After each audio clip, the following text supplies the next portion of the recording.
Hey everybody, so normally I won't be doing an intro to a stream. That'll be done within the stream, but just like I mentioned, how am I going to screw this up? I didn't check a box. That box was for Discord.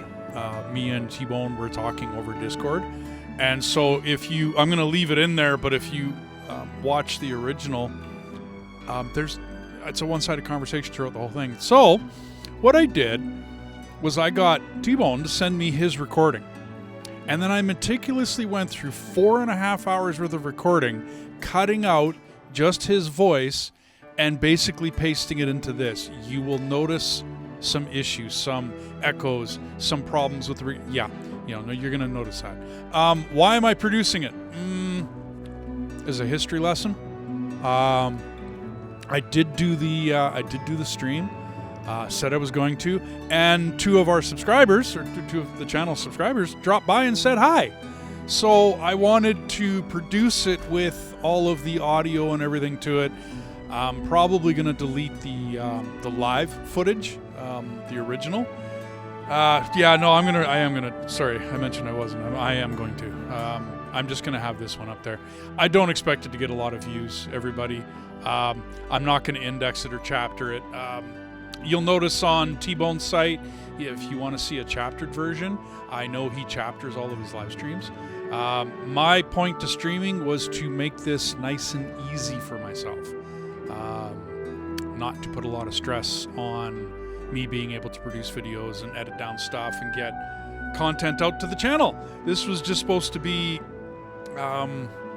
nice, quick, easy, goof around, have some fun, some good laughs and whatnot. And hey, I hope you drop by for the streams. But it wasn't supposed to be an editing nightmare. This was just supposed to get, click, click, click, and out to the channel it goes.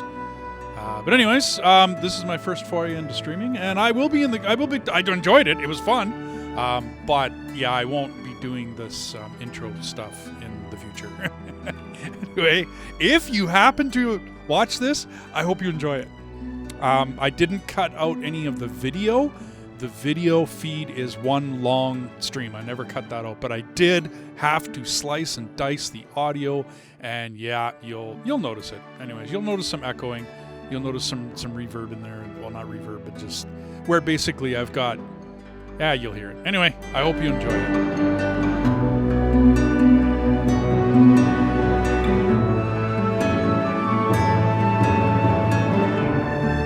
Hello ladies and gentlemen, and welcome to the show. This is T-Bone here, logging in for a live stream on the 1st of September 2023. It's been a little bit cloudy, a little bit cool, a little bit cold in the UK. I think we're now getting almost into autumnal weather. But today it is the big one. It is the one you've been waiting for. It has been the one that I have been talking about for about 2 to 3 weeks. So this has been highly anticipated. So tonight, I'm very pleased to introduce the man with the plan, the wizard from West Canada. Please welcome live to T-Bone is Gaming's live stream for Satisfactory. Please welcome D from D Way Gaming. Hello, D. Hey, how's it going? Yeah, it's going good. How about yourself? It's actually a nice day out today, so yeah. Excellent, wonderful. So is it still really hot in Canada at the moment? Right now, yeah, it has been. We got some rain last night, so it was it cooled it down nicely. That's cool. So we're both in the same I'll put my teeth in a minute. But we're both in the same playthrough. It's actually joined my game, and so it means that he's broadcasting this stream also on his channel. If you want to see his perspective, by all means, go to D&We, go to his channel. You've then got BBC One and BBC Two in effect. So this should be great fun, and let's get on with the game, shall we? Sounds good to me. And for everyone on my channel, hi, how's it going, everyone? This is my first foray into streaming. So, well, let's see how badly I can mess this up. Oh, you'll be fine. You'll be absolutely fine, D. Don't worry. Trust me, my first stream was an unmitigated disaster, so don't worry. But yeah, you can see there's D running around. Yeah, his nickname is Stretch. That's probably because he's about 5'2" and a midget. No, he isn't really, but never mind. Anyway, so D is going to run off today, and he's actually going to bring all the resources back to this main factory. Isn't that right? Yep. No, I'm guessing you want me to bring it in on these stackables? Yeah, that's it. So if you bring it in this direction into the factory, that would be great. Okay. I'll start on that quartz. Excellent. Brilliant.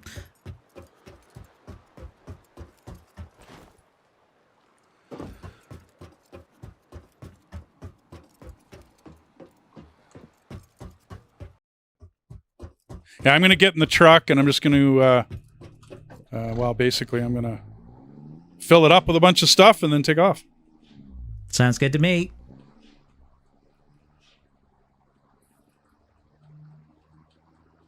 Okay. Okay, everybody, he's provided me with a maul here, so I'm going to grab a few things.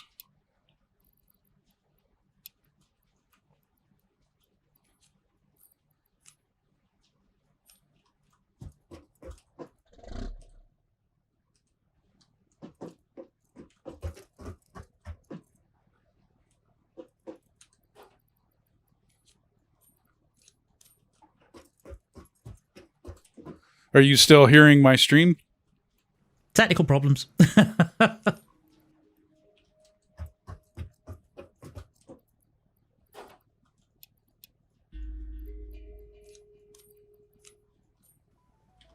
you still hearing my stream? I think I might be. Let's have a talk on your stream and see whether I'm hearing it. Okay, well, I'm just grabbing a bunch of parts and pieces out of your maul here. No, we're good. So that okay, cool. I'm raiding your stacks.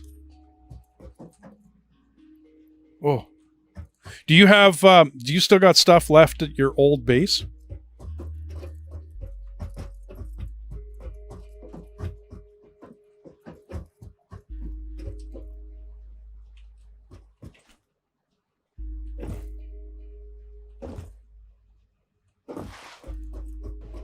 Yeah, I do. Okay, cool.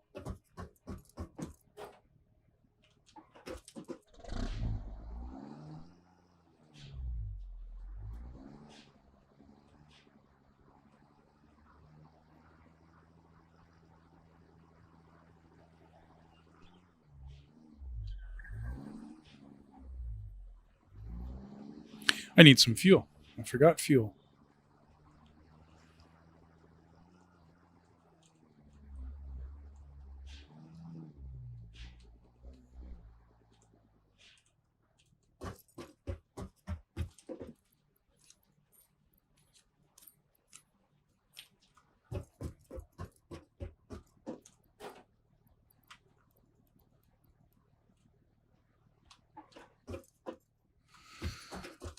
And I'll need a chainsaw.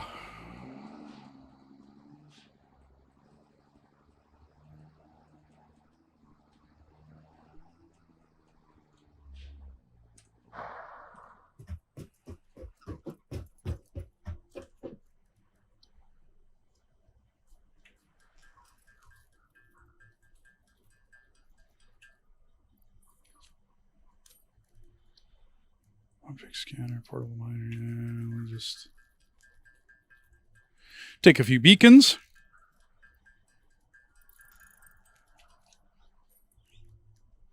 I think that's it. Don't need a rebar gun. I hate that gun. Never been a fan of that gun. Okay.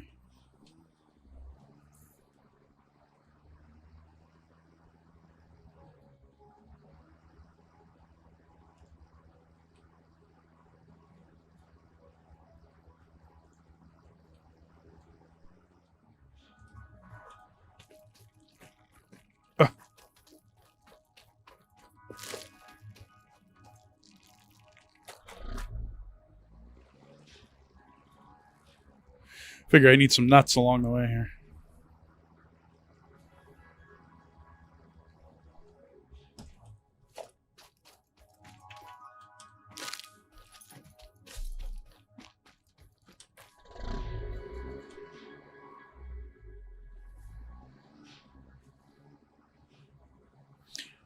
I'm just going to head back to your old factory. I'm going to stock up a little bit on parts and pieces that I'm going to need for this.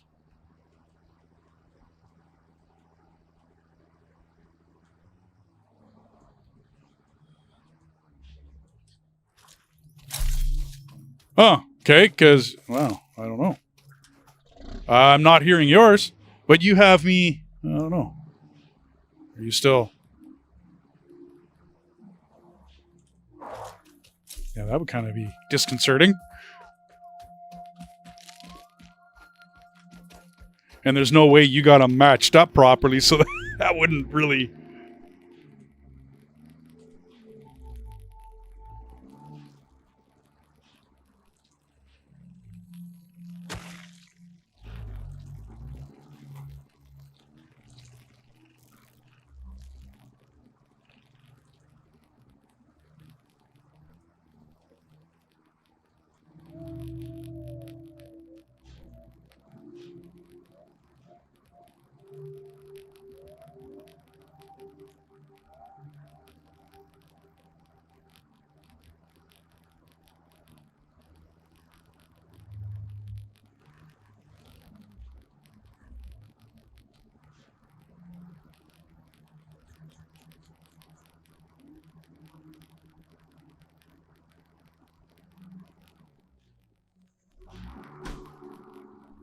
So for all the viewers that have not watched any of his, he's up in this northwestern part of the map with his main base. And then he switched over to the west side of the map and to build his main base in a nice little area that no constrictions, no. Oh, these are going to be fun. Without any foliage and stuff in his way.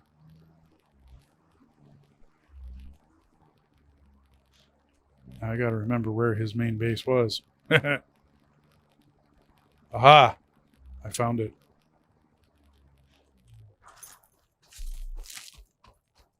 How many do I got? 30. I'm not doing too bad. I just wanted some healing, so I've been stopping for a lot of nuts.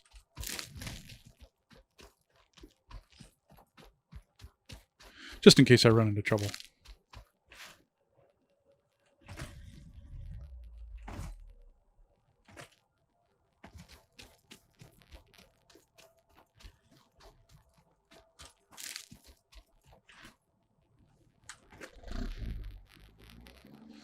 Okay, let's see what I can pick up here.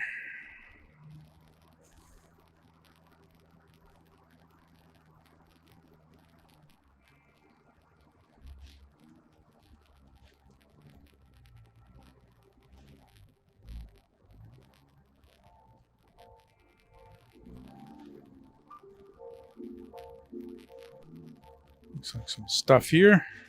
What do we got?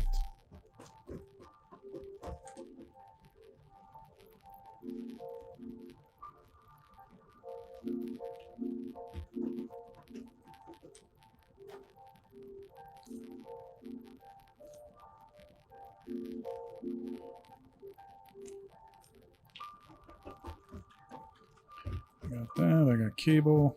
Let's grab a little more.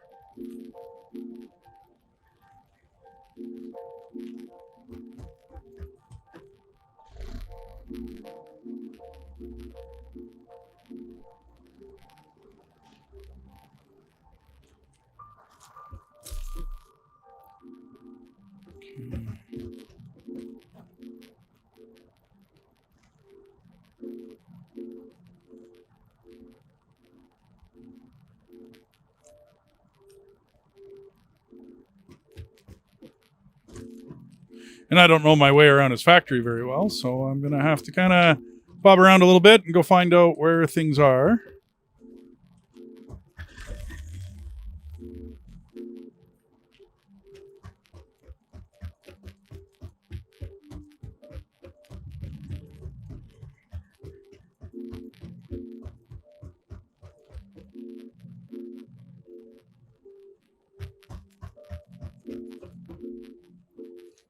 There's some of those. Okay.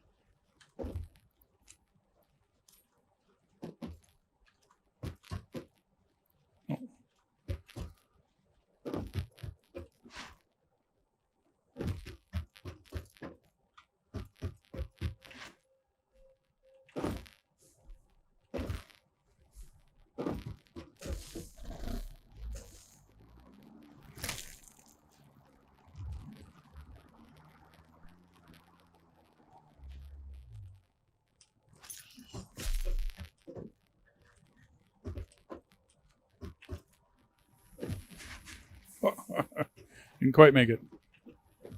Wow. There we go.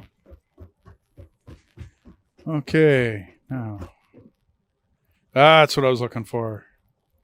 Definitely did not have enough iron rod. And we'll fill up on plate. My plan is to build a whole bunch of... I got enough screws. Wire. That was on the other area there. I got to build a whole line coming back with for the quartz. Okay, so let's put some of that stuff away. Okay, I'm full. Yeah, what's up? Yeah. Go ahead. Yeah, try again. Oh, like talking without talking to you? Yeah, so you Or... Okay, yeah, just checking in with you, see how you're doing. Oh, yeah. Doing good. I filled up with stuff from your old base. Filled up the truck and whatnot, and I'm just going to head off and go do the quartz line. And then I'll get a hold of you during or after or whatever and figure out something else. That sounds great. Yeah, I've managed, because I had you chuntering away, actually, for a long time.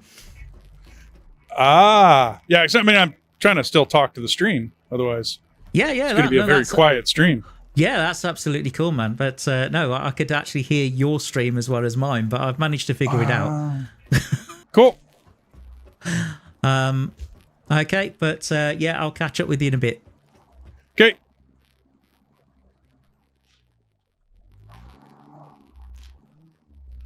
Having fun in the hills here. Okay, everybody. So, I mean, I plan on making this a fairly regular thing. Ooh, well, okay, not crashing the truck.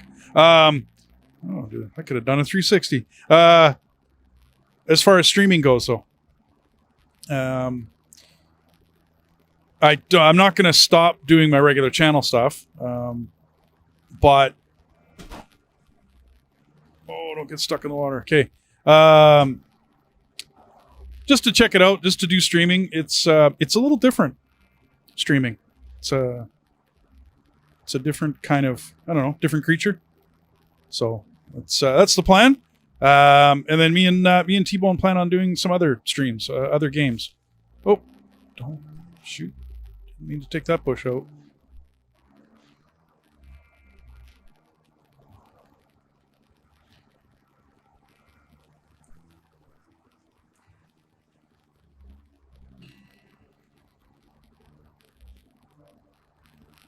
But my plan for streaming was just because it's a different format.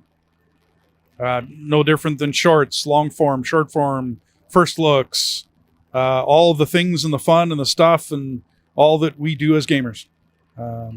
This is just another format to have fun with.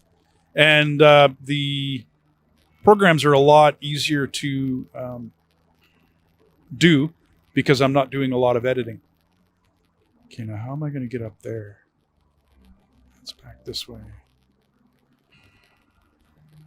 So we did a little preliminary. We were checking out lag and all the rest of that fun stuff because T-Bone's in Great Britain, whereas I am in Canada. So, and I'm in Western Canada on top of that. So the basically the transcontinental transmission lines would be a huge headache and a factor as far as lag goes. But, okay, now I know I'm somewhere up here, aren't I? Come on. Did I go? Aha! Okay, so I came out there.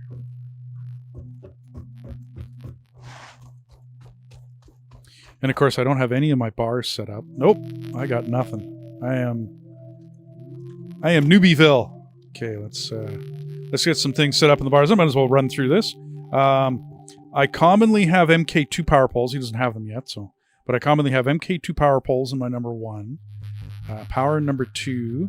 What do we got for logistics? Well, I'm going to stick with MK1s because I don't have a lot of reinforced iron plate. And then number 4 is the lift. 5 is the stackable. 8 is that one. 10 is there. 9 is the wall mount.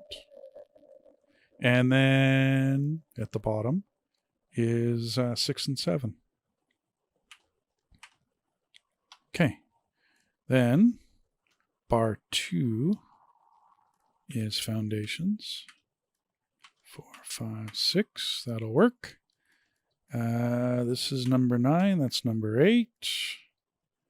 We'll make that one 10. I don't usually use the center door. I'm usually on one side or the other. And I am always a big fan of the singular conveyor pole.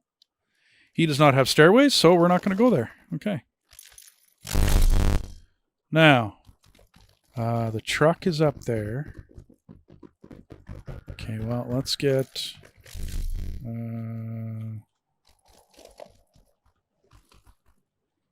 come on. I love when this thing first pulls out. He looks like, what's this? How do I use this again? Okay, get rid of that. You know what? Let's clear you. There you are. Okay, now let's go with...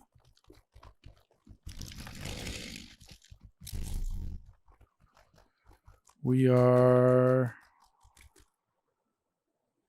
that one. Zoop, zoop.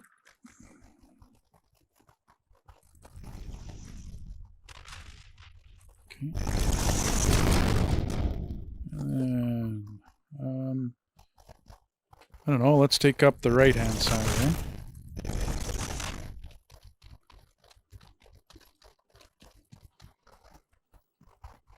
Okay, there. And there. We'll bring you to there. You there.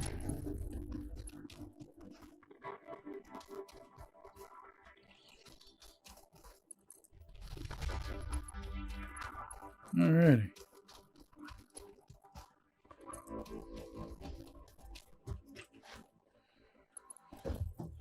These will go 6. So 1, 2, 3, 4, 5, 6. 1, 2, 3, 4, 5. Right to the corner. Go.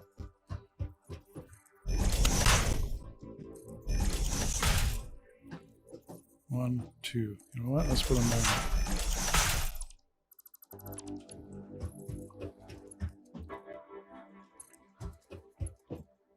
Okay.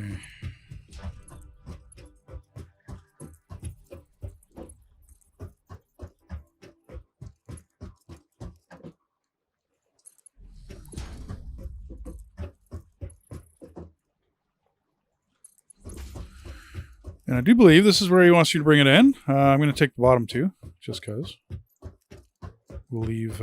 okay, I need to be... Let's go halfway.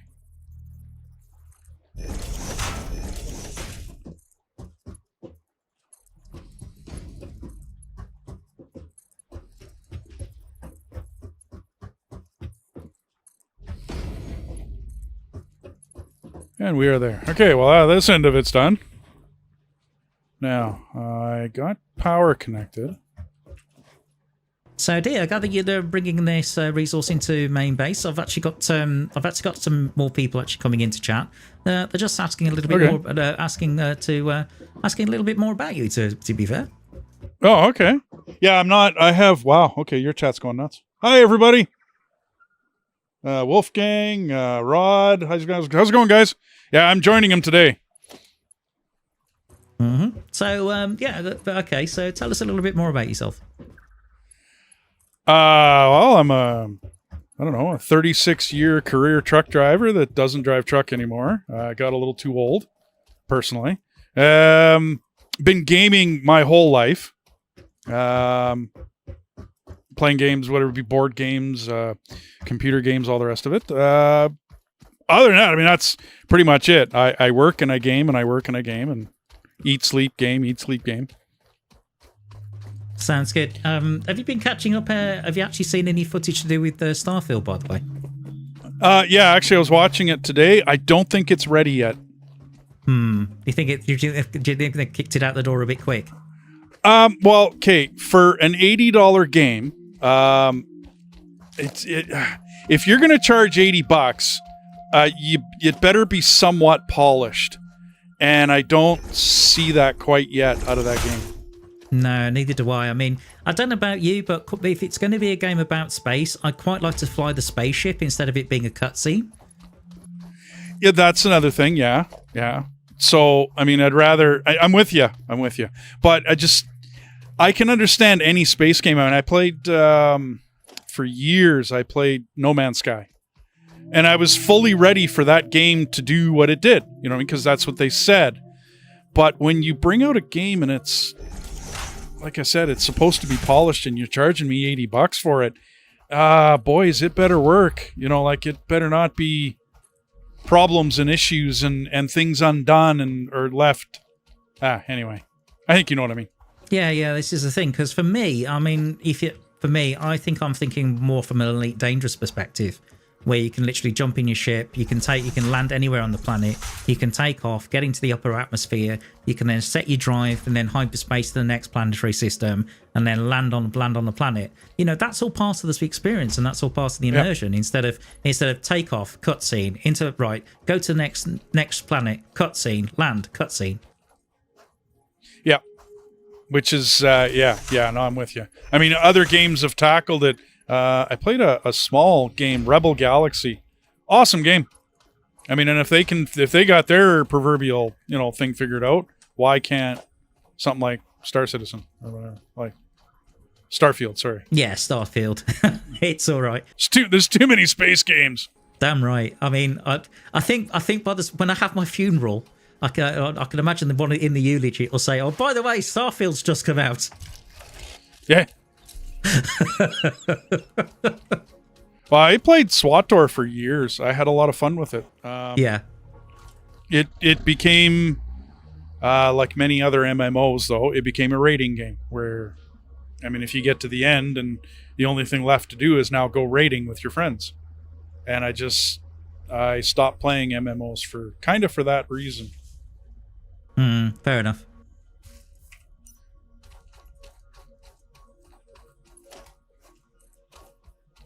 Well, unfortunately, raiding becomes a job.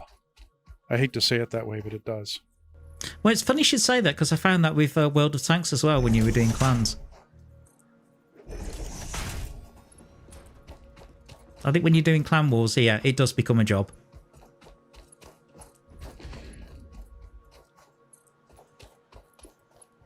When I was young, that was cool. When I was, didn't have a lot of responsibilities in the job and all that fun stuff to go and keep my days busy, then yeah, being able to meet up with your clan and do all that you needed to do behind the scenes is the issue. Yeah, fair enough.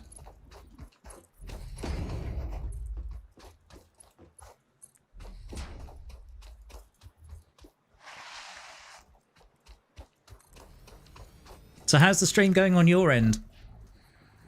I have no rendered frame rate misses. Everything's good mechanically. It's all running fine. Cool. And anyone chatting over there? No. Well, Kuba came in by and said hi. Oh, that's nice.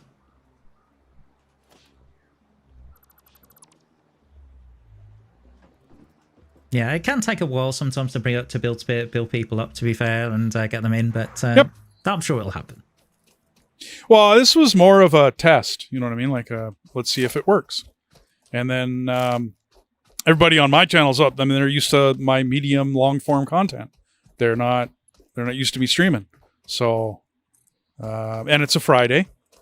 It's not a, I don't know. It's not a weekend and all of my friends and family and all the rest of it, and the wife is sleeping right now because, well, she works nights. So yeah, fair point. I suppose at some point we'll have to do a stream at more sort of prime time your time, but that means I'll have to be up in the middle of the night. Yeah, it's all good. Like I said, there's other people streaming. It's not like this can't happen because other people are doing it. That's actually, I was watching another favorite streamer of mine, and he was playing Starfield because he's got an early access key for it. And yeah, it's just, it looks great, but for the cost. Yeah, I'm sorry. Not polished enough for me. Was it Short Fanta Taco by any chance? No, Raptor. Oh, right, yeah. I've been watching him for 14, 15 years. I've been watching him play games. Yeah, because I watched Short Fata Taco and then I went over to the Archcast. Because I think Arch is more sort of Norway, Sweden, but he's quite, he's very cynical about games. Okay. So you can imagine what he was like with it. Yeah, I can. I think if you chip away the veneer, what you tend to find with that game is you think, well, where's the gameplay? Well, like I said, I mean, I can understand games coming out and not having some end game to them. I can understand a lot of things. But if you're going to charge me that much, I'm trying to chop a tree and it's not chopping. But if you're going to charge that much and pretend it's a finished game, then I would hope it is. Hey, Wolfgang.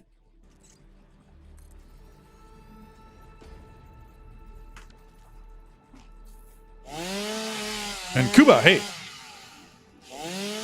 In fact, I need to bring up your chat. Just give me a sec. I have to get used to watching that chat because now that there's people in it. Yeah, it's good, isn't it?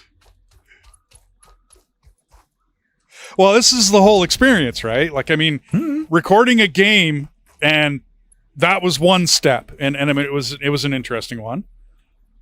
But then there's all the rest of these other aspects. It's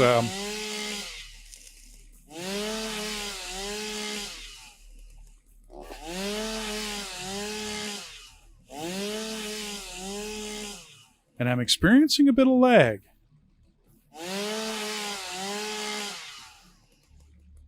I'm trying to chop some trees down and it's not working.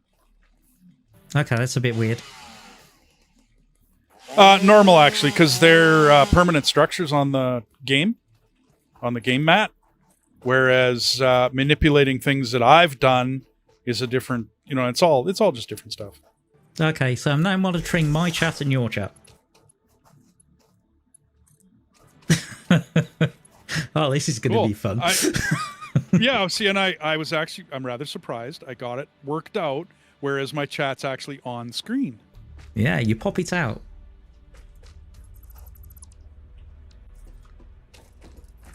Well, I went through the mechanics of it quite thoroughly and watched YouTubes and Cheers, Paul. all the rest of the stuff just to see how to stream.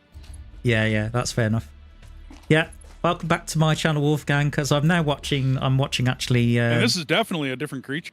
Oh, yeah, it's definitely, absolutely. Yeah. When you stream, it's a different animal altogether. And everyone's thinking airplane. It's a different animal.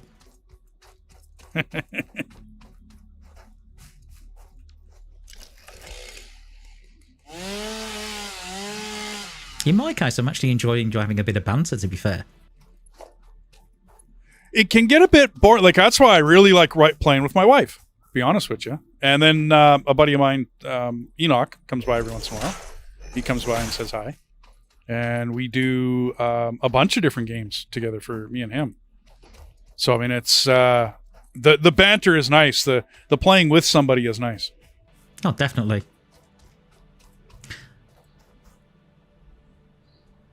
So Wolfgang's streaming Microsoft Flight Simulator tomorrow, so we'll see how many times he lands or crashes this time. Gotcha. Yeah, I gotta drop by and watch that. I have that truck simulator, but I'm a truck driver, so that's not, I mean, come on. If I can't drive a truck simulator, there's an issue. Isn't that like doing your day job and then coming home and then driving a truck in simulation? My wife used to laugh at me because I've played Truck Simulator for a long time. Yeah, it's one of those things. It's like, for example, I've seen people, right? So people, for example, if they're driving a long way, so they might drive for a couple of hours and they pull into a service area and then they go into the arcade and they play a driving game. Yeah. Go figure.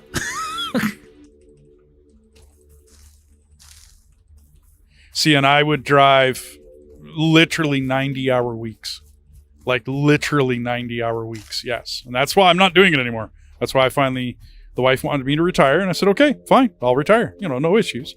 But I would come home and I would go and jump onto ATS and go drive for like 5 or 6 hours on a day off or on a whatever. And she would just like, how can you do that? Like, I mean, she gets home from her job and she doesn't want to go back and go do some simulation on her job. I mean, she's off, like she wants to forget about her work for 2 days or like anyone else, right? Yeah, absolutely. I mean, I used to work for a major breakdown company in the UK. So we would actually send out mobile mechanics out to people that broke down in cars and sort of vans and that kind of stuff. And basically my job was on the customer service team taking the breakdown details. It's not as if I want to come home and then actually go, okay, so what's your problem with your vehicle and where is it? Yeah. And go play a dispatch game or something, whatever. Right? Yeah, exactly.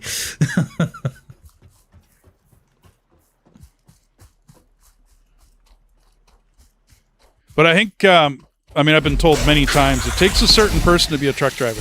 Oh, yeah, definitely. And I don't mean a certain this or a certain attitude. You have to be able to sit for long, boring hours, doing your job. And, well, basically you got to sit there for it. I mean, you're kind of stuck in that cab. You're not going anywhere. You're not, Well, even in the UK, I have a couple of friends who are truck drivers, and the thing is that they'll get to a destination and they're waiting to offload, and sometimes they could be waiting a good couple of hours before they even touch the truck. Yeah, that's normal. You show up and you're in a lineup. The oil field was the same way. You'd show up at the lease site, and it's hurry up and wait. Okay, you're over there, and we'll come get you when we're ready for you, kind of deal. Mm-hmm. Once the rig is set up, you're fine. But I was always delivering to a rig being like put down, like her being set up. And so, yeah, it's always, always, always, hurry up and wait. Now, one of the things that may interest you is that there was a series on Channel 5. I think it was based though in Alaska. And it was ice road trucking. Oh my God. Okay, hang on. Okay, you're actually talking to an ice road trucker? Yeah, I know. Okay, so here's my problem with that program. Go on then. A lot of what they do is for drama. It's for the show. Okay. So I was watching one once, and the guy came around a corner, and his trailer swung out. And it looked really impressive and all the rest of that fun stuff. But number one, and they don't drive a lot of the actual oil field roads, because if they did, that company wouldn't be driving the oil field roads anymore. Not to say that they aren't good drivers, and not to say that they aren't good people. I mean, don't take it that way. But when he swung that trailer out, or when that trailer swung out on him, the bogies, the back tires of the trailer, were locked up. Yeah. Now, being that maybe somebody isn't a truck driver, they wouldn't know. He had to pull the spike to do that. He had to pull the trailer brake, the company brake, in order to lock up those tires. Okay, if you actually did that maneuver in a truck for a company, number one, the company owner would fire you on the spot. Wow. Like right now, you're toast. You actually pulled a maneuver like that in a big truck, like you are either ignorant or stupid, or like there's some serious problems there. So that's a no BS. It just wouldn't happen. Like you just would not do that maneuver coming around a corner on an ice road where you go lock up your tires intentionally. Uh-huh. You wouldn't do it. You're looking for a problem. You're looking to cause an issue. Safety because Ice Road Truckers is a Northern Canadian channel. That's the show. That's where they go. Okay, is in Northern Canada. A company called Nuna Logistics runs a lot of those roads. You don't mess around on those roads. you are a professional on those roads. If you ever get caught not being a professional on those roads, you'll get kicked off. And I've watched people get kicked off for being young and dumb and stupid. Now, I get that where these guys are pulling their antics for the drama of the show, like for the entertainment value, I get it that they're on private sections of the roads, okay, because they wouldn't do what they're doing where they're doing it, okay? But every time I watch that show, I have to turn it off. Every time I walk past it and, you know, my wife has gotten up from whatever she was watching to go do something in the kitchen or just to walk away, and then all of a sudden I Show Truckers comes on. I gotta walk away, dude. Like I can't watch that. I can't do it. Interesting. Because one of the sports I follow is Formula One. One of the series that made it popular was he's called Drive to Survive on Netflix. I don't know if you've seen it. Sorry, I was putting stuff down. No, and yes, I saw the advertisements. I never watched the show. Well, I think Drive to Survive, I mean, the one thing it does give you, it gives you sort of behind the scenes of F1, and some of it's really good. But as you say, some of it's played up for drama and for the show. Whereas if you watch a race, I think you get a genuine feel of what it's all about.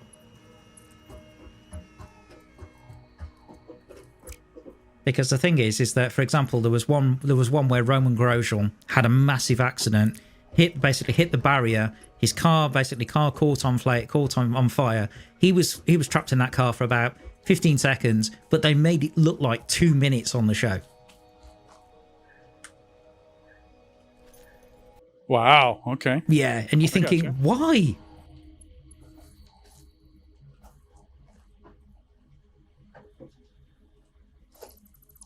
I get, you know, a TV show having to be and have some drama on it. I mean, I get it, right? Other people's. The other one is Highway Through Hell.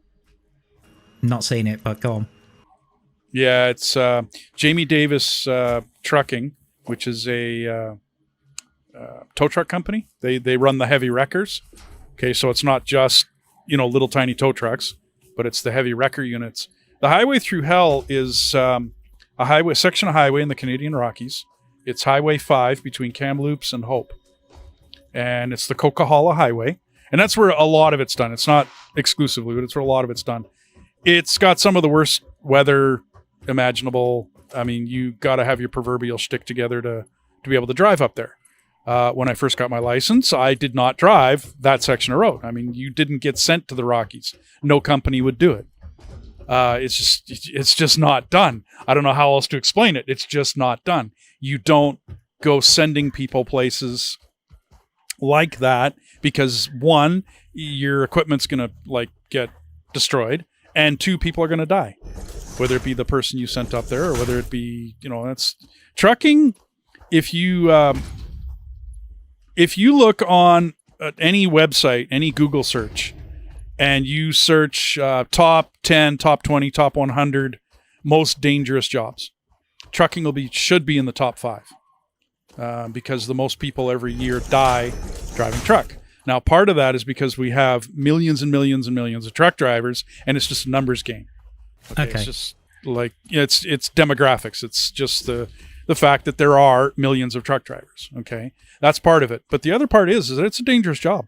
It's not for the lighthearted. It's not for people that you know don't have a decent command of equipment and whatnot when they're driving it. I have a driving simulator at home. I have a clutch and a stick and all the rest of that fun stuff. And I've put a couple of family members, not going to mention any names, and they can't drive for shite. They can't. I would not give these people a license. You know what I mean? Or they need some more experience. Okay, I mean, no problem, right? But I'm putting them behind the wheel of a truck in this simulator. I'm not giving them some tiny 4-wheel car.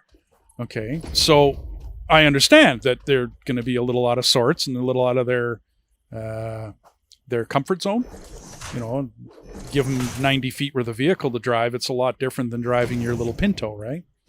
Oh yeah, definitely. But yeah, well, but when you look at what and who they're putting behind the wheel these days in Canada, I don't know about anybody else's countries, right? I just know here. They're putting far too many inexperienced individuals behind the wheel, and then they're letting them go down the road, and they're causing a lot of problems. Canadian weather, and I don't know what it's like in Great Britain and the UK. I have no idea. You know what I mean? What your guys' weather is like, and whether you have the mountains and the hills that we have here.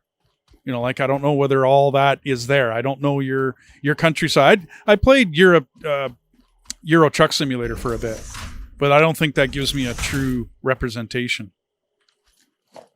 I think the main thing with the UK is the roads tend to be, well, apart from the motorways and some of the major roads, some of them can be quite narrow, and they're not really built for trucks.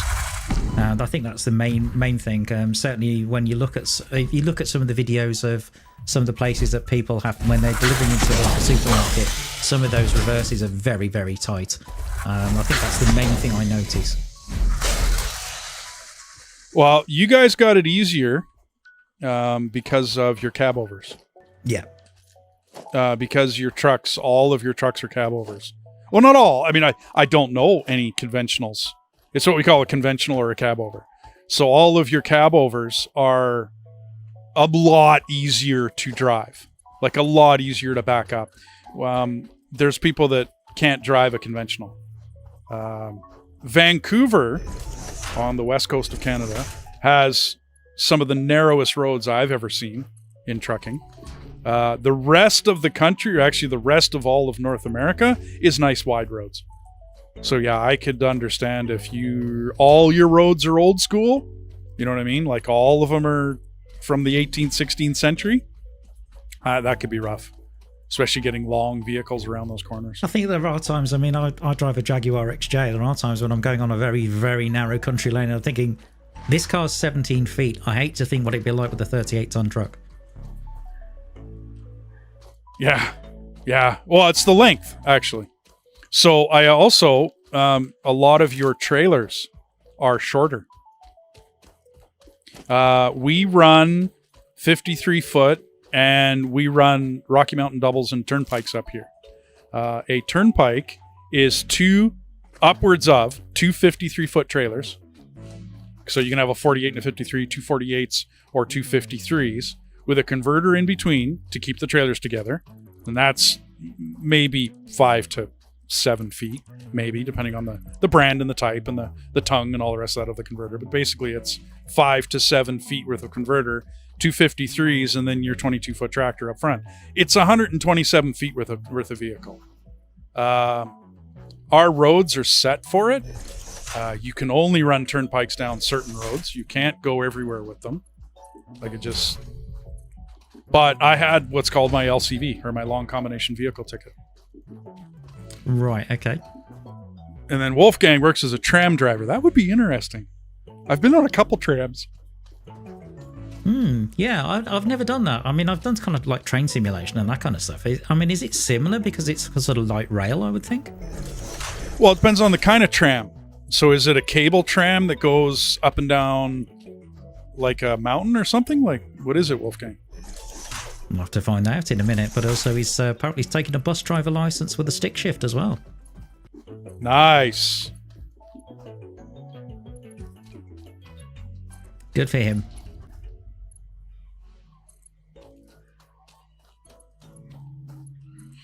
Yeah, I never did public transportation. So I've never done chauffeur work. I've never done cab work. I've never hauled people as a commodity, if that makes... So normal light rail line, tram. Okay. So we have what we call LRT, or light rail transport, here in Canada. It's basically the tube, or the L, as some people have described it, as I've heard it on TVs. Gotcha. In Stockholm, okay. I'll have to look that up, Wolfgang. Hang on, which truck are you in? Because I can see another tractor, but it's miles away. Yeah, that's probably mine. I'm way out here. Like, I actually left the truck behind. I've almost got them hooked up, though. Like, I'm about to hook up to the main line of and you'll have Crystal coming real quick. Oh, nice. Okay. Quartz. Sorry. Well, it is crystal, but quartz crystal. You'll have it come in like... That's cool. In my case, I need to go back to main base and get some reinforced iron plate. It's all coming on an MK1s for right now, so it's slow as molasses. Well, you know, it's slow and steady and all that. I think I'll have you've done? Wolfgang, we got to do a convoy. It's a multiplayer ability in ATS. Arizona, noon on the 4th of June. Da, da, da, da, da, da. We got a trucking convoy running through the night. Yeah, no doubt. Eastbound and down. Loaded up and trucking. I do remember that film with Chris Christopherson. Yep. And then, from what I gather, the film was basically based on the song.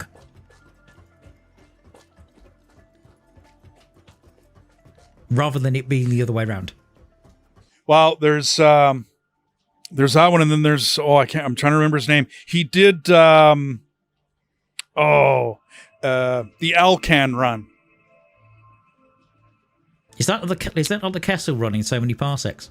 No. This is the Alcan. The Alcan is the Alaska-Canada Highway. Oh, right. It's there's a huge history behind it. I drove a place called Whitehorse, which is up in the Yukon Territory. I drove that for a long time with my brother. Great run. You want to talk narrow? I don't want to be all whatever, but we did call it Chinese pavement. It's just a patchy way of, it's not very good asphalt. And I guess it's the same as the roads in China. I've never been to China, so I don't know. But yeah, it's nasty roads. It's a 54-hour journey to get up and back to Whitehorse and back from Edmonton, where I was running out of at the time, to get up to Whitehorse and back. It's 54 hours, and you don't sleep during it. Just because, like, you could, right out of the gate, you could sleep because you're on good highways. But the minute you get on to, the highway's called Highway 97 North, and the minute you get onto that highway, you're pretty much on some rough roads all the way up into the Yukon. And then the Alcan was America built from the north heading south, and Canada built from the south heading north. And it's called the Alcan. And they met in a place called Contact Creek. Gotcha. There's an interesting story about Muncho Lake, which I have many pictures of because it's a beautiful place. They took a valley and they filled it up with water, and then they built the road before they filled it up with water, because what they were going to do is why am my views all over the place? Anyways, and I'm going to crash the truck. Hang on a minute. What are you doing? I'm trying to drive down. It didn't work so well. The crystal's on its way, by the way. So, but you're crashing into the belt. Yes, and the pole. The view was all over the place. I couldn't stop it, and then I tried to correct it, and it wasn't working. It's all right. I've just switched to your view. I gotcha. Yeah. So, but anyways, to complete that, the Muncho Lake has a valley. The valley is very steep down there. And what they did was they made it so that they could take basically one missile, okay, and shoot out the road. And that is the only way to get from north to south, because back in the Cold War, right, the America thought basically Russia was coming, right? And so they built it so that they could destroy it in, like, if Russia come over from Yakutsk and came over the land bridge that existed back then. I really don't think it's traversable now because all the ice is gone. But yeah, it's why they built it that way. And if you ever travel Muncho Lake, And it's kind of an interesting drive. And then there's a lodge there that we used to catch lunch at just about every single day. And awesome owner, great guy. He used to tell stories of, this, that, and the other thing. Well, lots of stuff there.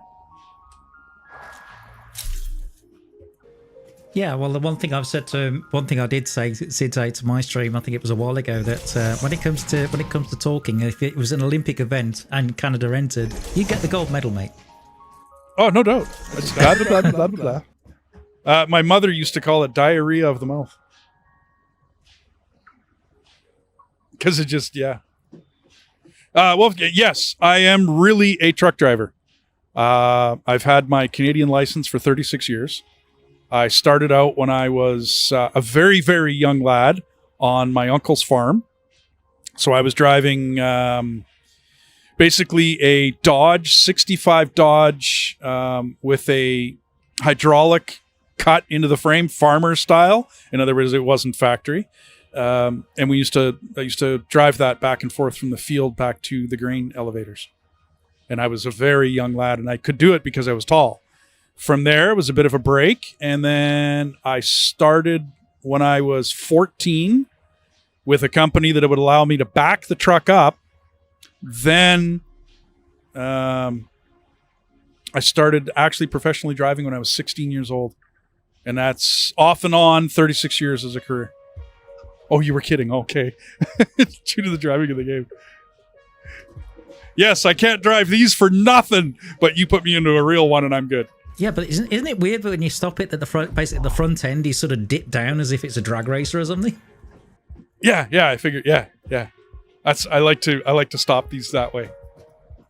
Because although I don't use trucks in my my playthrough, like I won't use these to transport goods. I won't set them up and whatnot.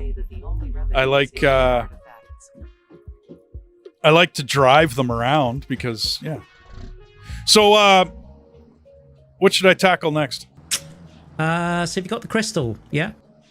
Yeah, it's coming. Okay, so probably the next thing would be the iron. Oh, from the other way, from south. You want the iron to come in? If you look at the map, I've actually marked some points of interest. So you'll see them as exclamation marks on your map. But in essence... Now, do you want... In essence, where do you want them to come in? Well, the main thing is to get them on the same bus. So I don't mind exactly how they come in. As long as they join the same bus and head the same way, that's fine. Okay, so you want me to come in from the north here? Okay, alrighty, I can do that. Cool. I think I prefer the banter, to be fair, because we were talking about it. We were talking about it during the stream.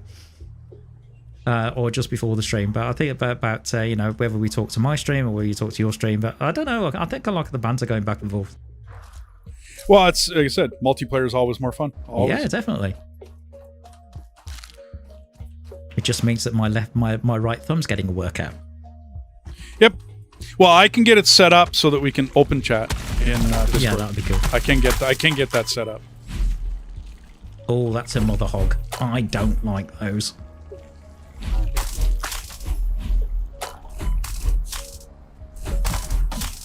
I did a bit of the other thing I did is I did some forestry clearance on the way back to the starter. Okay. Just to make the route a little bit easier to drive. The one thing I do need to do is clear out all these crates. Oh yeah, all the little yeah. I try to keep my my playthrough nice and clean that way, because otherwise, they get out of hand, don't they? They certainly do. Breaking news from Earth. Widespread chaos and mayhem. World President urges all citizens to do their part. I think I've gone a slightly different way, never mind.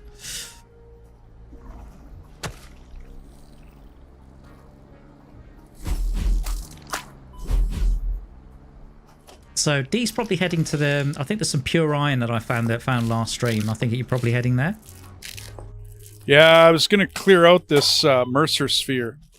Oh, that getting one that tired keeps of hearing going. it. That one that keeps Yeah, going. I'm getting tired of hearing that.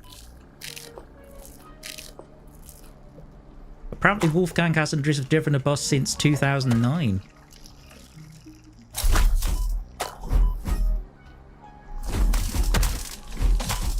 I'm guessing that's probably because he's on the rails.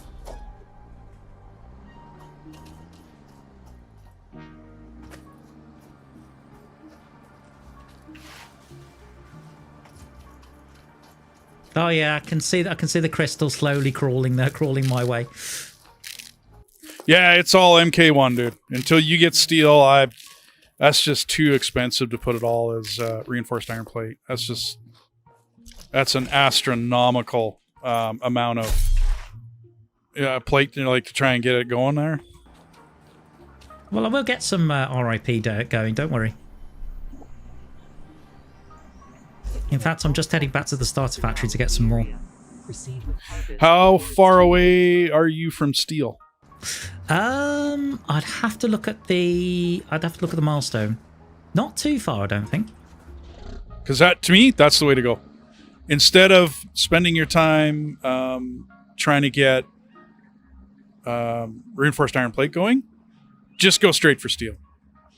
Like, literally, just go straight for steel. Because then the amount of time you spent setting up the reinforced iron plate and changing everything over to reinforced iron, blah, blah, blah, you could have just made steel and just gone right to phase 3. Or not phase 3, but MK3s.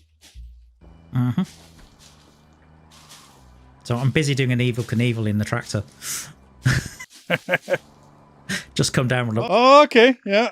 Just come down one of the ramps. I think one of the things I'd love to modify is the horn on this thing, so it goes.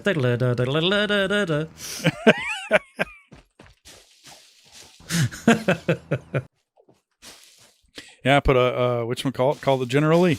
Put a flag on the roof. Oh yeah, that'd be good. Although Wolfgang's complimenting me on my airtime, maybe she should get points. Maybe she'd be able to do tricks like a Tony Hawk or something like that.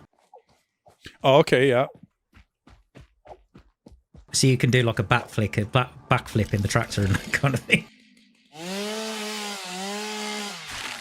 Although the silly thing is the jump pads, if you drive over them, they will actually flip where they will actually propel your truck upwards.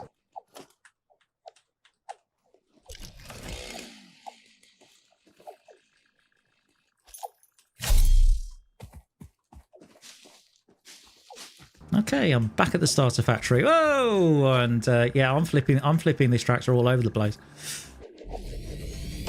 Yeah, I looked over. Like I said, I got my laptop running, but I didn't set it up so I could have your like a picture-in-picture or something with your stream. Well, occasionally, what I do is I just change perspective and have a look. Gotcha. Yeah, I'm tapping your first iron here. But in essence, what I had to do was I had to sort of mute the output from the audio output from Firefox in order to make sure so we could have it this way. Gotcha. Okay. Okay, that's 457 iron plate, a reinforced iron plate. That's not bad.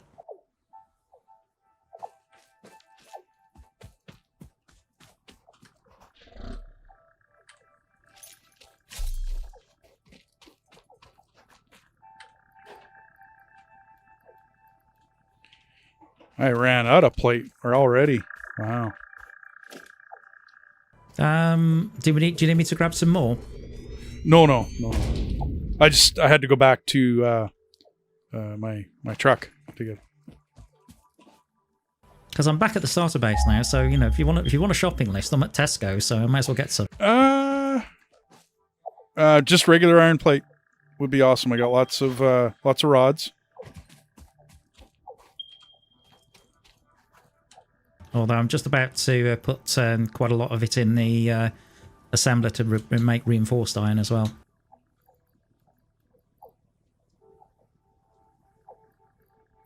I think I used a lot of it up making that whole string of MK1 belts to come back from the quartz.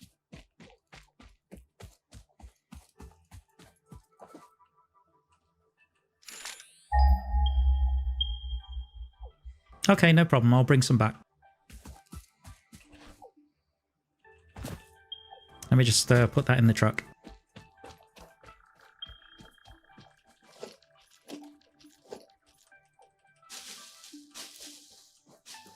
I know it's called a tractor, people, and I know sometimes it's called a sugar cube, but, you know, it's got 4 wheels, it's got an engine that sounds like a truck, so... It's a truck. Yeah, damn right.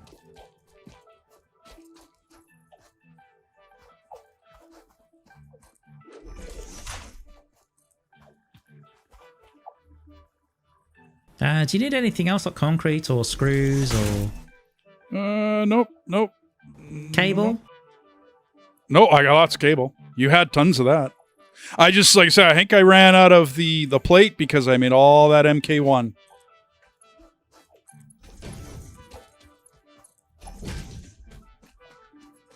You okay for and fuel? MK1's... Yeah, I'm fine for fuel. Fine for everything else.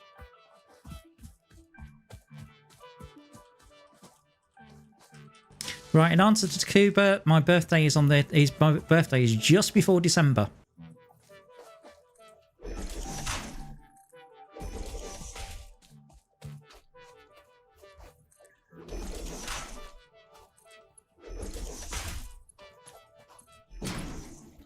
In fact, thinking about that, Cuba, one of the things I'm going to probably do is actually, because one of the things everybody knows that I'm a musician, but also I'm a bit of an arranger and composer. I'm really tempted to actually sit down at Ableton and actually make a Glenn Miller style happy birthday.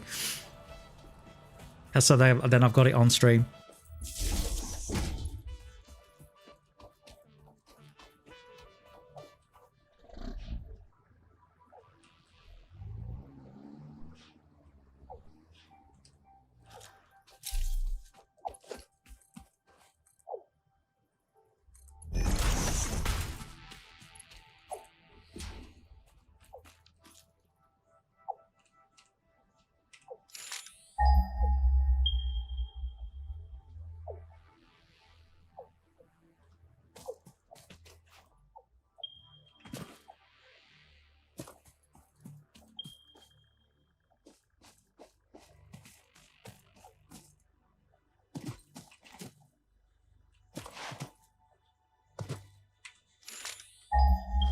Okay, let's see what else I can grab.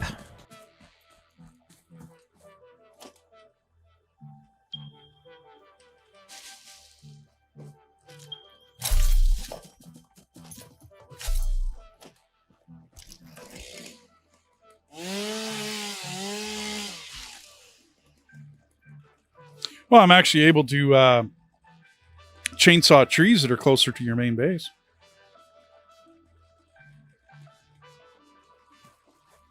Yeah, I don't mind you doing some forestry clearance. That's absolutely fine. In fact, I've actually got bins ready for leaves and wood, so I can actually make some biofuel on base, just in case I need it to run trucks on, at least at this point in the game.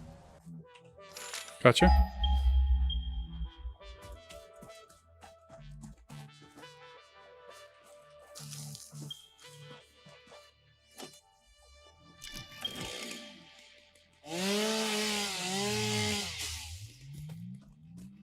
One of your mines out here is hidden.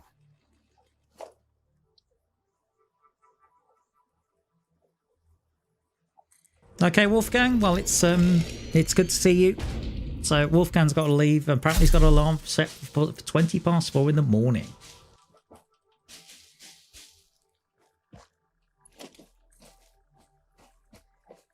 That sounds like a proper trucking time to get up. Oh, you'll be up at all hours of the day driving a truck. Well, thanks for dropping by, Wolfgang. Thanks for stopping by and chatting and all the rest of that fun stuff.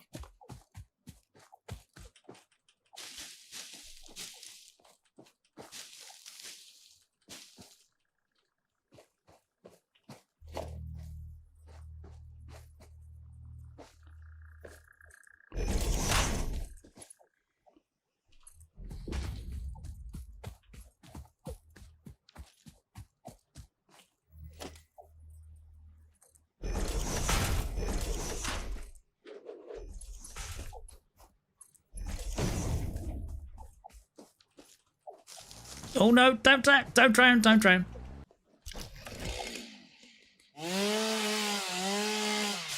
So I just had a moment in the truck where I went over a sand dune and nearly drowned it at the other end.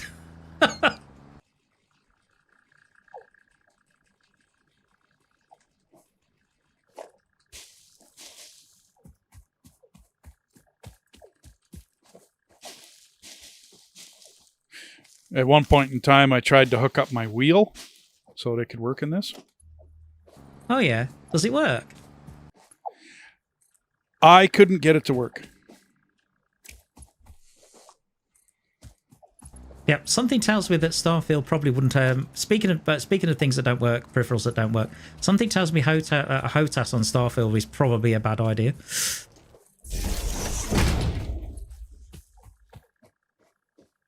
Yeah, I can see that.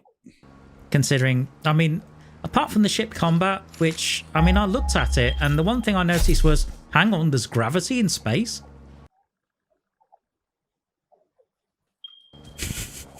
Yeah, that don't sound right. In essence, it looked like the ship's handled as if the ship handles as if it was flying through an atmosphere. And gravity and everything like that. I'm thinking, no, this isn't Flight Sim or a DCS or anything.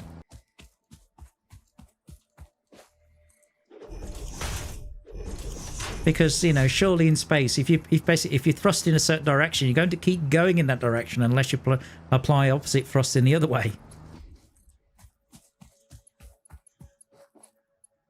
Well, then there's like gyro stabilizers and stuff, but yeah, middle of space, there's not supposed to be any gravity out there. Yeah, I understand that, Kubi. There is gravity everywhere, but the thing is the effect of pull the effect of gravity's pull depends on where you are in relation to a body.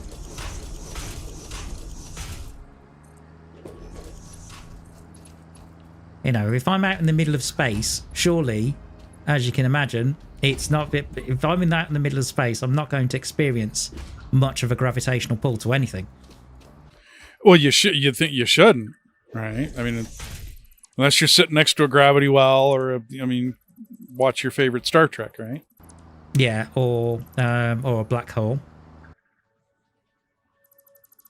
Yeah, I mean, a giant planetoid. I mean, there's all sorts of different reasons, right? But yeah, I mean, middle of nowhere, no sun, no nothing. No, you shouldn't. You shouldn't be experiencing gravity. Although, I mean, I know you haven't seen Red Dwarf, but there was there's an episode of Red Dwarf where the ship's computer basically goes red alert, red alert. You know, it's basically I can say basically there's 3 black holes, and they're going, how can you get ambushed by 3 black holes? And she says, well, the thing is that she says, well, you know, I'm definitely detecting them, and then she says, well, how can you detect them? He says, well, it's a bit difficult. He says, why? He says, well, the thing about black holes is, you know, the distinctive thing about black holes is they're black. And the thing about space, the general colour of space, is it's black. So how are you supposed to see them? And at the end of the episode, when the ship's retrieved and they go back to Red Dwarf, the ship's computer says, oh, there weren't black holes. Okay, what were they then, Holly? Grit. 3 specks of grit on the scanner scope. Because the thing about English humor, yeah, okay. Because the thing about grit is it's black. Yep. And think about space.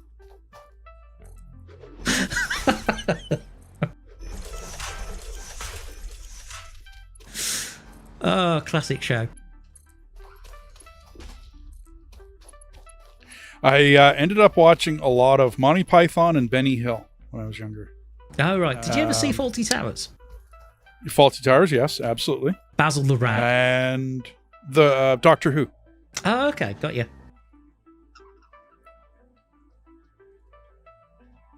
Well, I'm doing an Austin Powers 3-point turn at the moment.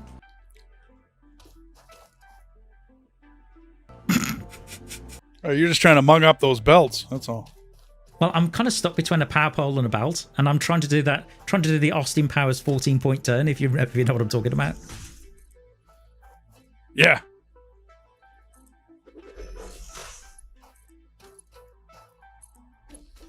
Hooray! I got out. Oh man, I've just seen which way you routed the crystal. How did you not get clipped by that, swallowed by that rock? I never drove in there. Ah, okay. I walked in there, but I never drove in. Why is only one line running? Oh, you're the one who brought it over here. I haven't got a clue. Well, what the?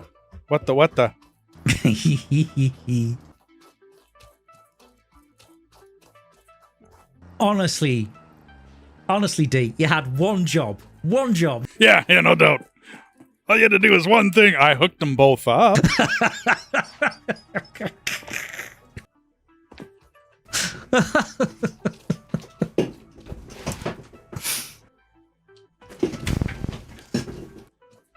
See, it's this kind of stuff I really love, is when things go wrong. Oh, absolutely. But I mean, I hooked them both up. I'm sure I did. I bet you one of them's going the wrong way. Like one of my sections. Well, there's only one way you're going to find out. But you said you'd bring all this at resource, and then you're saying, how come it's not coming on? I don't know. You're the one who did it. I didn't. Yeah, it's your job. You had one job. Can you tell me I'm chasing it now. Can you tell there's a bit of an English sense of humour going on here? A little bit. Just a touch, yeah? Oh, hold on. Oh, don't worry. My Canadian will come out soon. Back in a tick.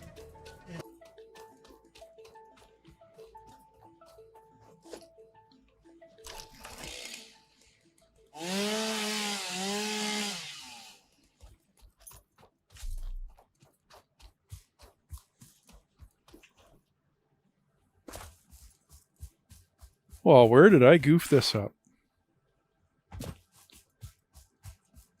I guarantee you it's a section going backwards. I put it in the wrong way.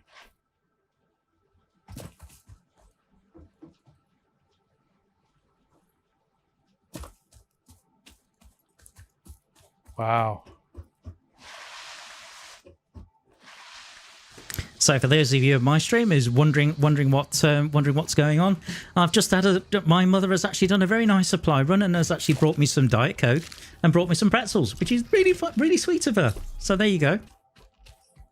Wow. So any plans over the weekend, D?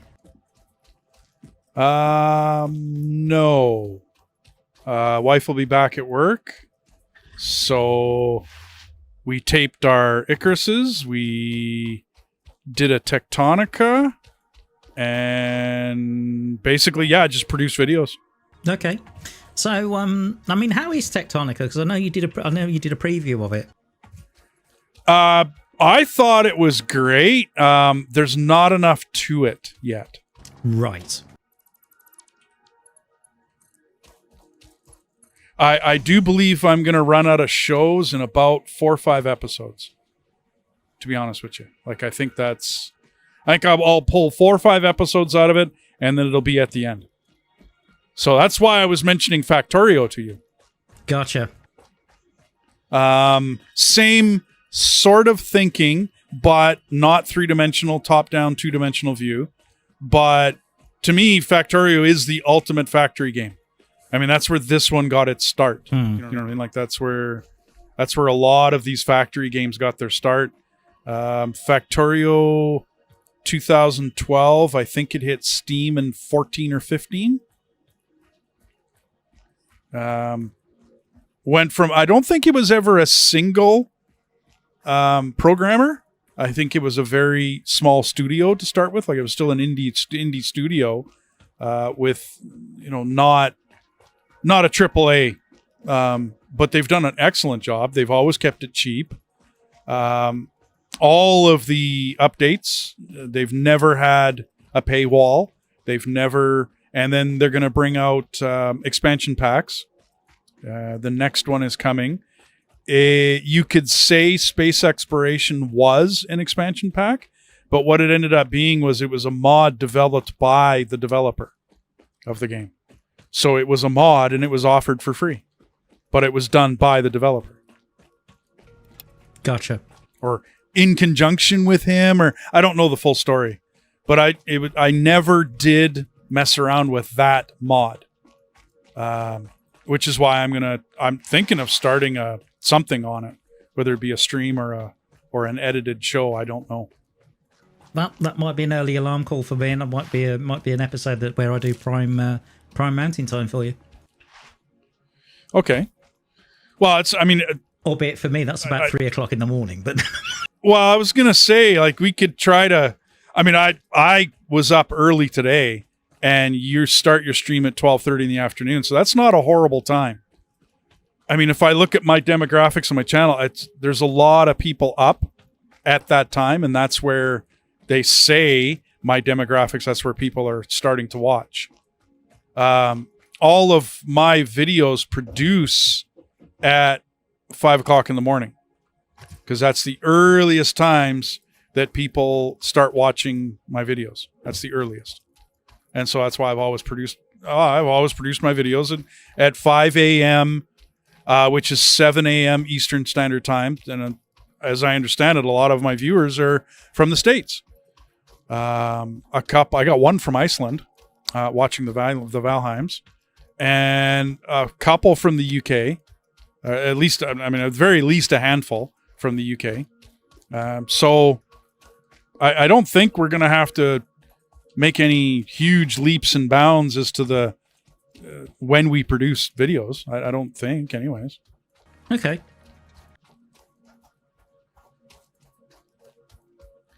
But I was going to ask, like my channel, I was going to ask them for some input. As far as what do you guys want to see? What's the, what's the consensus on the channel, kind of thing. Well, the good news is that this week my channel actually hit the magic 200 subscribers. Woohoo! Oh, hang on. Wait a minute. Hey, I don't know whether you heard that. I did my applause thing.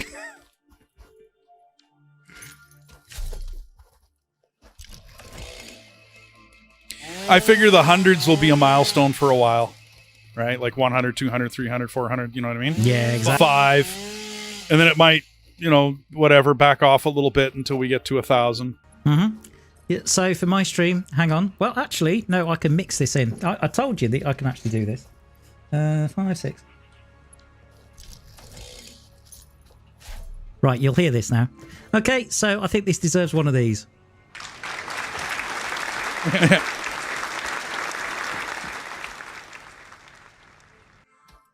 Anyway, yeah, it's all about the subs and whatnot. If we're going to be producing and doing videos, that's all about the subs.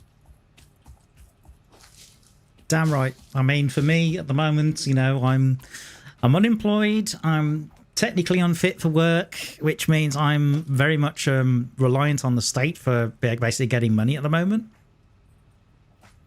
which is a real pain. Oh, no doubt. In fact, I had an argument with them because I'm supposed to be on a higher rate of benefit. And I've sent I've sent notes from my doctor saying, look, this guy's unfit for work because he's got anxiety, depression and chronic fatigue. And they say, well, we're not going to pay him the higher rate until we've actually done an assessment. I'm thinking, what, you're not going to take my doctor's word for it? Yeah, it's not like you're saying it, it's your doctor. Exactly. Go figure. Funny that. Yeah, no doubt, eh? That's... Anyway, I've refilled your iron plate. Sweet. I'll have to come back and grab some because I'm running out again. I'm doing so the eastbound and down loaded up and trucking runs. Gotcha.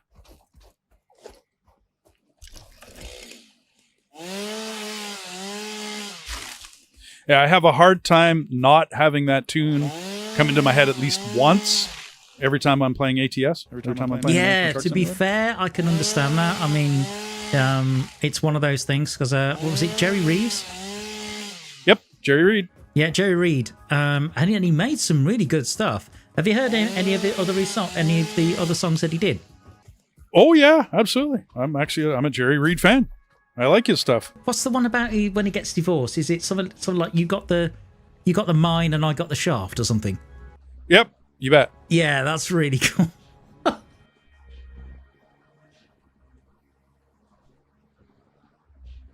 I was going to ask this iron coming in on your main bus. Am I going tall or am I going, what am I going here? 3 high abreast coming in, or am I just going further up, or how am I coming? Good question. I mean, you can potentially put you can put another foundation down and basically bring it in side by side. I don't mind. But one of the rules I tend to have is that belts don't cross. Okay. So if you want to bring it in vertical and just bring it in on top of the crystal, that's fine. Because I can always obviously put lifts, conveyor lifts, and do that kind of stuff.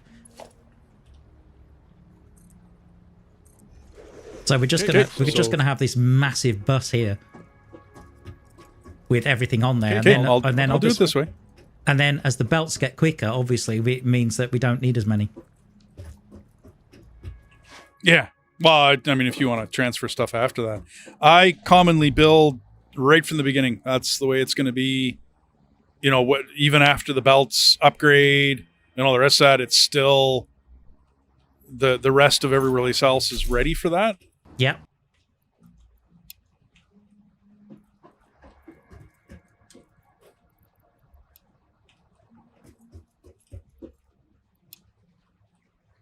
Yeah, I'm seeing all these bridges and things being built. It's awesome. Well, I came over the top because I'm trying to leave enough room for trucks to go by. Well, this is the thing, yeah. You know, So I went really high with it when it's coming in, like supremely high. We can build either under it or over it. Although, kind of, when you say that, it just reminds me of that song where I think something like, I was gonna go to church, but then I got high. Okay. Oh, what's his name? Oh, yeah. It wasn't me. No, it wasn't him. Lady Saw, and no, that wasn't that Shaggy or somebody. Somebody know it. Shaggy and Lady Saw. It was their relationship, I do believe, and he got caught cheating on her, right? And then he tried to make that video. It wasn't me. Now I don't know all the whatchamacallit, but my brother was dating a Jamaican at the time, and he's like, "Can you find this song for me? Can you download it and put it onto a CD?" Right? Because we weren't MP3 players and whatnot back then. It was put it on a CD for me. So I went and found it, and I just thought it was the most hilarious song I had ever. up until then, it was like the most hilarious song I had ever heard. And Lady Saw did a rebuttal to it, like an answer to it. Oh yeah.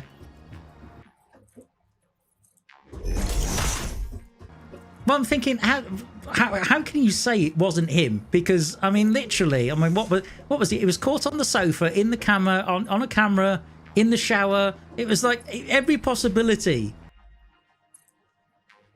And you're thinking, how did you not get caught? Well, how could you stand there and say it wasn't me?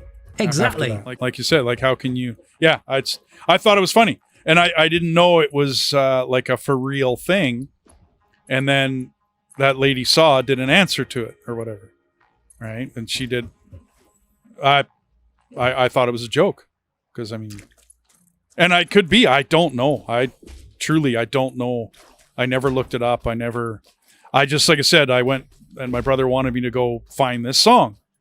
Right? And then he wanted me to find Lady Saw's rebuttal to it. Right, so don't ask me. Yeah, but there's another song where somebody talks about doing things but then doesn't because they got high. Yeah, because I got high. Yeah, that's the one. I was gonna play my child support, but then I got high.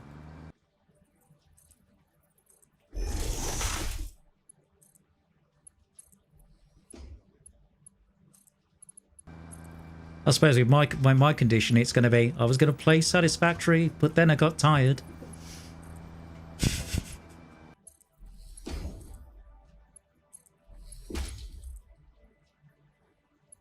Alrighty.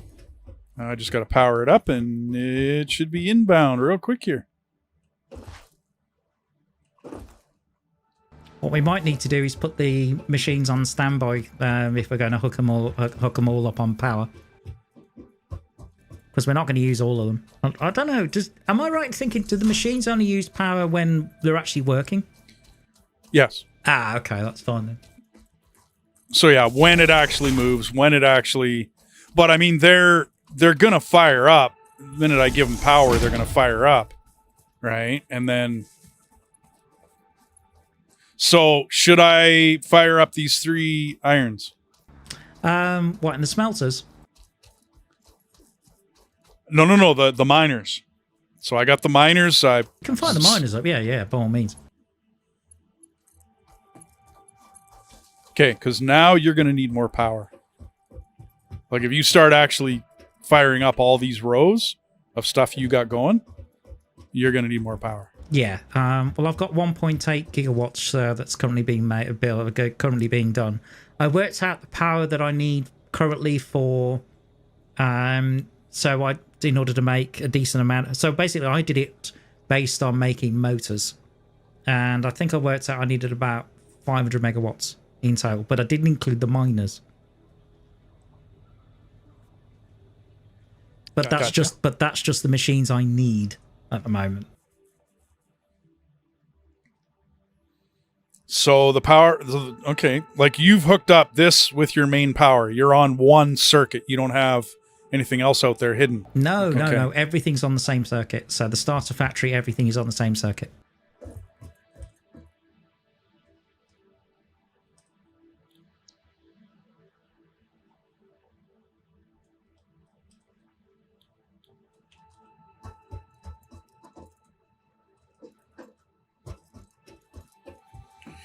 Well, the smelters are 4 per. You've got 3, 6, 9, and then 4, 5, I think there's 4 coal nodes as well. 9. Well, there's 9 times 9, right? Is 81 times 4. I think there was one more row back there. 9 times 4. That's like 360 for just your smelters.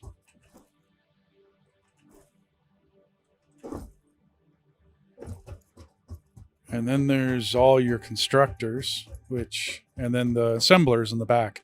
Now, you don't have all of your constructors all done, do you? Not yet, but there again, I think I'll work. Let me just stop the truck a second and have a look at my spreadsheet. Let me just stop the truck a second. I'll have a look at the spreadsheet. Hang on.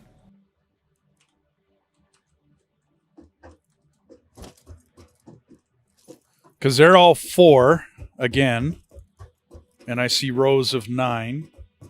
So that's just roughly in my head. That's 800 megawatts right there. Okay, so at the moment, the plan is out of the smelters that are built, we're going to end up using 18 of them.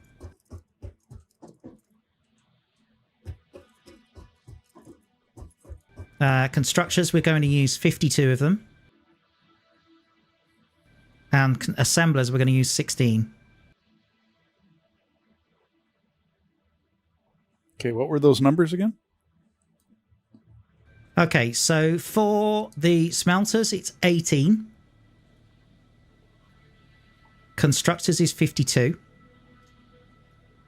And assemblers is 16. So the assemblers will use 240 megawatts. The constructors will use 208. And the smelters will use 72. Okay. Alrighty. So we're looking at a total of, and that's just for now. Like that's not okay. So that's 520 plus whatever miners we put in. Yeah, plus what I've done. Well, I like to look at max consumption, not your current, because if you shut down because you overdid your circuit, to fire it back up again, you need to be able to hit your max consumption for that first second or two, right? Yeah. So you're looking at 1,000 there. And then what I'm seeing in your factory here, yeah, it's going to be way more. you're going to go way beyond that. So the iron's in. The crystal looks like it's still on its way. I should go check that line real quick. Actually, Make sure I didn't goof nothing up. well, there's one going up. I don't know what's happening with the second crystal line because I can see it there, but it's not moving. Yeah, I don't have anything on. The bottom one's still got nothing on it. It might just be slow. No, it's not moving. I mean, I've got it further down the line and it's not moving. Because I'm heading back to the starter factory at the moment. Grr. Grr. Arg. Well, I know there's an issue with dedicated servers where it will actually put the belt in the wrong direction. Really? Yep. Now, I don't know whether that's a current problem with dedicated servers. But as I was hooking my dedicated server up and getting it all ready to rock and roll and whatnot, I ran into an issue that you can't run an experimental on dedicated right now. So I kind of went around that and I found a workaround. Oh, the little flies. The bugs are back. Yeah, I've noticed that some of the bugs and creepy crawlies some of the bugs and critters seem to be respawning. Is that supposed to be a gameplay feature? Yeah, it's a new one. Oh, great. Okay, so the top line turns into the bottom line after the lifts, and it's coming. It's on its way. It's good. Okay, so copper will probably be next. So what you need to do is once you clear out bugs or anything, monsters, bugs, whatever, you have to put a bunch of foundations down in the area, and that'll stop them from spawning. That's a minor annoyance.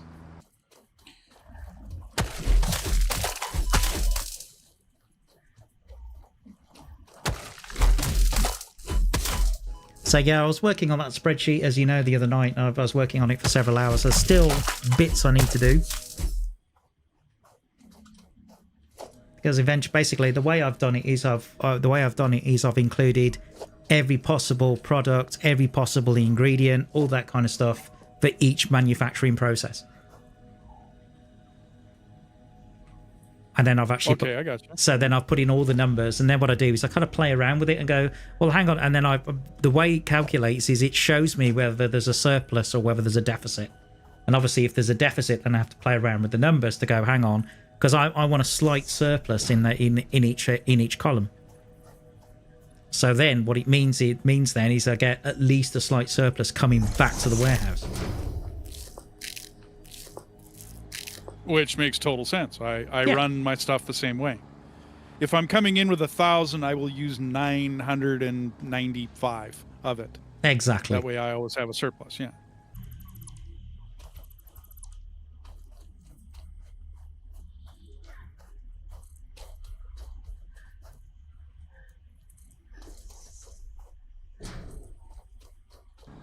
Of course, I will tell you this, there's a comedy on BBC Radio 4, which probably a lot of my chat will go, BBC Radio 4, you listen to that? You're that old. Yes, I'm that old.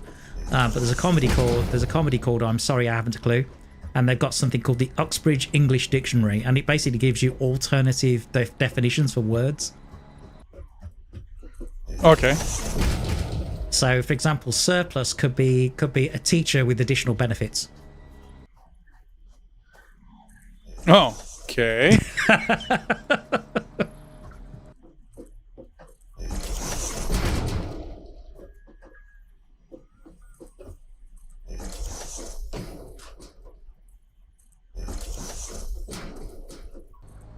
I'll have to look up some other examples, but that gives you an idea. Yeah, I gotcha.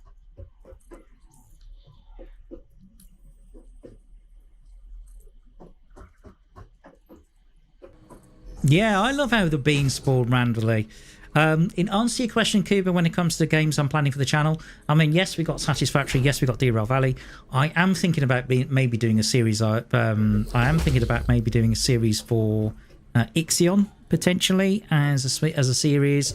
I'm thinking of maybe Choo Choo Charles as a mini series. So there's other things in the works at the moment, and it also depends what we talk about with D. I mean, D, D's obviously talking about Factorio. That could potentially fit in.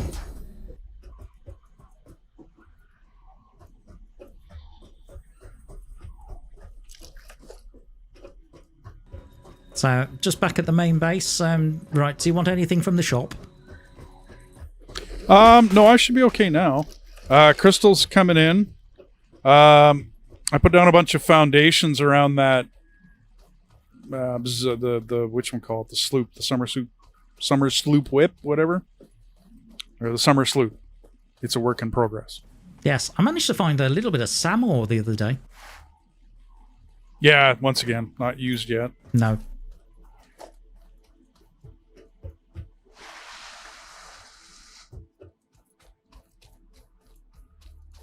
No, because I was about to put that in my calculations, and I could see there was no recipes for it.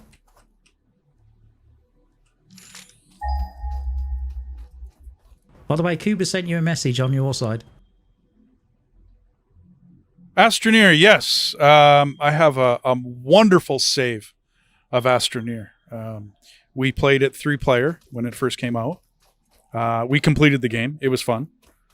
Yeah, it was, yeah, I like that game. A lot of fun.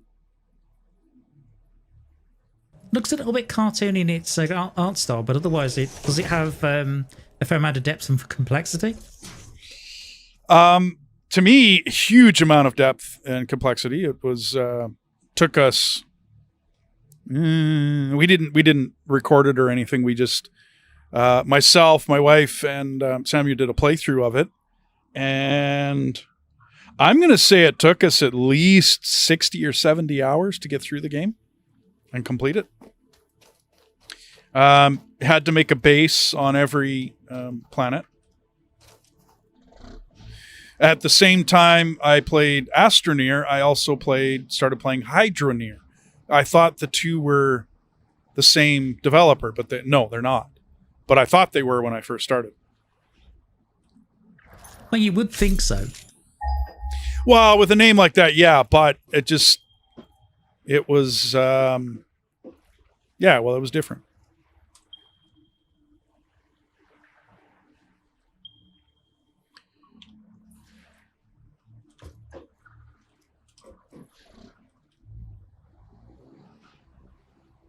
So that copper mine is up where the iron mines are. So I'm going to get that running. Yeah, it's pretty close, yeah. I think you've got to slowly get used to also looking at chat at the same time as talking to me. Tried getting gold. For which one, Kuba? Which game? I don't know if he's talking about Astroneer. Is the gold in the game?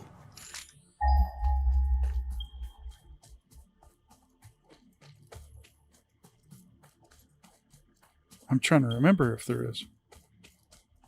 Because I know the equivalent of gold in, obviously, Satisfactory is Caterium.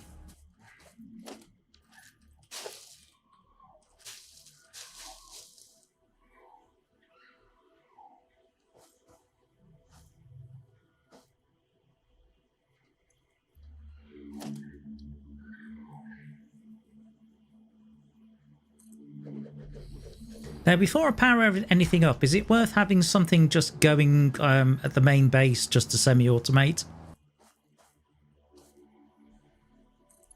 For myself, when I start to branch from a main base to a secondary type style like you're doing, I will commonly transfer everything over.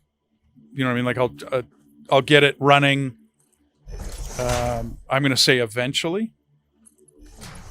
Well, eventually, yes, because I mean, if what I want to do, obviously, do with the starter factory is probably just use it just to potentially ship resources into the main factory.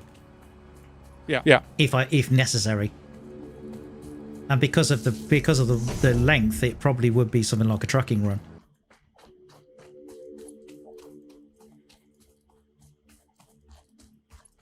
albeit I'd probably have to do a fair amount of paving.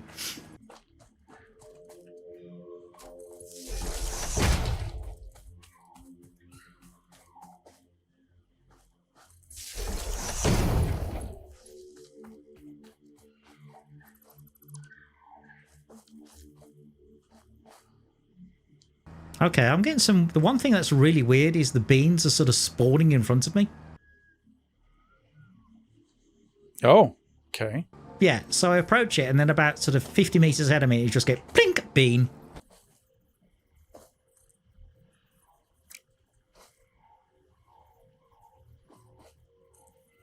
Otherwise, everything else just is running as exactly as intended. Yeah, now that I'm closer to the main base, my chainsaw is actually working.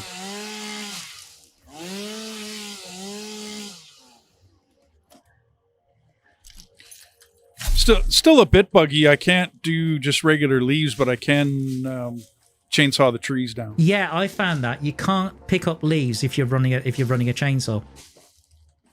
See, but you should be able to. I know, in but my own personal playthrough. But it's been the same way ever since I started experimental. Oh, okay. Ever since I started experimental, irrespective of multiplayer. So if I want to pick up leaves, I'll have to sort of, quickly switch to, say, my Xenobasher, or as I call it, my lightsaber in this game, in order to pick up the leaves. It's weird. Okay, because I don't recall that in my playthrough, which is the same, experimental. So I don't know. Don't know what to tell you. Isn't that weird? Just seems like there's little weird quirks about the experimental branch like that. Well, I mean, there's always been little quirks about this game. Oh, absolutely. I mean, there was when I was playing it before doing this stream, I had points where I would do a jump in the tractor, and for some unknown reason, one of the wheels would just get stuck in the ground. So I'd have to basically I'd have to deconstruct it and reconstruct it. Okay, the crystal belts have stopped. I assume that's because they've got to the end of the belt. Yeah, they should be there now. They should be okay, like as far as that goes. Mm-hmm. They're not that useful at this point, I think. Well, not yet, no. Unless you're going to start making a lot of signage. I know signs is something I can unlock with tickets, and also potentially can go into. Depends whether I've unlocked the recipes in Constructor as well. I don't see a lot because the crystal oscillators aren't used yet. Like they're not. You're not there yet. You know what I mean? Is that MAM research though? Crystal oscillators should be in the hub, but you're not. Yeah, that would be tier or phase 3, tiers 4 and 5 should be where the crystal oscillators start coming in. Oh, nice bit of foundation work where the bees were. Yeah, it was too high, personally. I wasn't very happy with it, but it'll work. As long as you can drive up and down it, we're good. I might have to raise these crystal belts, though, because they're a little bit too low. Oh, I've got trapped in the rock. Not again. That seems to be your favorite spot. Yeah. I just hang out here. In fact, from my perspective, I can just see the exhaust of the actual tractor just coming out of the rock.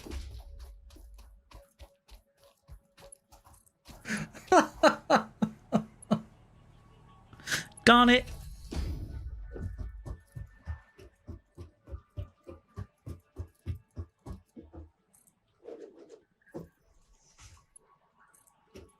Oh man, I've lost about 15 minutes of playtime.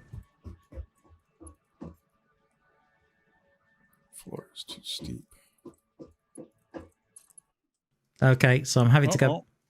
I'm having to go back to 4 minutes past 9 from my perspective.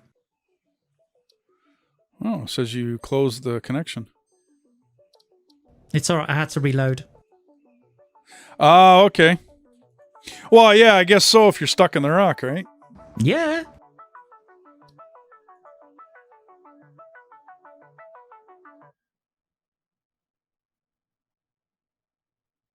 Oh, darn it. I've got to go shopping again.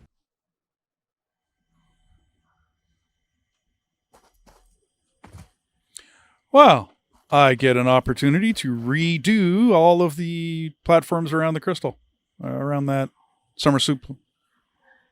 You might want to raise that crystal a little bit so I can get a tractor underneath.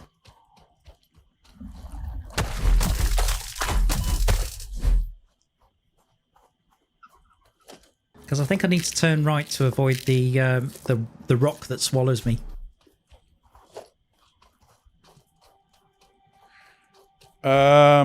If you head to the south at that summer sloop rock. Yeah, so what I do there is I turn to the right as I'm approaching the summer sloop.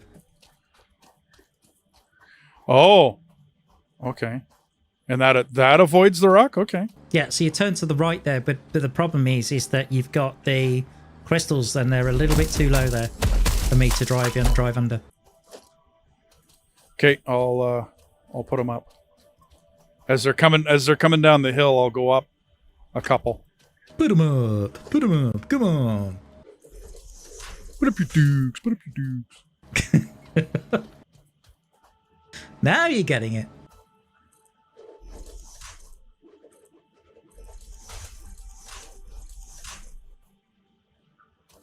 See, we're starting to merge onto the same wavelength now. Uh-oh. What? What do you mean, uh-oh?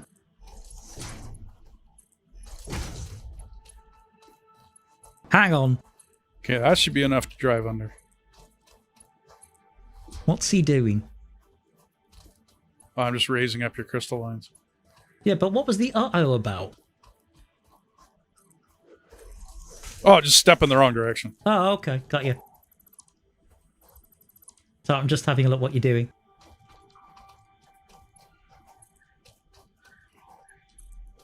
I'm going to raise these up by 2.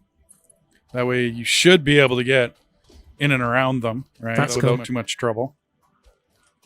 And then we don't need the whole place covered in as much as I had. As much foundations as I had. I can't see that. Perhaps 2 meter would do it. I'm just doing 1 meters. Oh, okay, cool.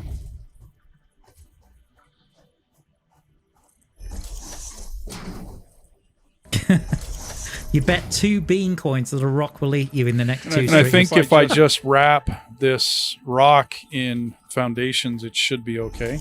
Cool.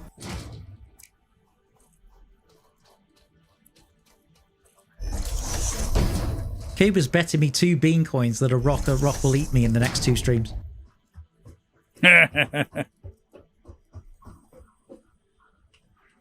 That's probably a bet you'd win, Cuba, to be fair.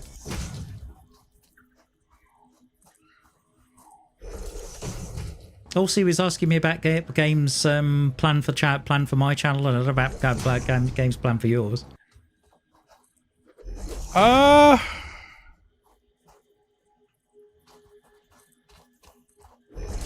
I'm hoping to take on Factorio, and before they upgrade it, they're gonna do a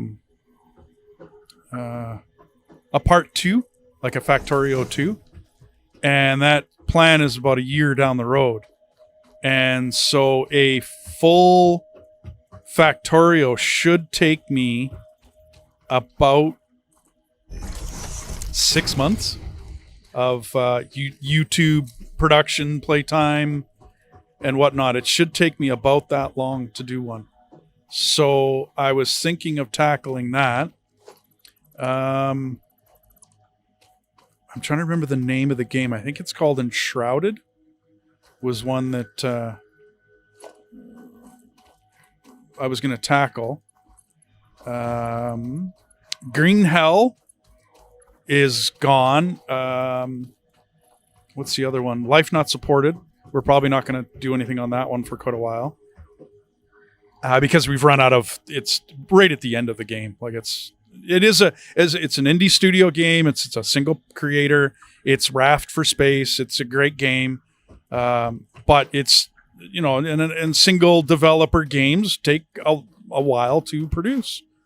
It's one guy working on it. It's like Hydroneer. It's one guy working on it.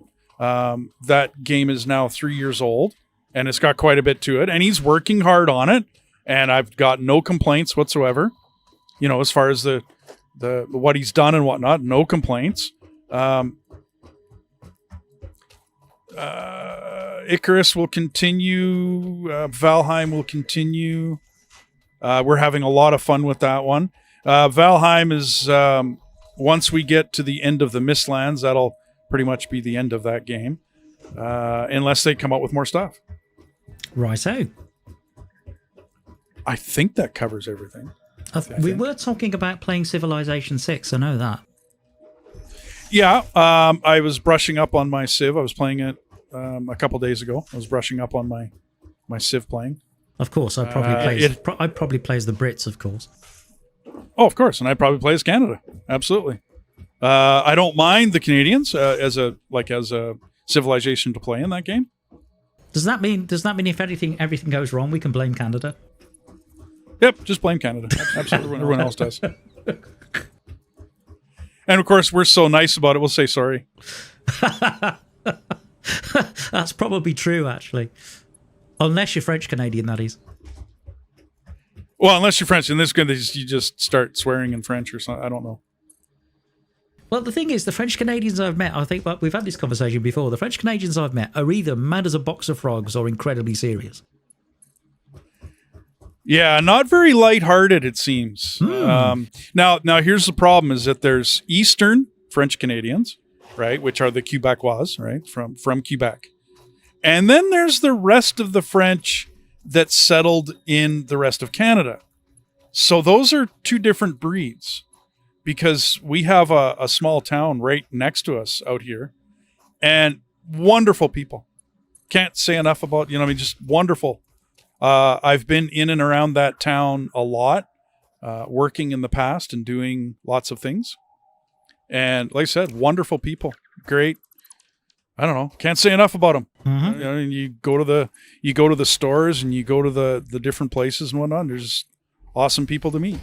When I went through Quebec, all of my trucking, all of my vacation time, I never met anybody bad in Quebec, though.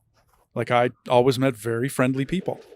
And then they find out I'm from Alberta, and they're still friendly. And there's notoriously been this East-West thing in Canada, where the East doesn't like the West, and the West doesn't like the yada, yada, yada. I myself didn't find that in Quebec, although I have heard lots of stories over the years of people having a bad time in Quebec, especially when they found out, they were from the West. Curious.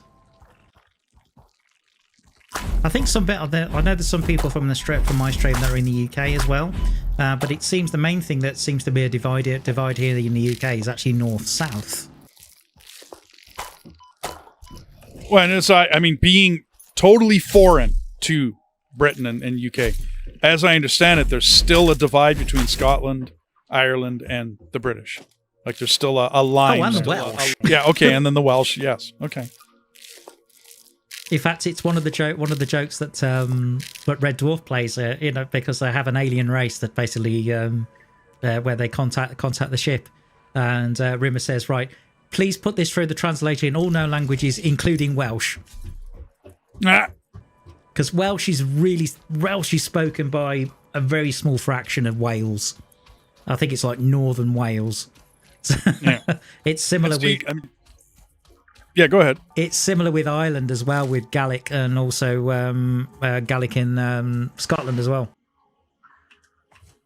See, and we got, like, New Brunswick is a different kind of people. I don't want to say a different place. It's still Canada. but it's when you meet a lot of people from there and the language that they speak and whatnot, it's a little different, but still nice people.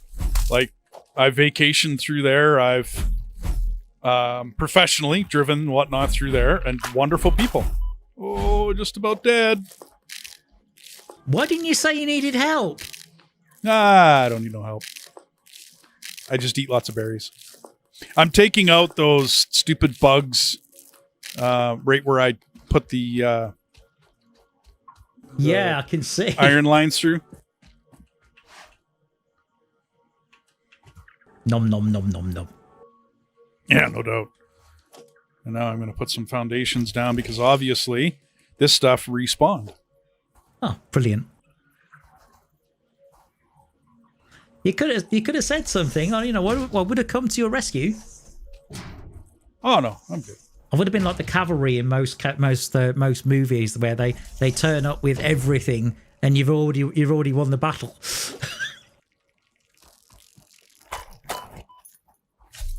I love that with things like Die Hard, you know, when John McClane's done all of the work and then all of the police then turn up in the last 5 minutes. Yep. And he's like, You think, guys, yeah, where there you were go. you?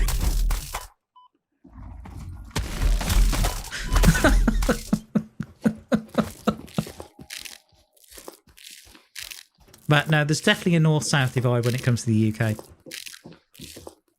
yeah, and there is definitely an east-west in Canada. If you look at the way our politics are, how, you know, the House of Representatives is, all of it, there's a huge problem with east-west here. There just is. I think with the US, it's mainly the flyover states where the problem lies. It seems to be very focused about on the East Coast and the West Coast.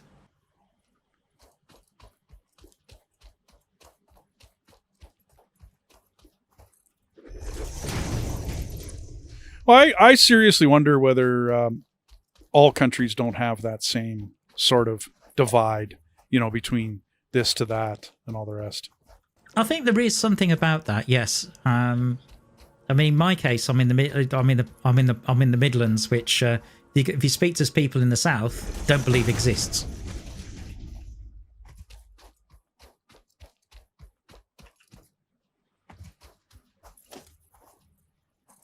Where in the UK are you? I'm in Birmingham in the Midlands, so I'm in the second largest city. Okay. I had one of my grandkids went back to England. My daughter-in-law comes from England. Okay. But I don't know, like, where. I don't know I don't know all the stuff to it, right?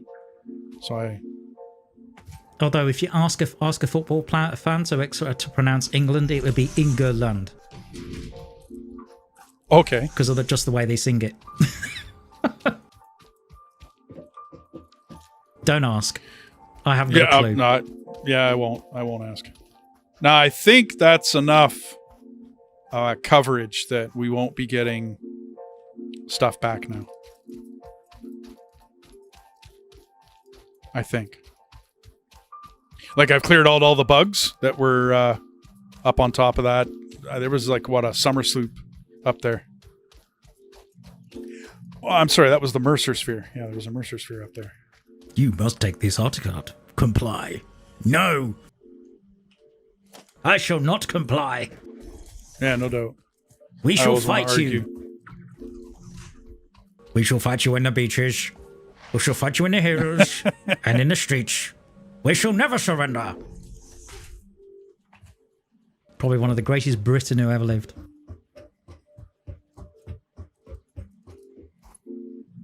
Well, that would depend on which documentary you watch, but yeah.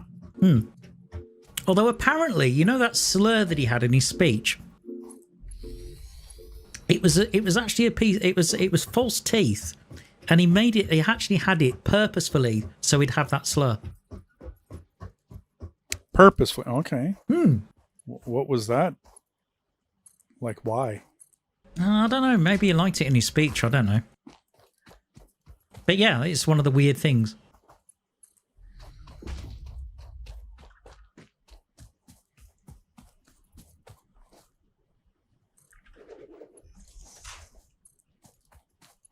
So I'm just setting up some assemblers at the starter to make some rotors. I'm going back and doing the copper again.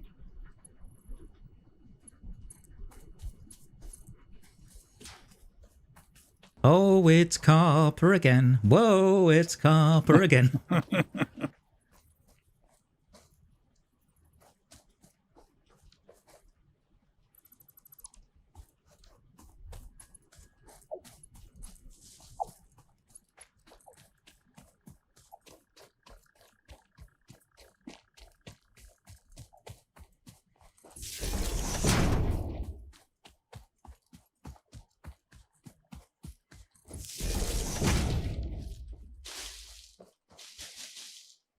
So Cube has just sent me a message that he loves how I'm watching a stream through a stream. Now I just need D to watch this stream. Yeah, we were talking about it before the stream. Then I think D's going to set it up as a separate page in his at some point. Yeah. So that, you know, every time he joins the stream, he can do that. He can just literally click a button and there it is. Did you go for a stream deck in the end or not? I do have one, yes. Cool. So I literally have a little button on my bottom corner. It's got D-Stream.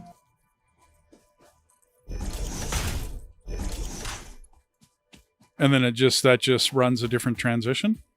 Well, all I've done is I've taken your browser link for this stream, and it shows you the full page. Okay, cool. If I cropped it correctly, I could actually run it on my main in-game and in the bottom right-hand corner. And literally have a little text box with D's view. Oh, okay, there you go. See, and I'm thinking I can put you up on the upper left where the experimental build kind of ribbon is. Yep. At an angle there. I can put you up there. Because my chat sits off to the right. My camera's down at the bottom. You know what I mean? And I don't know whether I'll ever get a green screen. I don't know. That's up I don't to know you. whether I'm ever... Well, I mean, I've got this great gaming room background thing going on. And, I mean, I guess I've never mentioned it to my channel, but I'm on Board Game Geek with 574 registered games. So, yeah, I'm quite the board game fan. And I've been collecting board games now 47 years I've been collecting board games. So you're a bit of an expert at rolling dice. Well, I mean, all sorts of different games. You know what I mean? And chess. I loved chess as a kid. I don't play a lot of it now because nobody wants to play me. What's your ELO? My ELO. And I'm not talking electric light orchestra. See, now I've never played chess like online. So what's an ELO? I'm sure that's an acronym. It's a rating. Oh, see, and I've never played for a rating. Yeah, because basically if you play, because I play on chess.com. Oh, well, I'm going to have to check that out. I play on chess.com, and basically an ELO rating is almost like it rates you against other players, and as you get better, you get a higher ELO rating.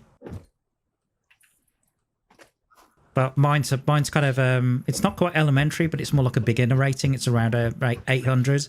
A competent player should get around 1200, apparently, and the grandmasters are around 2400 plus.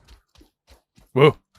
Okay, well, at one point in time, I was in the chess club in school, and all the nerd clubs, the computer club, chess club, all the rest of that fun stuff, and the math club, of course. And I read and studied chess books back then, and I have not done so in 30 years. So will I remember it? I don't know. Like, will it all come back to me? I don't know. People stopped playing chess with me a long time ago. A buddy of mine challenged me to a game, and I'm like, yeah, sure, no problem. Stomped him pretty quickly because he was just a bad player. Nothing against him. He just wasn't a very knowledgeable player. And then I picked up, it sits over there. It's a game called Terrace.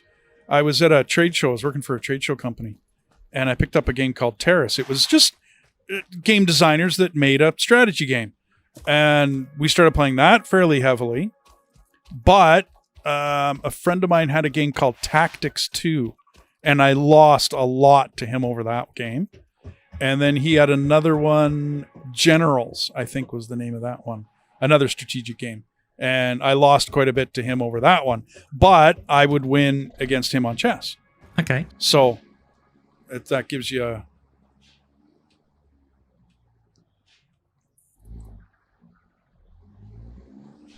But I do have a lot of Kickstarters. I do have a lot of first run games, games you can't get anymore. And then I was contemplating doing a series on my channel of games that you can get on Steam that are board games that have been transferred over to board game, like over to computer games. Interesting.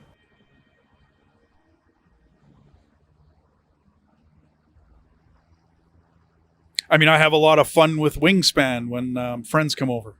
You know what I mean? And it's really good. I find it to be a nice couples game. It's not a party game, but it's a couples game, you know, where women enjoy it, right? Rather than it just being like a guy's kill everything game. You know what I mean? And you can play that one on Steam.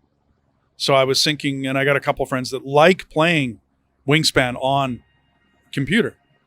It's the whole reason why a system like Roll20 works. You know what I mean? It's because you can't get everybody to travel, and you have a wider range of players if you play online. You know what I mean? Like if you get everybody together on an online scenario, and then it's a lot easier to get them to play. So Gotcha. I find the computerized board games work the same way. Scythe is an awesome game. That's one of the games I started painting, was for that game. That's why I got into painting figurines and miniatures and all the rest of it, because I just enjoyed that game so much. And then I picked up the digital edition, and although they don't have all the expansion packs in the digital edition, I still enjoy playing that game online. I still enjoy going over to a buddy of mine's place and playing it, you know, pulling that game out of the box. I have an old version of World of Warcraft that we play once in a while. Gotcha. Actually, I think that one's in the background. Yeah, it is. It's over in the background over there. Same with StarCraft. That's another one they're fun to play. They're just fun games. I never knew there was a board game version of StarCraft. Oh, yeah.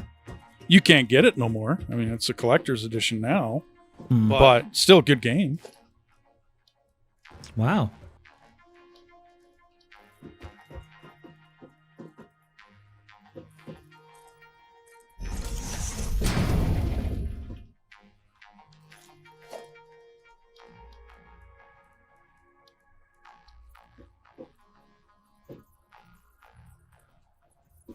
So how are you getting along at the moment? Well, I'm done copper. I'm done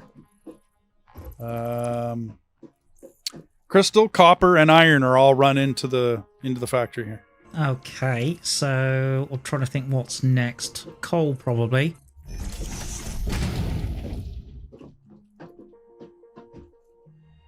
Although what you can do with coal is, you know, you've got the main bus coming in. Yeah. Is there any way of running the secondary bus? We could probably run that as a secondary bus alongside it, because that's obviously got to go up to the foundry anyway, which is going to be at the top of the factory.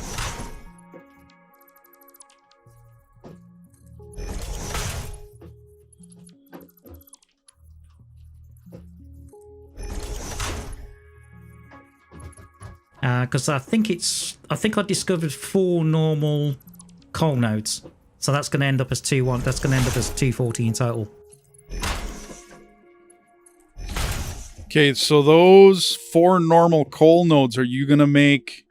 Is that for power at all? No, it's for steel. Okay. That's going to go straight into the straight into the foundry. So, if I can adjust your thinking, those 4 coal nodes are sitting right by a big pool of water. But down the coast to the south, it's a bit of a distance, there's 2 coal nodes down there that aren't near any water at all. Right. So that could be brought in and take care of all your steel production without a problem. And then you're not taking away from that pool that sits, because you know what I mean, there's the waterfall and a big huge pool that sits in that area. It would be the east of your main factory. And yet we can run those 2 coal nodes, because I don't think you're going to need much more than 2 coal nodes to run your steel. I can't see I think it. steel basically I'm going to end up with, I think it's 4 foundries, which is going to take 270 coal. No, 6 foundries. Because it's... Okay, so that sounds better, because they're 45 apiece. Yeah, the 45 apiece, so that's 90, 80. So basically I'm going to get it up to 270. Okay. Is the general idea. So that means if you find enough coal to run, so basically to bring in 240, then you've just got to overclock 1 miner. Yeah. So, I mean, whichever way you want to do it, it's doesn't matter to me. Well, I mean, I found those 4 coal nodes because they were relatively close to the base. Otherwise, it's going to be a case of obviously bringing it further. I mean, I don't mind either way, as long as I get the coal into the base on basically brought in on a belt. Yeah, once it's running, it's running. Exactly. So entirely up to you. Oh, guru of Satisfactory. Yeah, well, I'm always one for now, what would you call it? You don't have fuel hooked up and set up on a... Okay. So I'm going to put this... I'm just emptying myself out at the main base here. Oh, okay, got you.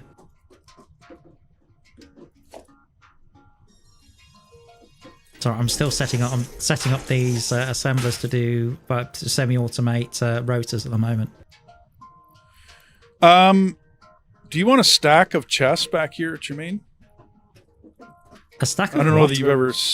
Okay, so if you ever look at my main base, I do a stack of 4 chests all stacked up and sitting inside a stackable conveyor pole. Are you talking about the storage containers? Yeah, the personal ones. Oh, those. I generally keep those by the hub. That's what I mean. So right next to your hub, I can put a stack of 4 and then 2 rows of it. I tend to do. So you can have 8 chests. I tend to put because I've got obviously there's the one in the hub. There's 2 there already. So I tend to keep them side by side and do a line of them. If that makes sense. Oh, I see. No, I see where you're at. Okay. But yeah, if you want to put a couple more in, that's fine. Have at it. Well, I'll tell you what. On the west side of your hub, I'm going to have fun. Ooh. I'm going to be intrigued. Okay, so you're not allowed to watch your stream for a second. Dum, dum, dum, dum, dum.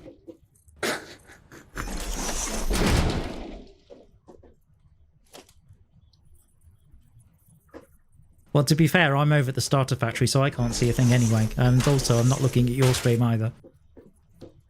I suppose that's the delight of having it on a separate page. Yeah, unfortunately, I want you on beside me though for the next one. Right now, I got you way over my shoulder, and it's a little kinks my neck to go look at it. I don't know why. I didn't really dawn on me to think of actually watching your stream. Oh, there you go. Then you got to try and figure out the audio issue. So what I've had to do basically is mute your stream through Windows. So that means when I go to your stream, there's no audio from it. Okay, well, I mean, that kind of makes sense, so that you'd have to do it that way. So yeah, now you got 2 stacks of chests. Keep them or delete them, whichever way. Gotcha. But I got a bunch of grass and wood and whatnot that I've been, chainsawing. So. Well, to be fair, there's actually storage containers with those. Oh, down the line there is? Yeah. How about flowers? Petals, yes. And mycelia. So your mall is all set up then. Yeah, I never actually got any mycelia. Oh, that's interesting. I just didn't chainsaw the right thing. It was all bush. I'm sorry. Yeah. The innuendo. That was on purpose. Yes, it was. Nice.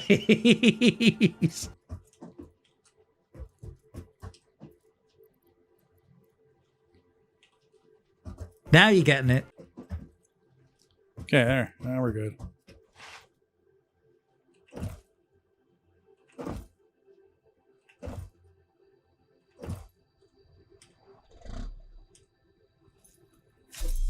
Ladies and gentlemen, do you believe Dee's actually getting the hang of a British sense of humour?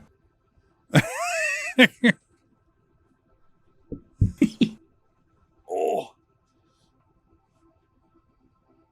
I gotta sit up here for a minute. I gotta get a new mic stand as well. I got a really, really old. I was laughing with my wife last night because I was mentioning that I got to get it, and we were talking. I think I've had this mic stand for 30 some years. Oh my word! So it's like every time I move it, it's like creak, creak, creak. You know what I mean? It just, the rubber in it is not very good. I've used it on stage so many times. It's not funny. So, would you go for one that's clamped to your desk or not? well, I have around me. I really need to show you a picture of my room. I custom built all of my shelving, and it wraps around both of the computer desks. So the computer desks were bought at like whatever, someplace, right?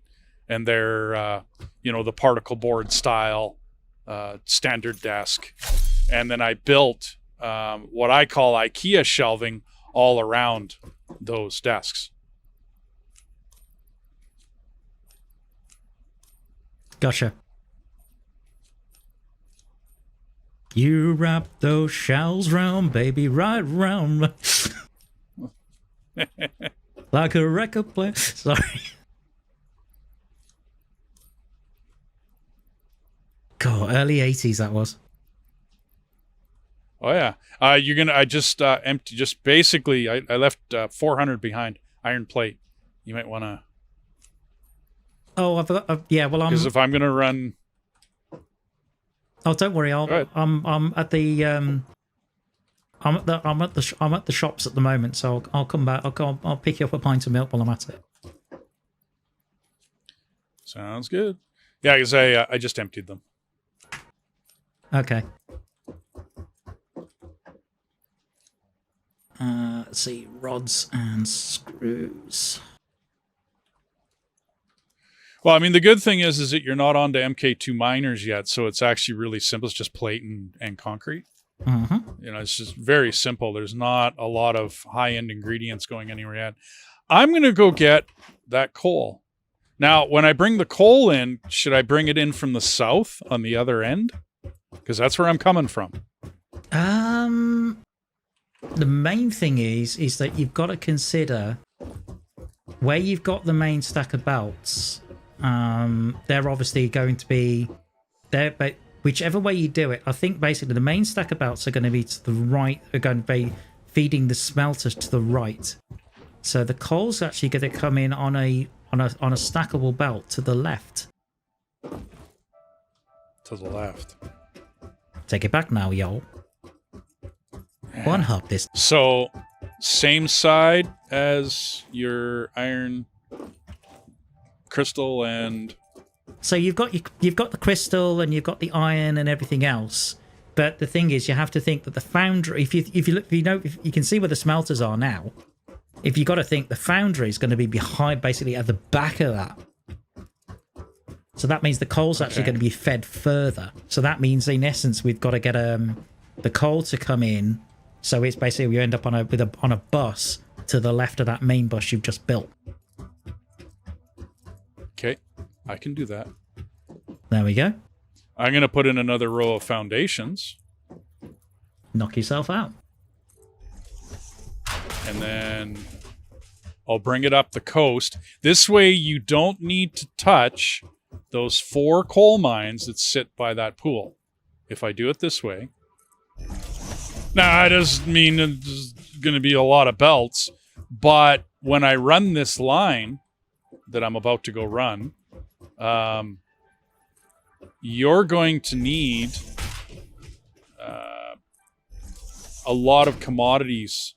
Like if you continue to build the size that you're building, okay, the size of factory that you're going for here, you're going to need a lot of the commodities that are coming out of that southeastern area of the big huge map. Like if you look in basically the whole general southeast section, that whole entire south part of the map has all sorts of commodities coming out of it. Like all sorts of stuff. So, yeah. Well, generally that's the plan. I mean, basically to get most of the stuff made at the main base with resources coming into the main base. There might be 1 or 2 satellite factories potentially. Particularly if you've got an ideal site to make more complicated stuff, because you happen to have the resources sort of within a few hundred meters. Well, like I said, I have a place. If I'm doing satellites, like my playthrough right now is one singular, just because I wanted to tackle that. But in previous playthroughs that I did not record, I've done all sorts of satellite. I have a place for heavy modular frames. Like it's a beautiful spot. It's got everything you would ever need to make heavy modular frames. Sounds good. You know what I'm saying? Like it's all right there. No muss, no fuss. And then it's just a case of trucking or training it back. Yeah.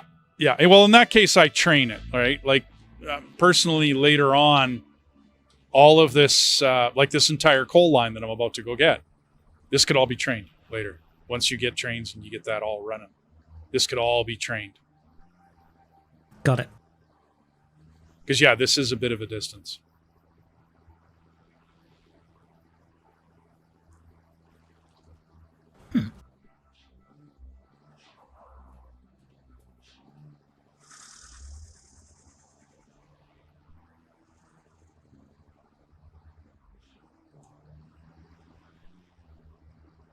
Of course, I got to remember how to get out there.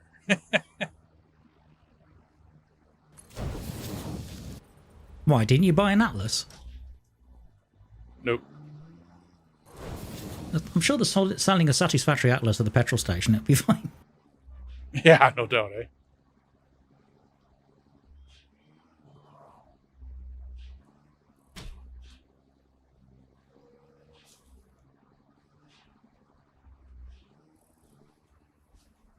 It's actually been a while since I've built down in this southern forest. I'm starting to remember. It's been a while since I've done a start down here. My last 3 maps were 2 in the desert, and the other one was where you started, where your base. No, it'd be the northern forest. It'd be to the east of where you started. Okay.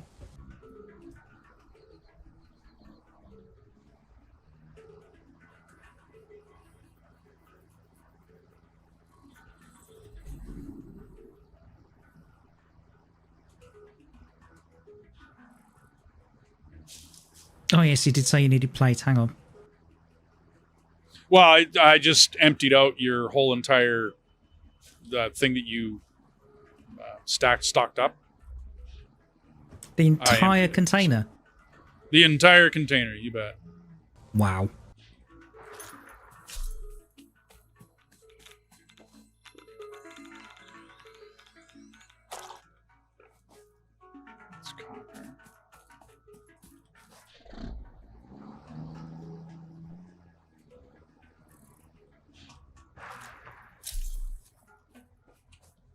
Well, the good news is I've actually got enough smart plating to complete the complete phase 2 objective.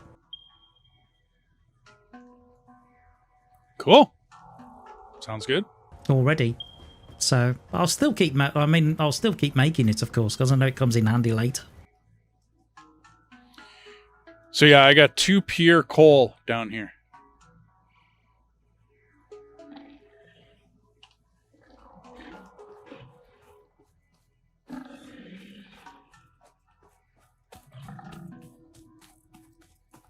Good grief, you're clearing me out of smart plate here, out of plate faster than I can make it at the moment.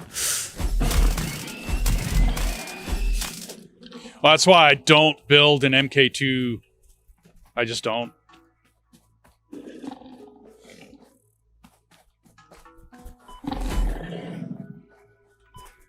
Oh.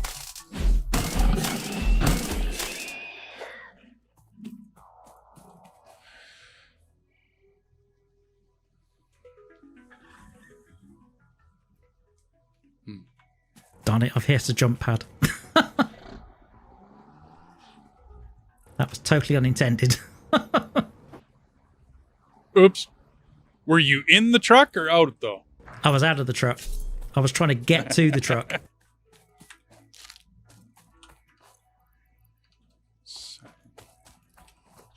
Okay, so I'm going to bring this back to main base, and then, because the time's coming up around 10 o'clock here, so I'll probably take a break for a bit.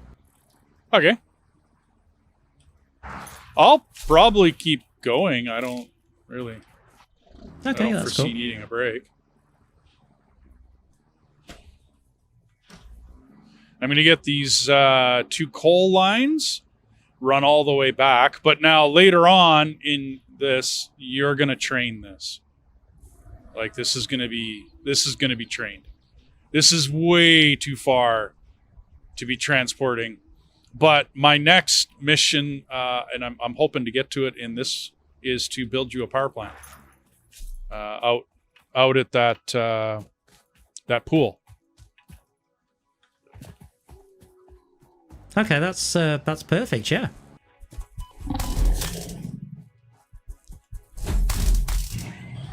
Because I'm gonna need a lot of power anyway.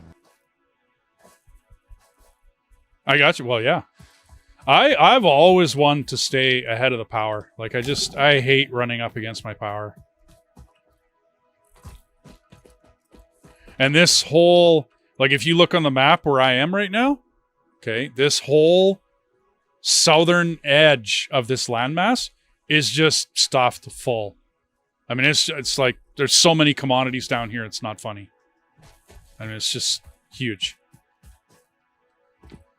I'm sure you're right. I'm just busy driving at the moment.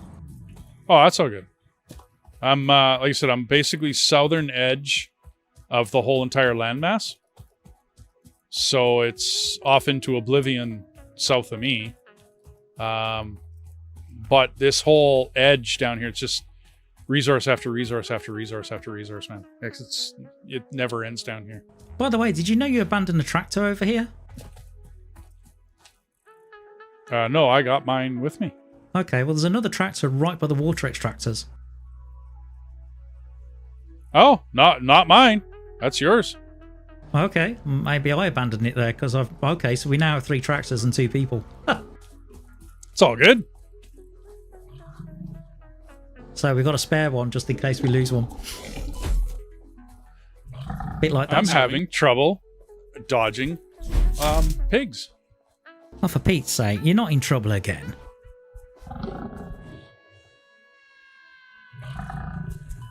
Yeah, I can usually dodge these guys no problem. I'm experiencing some lag being on your... Do you need a hand over there? Oh no. These guys are a joke. They're not when I try and tackle them. Oh yeah, no, these guys are a joke. It's not the big boys. You know what I mean? Like you start talking about the big guys. Yeah, they're a hassle. Or if I get 3 of them and I can't dodge them. You know what I mean? Like if you're up against a multitude of them and you can't dodge them, then there's an issue. Oh, definitely. In fact, I need to make some shorts out of that. I had a battle. I think it was one of the streams where I had to battle with 2 small hogs and a big one. Yeah, basically that took 3 attempts to do. I gotcha. So it's almost, it's basically, I could call it the Hog Wars trilogy. If there wasn't such thing as copyright, I'd set it to Star Wars music.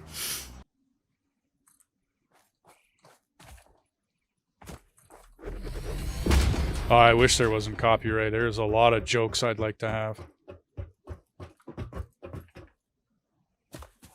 But the thing is, I mean, I know there's schemes now where you can actually license copyrighted music, but the problem is, a lot of it is in the pop charts. It's not sort of soundtracks or TV shows or anything like that. Yeah. There's actually the one game I had to shut the music off. Otherwise, I was getting copyright strikes and notifications on my channel. Good grief. And I mean, I would get a message that said, "Oh no, we're allowing this. You go right ahead." Then why do I get a warning and why do I get?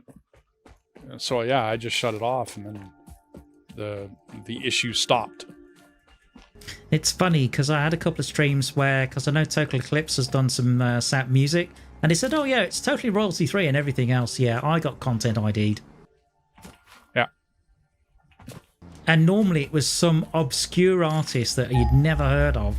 I mean, don't worry. I mean, I basically got the ID claims released. It's just going through the hassle. Yep. And I'm thinking, nah, it's not worth it.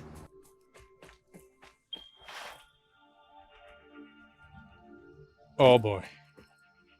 Oh, what now?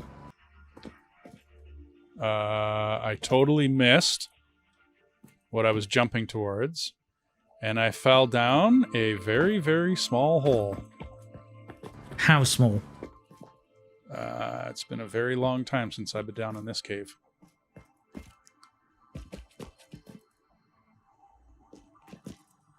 You don't have arachnophobia turned off, do you? Relaying message. Hello, this is Patrol Figure. Well, no, you'll see Nope, you'll see spiders. Hope to find a cure. Oh yeah.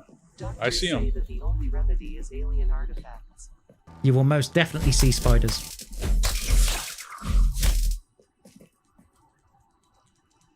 For the reasons I explained to people the other week.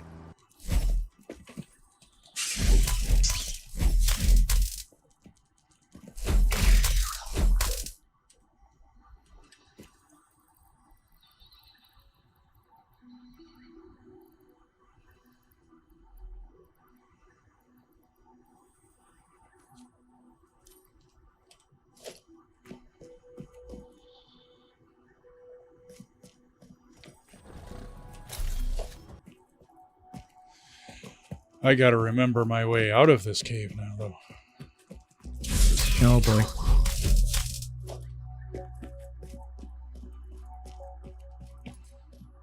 It's been a very long time since I've been down in here.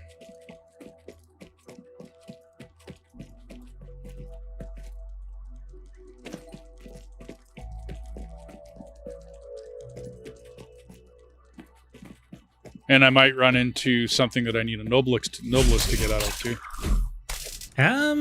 Yeah, you'd have to research one first.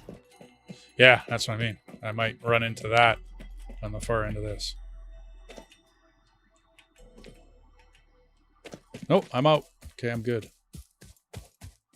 Excellent. It's been a really long time since I've been down in there. It's out of all the places that I could have jumped and missed, I hit like a sliver where you can fall through and then get down into that cave section. Mm-hmm. I usually end up identifying it, finding it, and then covering it up with foundations, just so I don't end up falling down it. Okay.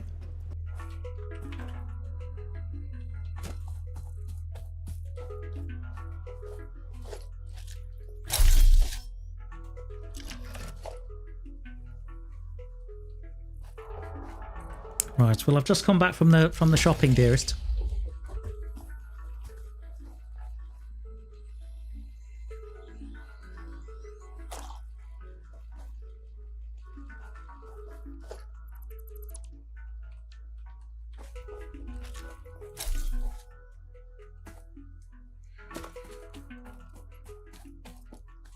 Okay, let's feed in these. Let's feed in this smart plating. Let's see if I can go find it and fall down again. Really? Why would you do that?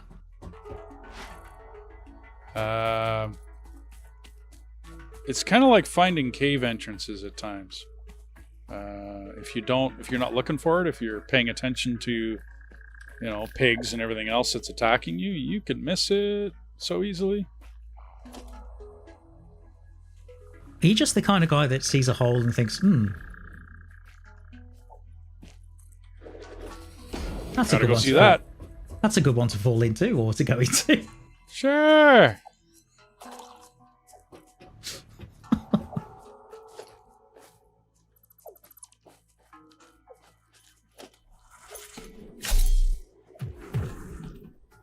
Okay, I'm just playing Postman at the moment.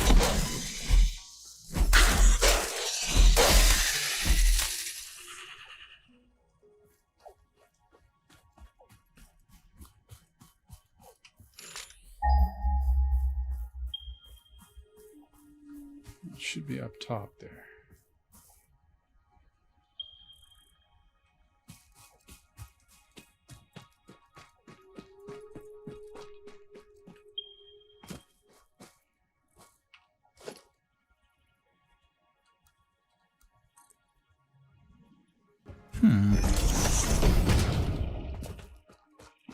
There. Found my hole and covered it up. Good for you. Well, if you... it's like I said, out in the middle of the book, it's a sliver of hole that you can land in. Okay, so you found a hole surrounded by bush. Well, if you just kind of pop over for a second and look... I'm sorry. I foundationed it. And what I was trying to do is, of course, I foundationed over it. But it's this little tiny sliver. And I was trying to jump up on this cliff that I'm on, and I ended up not making it, and I fell down that hole. And down there's a cave, and it's quite the extensive cave. So, interesting. I'll say. I think that woke Rod up in the chat.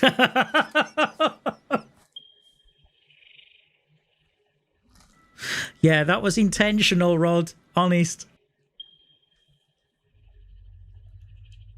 I think Rod got the innuendo.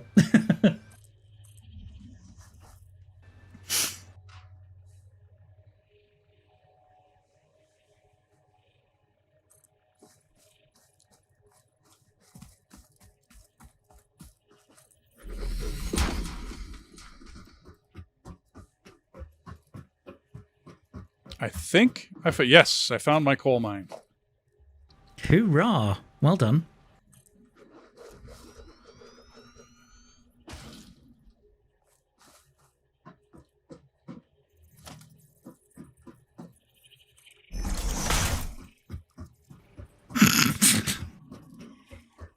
Rod found that so hilarious that he's got tea and biscuit crumbs all over his screen.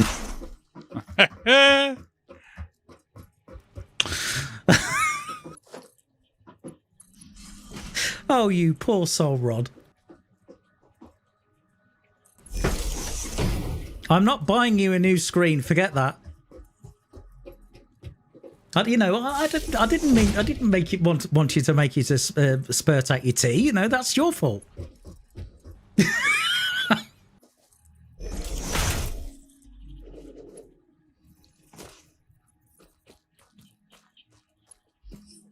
Okay, well, ladies and gentlemen, the time vastly I mean, I'm actually overdue my break, with the time actually coming up to 10:15.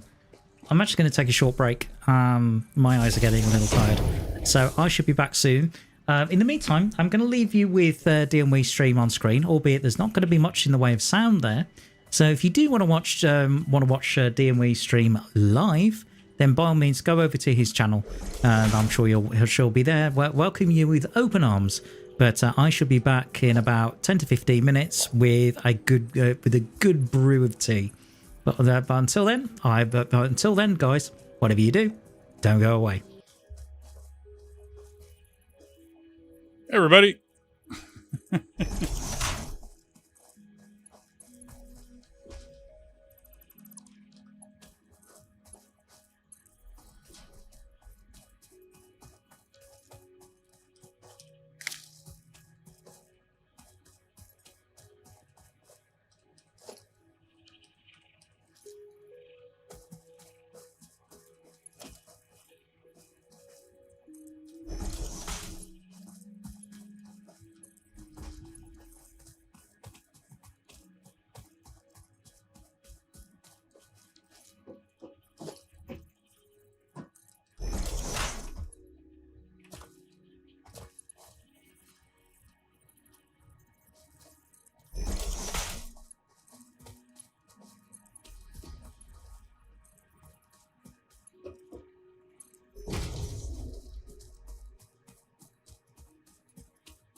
Yes, I'm going to be belting this, not all the way back to the desert, all the way back up this section of down here up until his base. And I'm only doing this until we get trains to train it.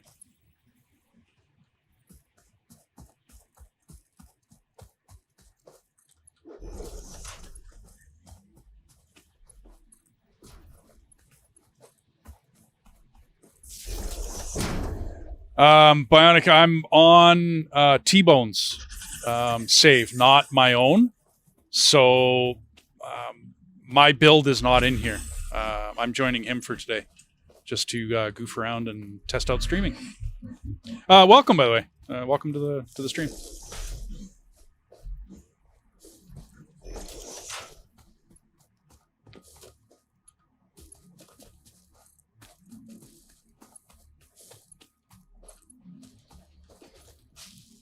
Yeah, that'd be nuts to go all the way back to the northern desert with this. Yeah, no, that'd be yeah, that'd be a little much.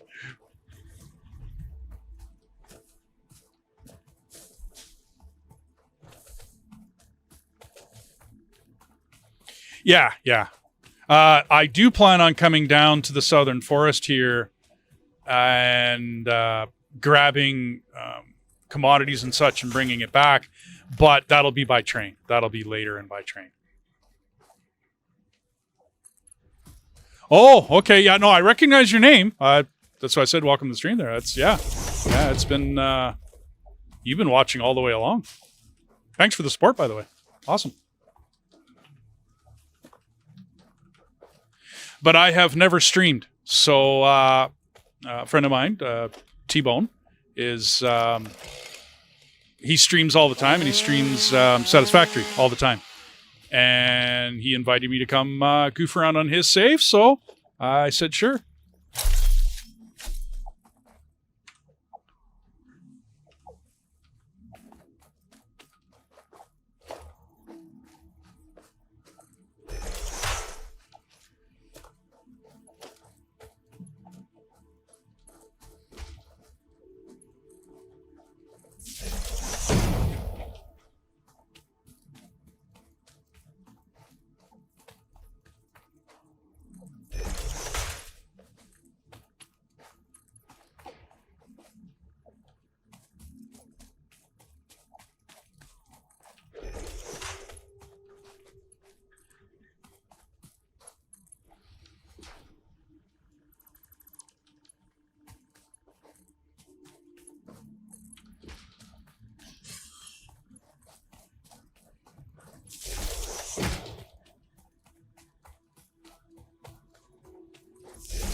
And the only reason I'm bringing all of this back this whole way is I plan on making a power plant in here with the 4 coal that are in this area.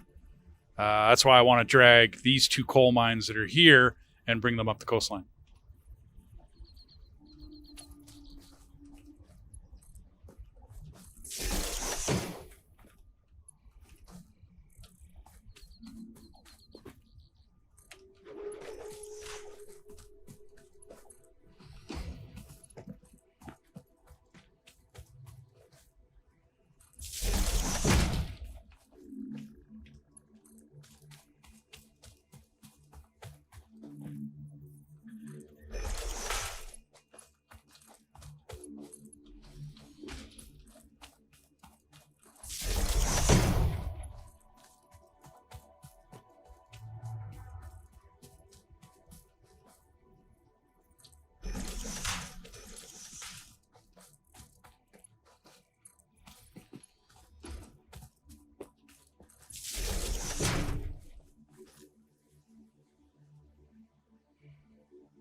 Where is it?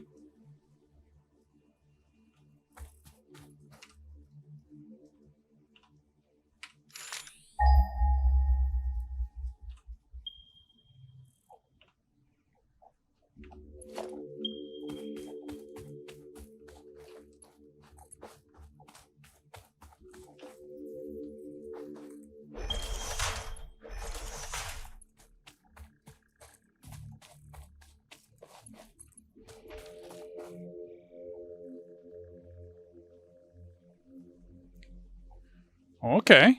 Northern Forest, where the 2... Yeah, this one isn't opened up for that.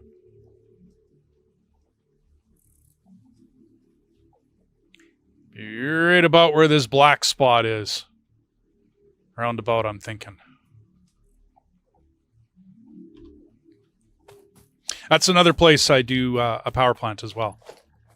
But I've never made the compacted coal. I've always just done regular coal for it. Maybe I should tackle that in this one for T-Bone here. Because there's... the one I'm thinking of is this pool up here. There's a sulfur node up top here somewhere from that sulfur node.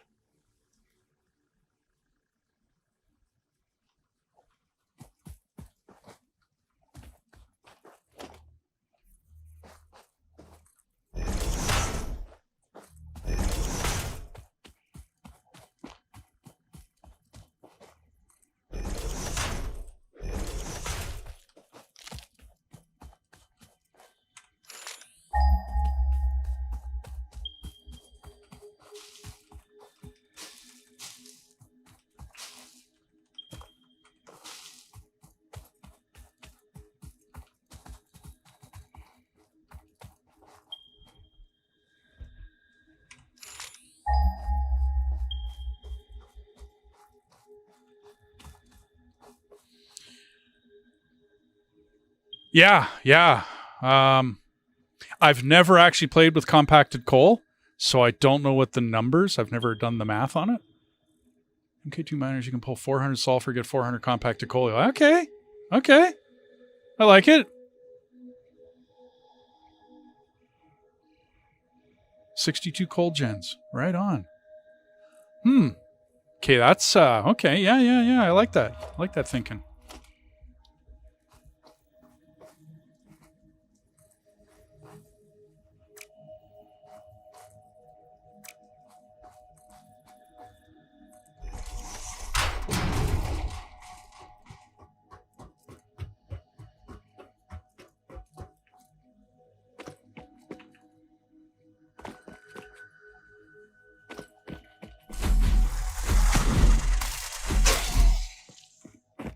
Bye. See you.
Okay.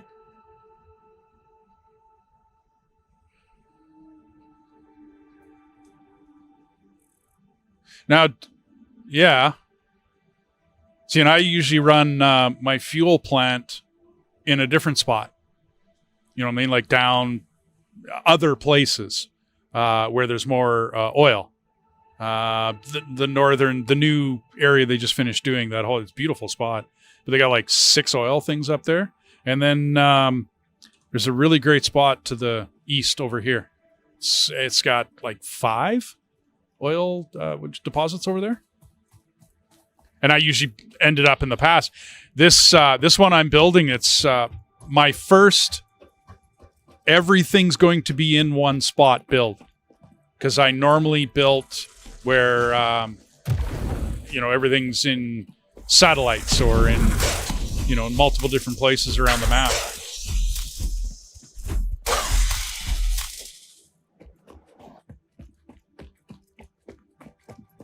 Yeah. Okay. You know what? Thank you hugely. I'm going to try compacted coal this time because I know there's a sulfur up there. I'll talk to T-Bone when he gets back and see if he can get the tech for it so we can run that.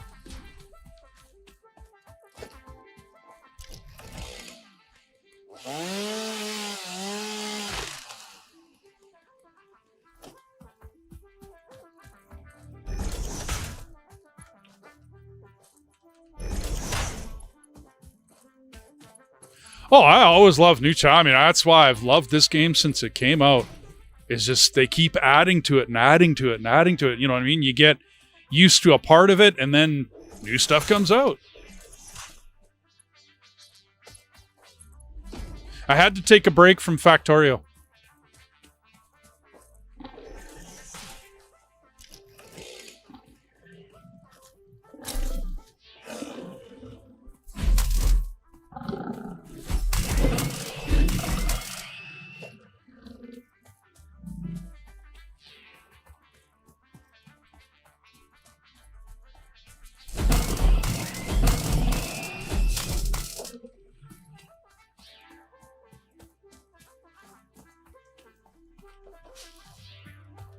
K2, okay, yeah.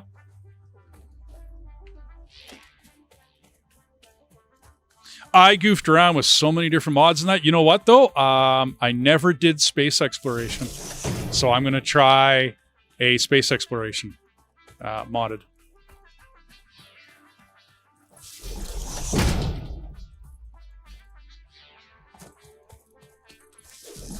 Yeah, and for me, it was the other way.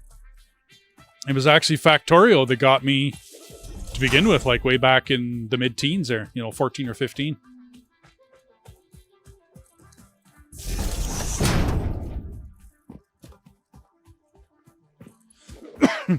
I wish there was more logistics in this game.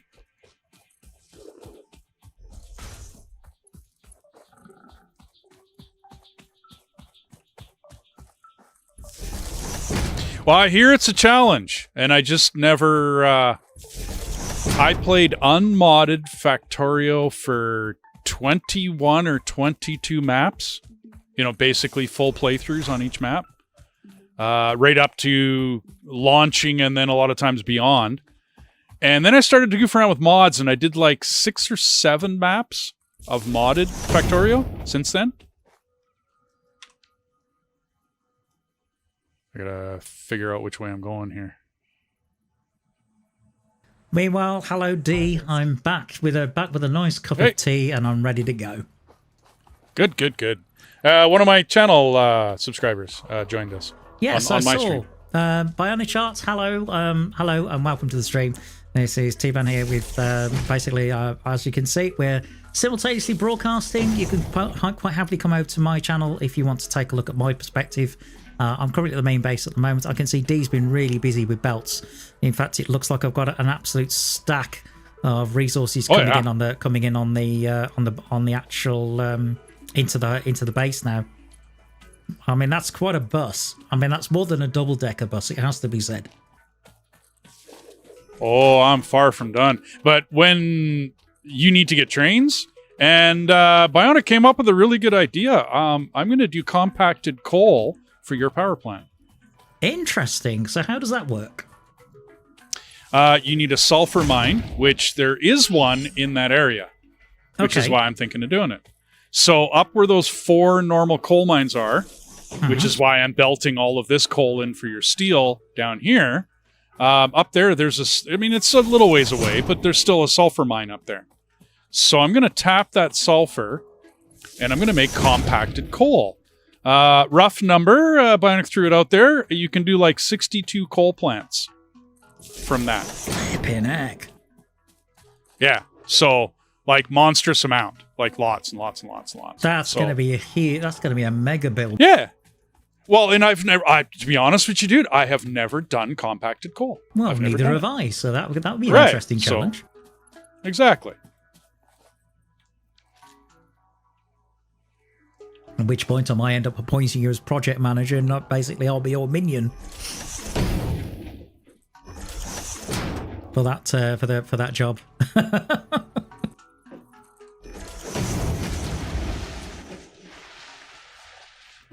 I'm getting there though. I'm getting back to your main. I don't have the belts with me right now, but I'm just running power, so I can make sure I get my proverbial shtick together as far as where I'm going. Meanwhile, do you want anything from the shop, dearest? Nope, I'm good. You sure you don't need any steel or anything? Well, you brought a bunch back. Yeah, you brought a bunch back to the main base already, didn't you? Yeah, I did bring some back, but I can always bring more. I should be okay. We'll see when I start actually running the belts. I'll tell you what. I'll jump in my tractor and I'll go over there and get some. Well, I'll put them to use. Once I start the power plant, that's going to be another, huge... I'm going to go that way. That's going to be another huge draw on plates. But we need to get the coal. I do steel as fast as possible so that I can start building MK3s. You start doing steel beams almost immediately and just overproduce the steel beams for quite a while. And then we can get MK3s running, and then you're playing with some power, right? Like, then you're playing with some good stuff. Okay, that's fair enough.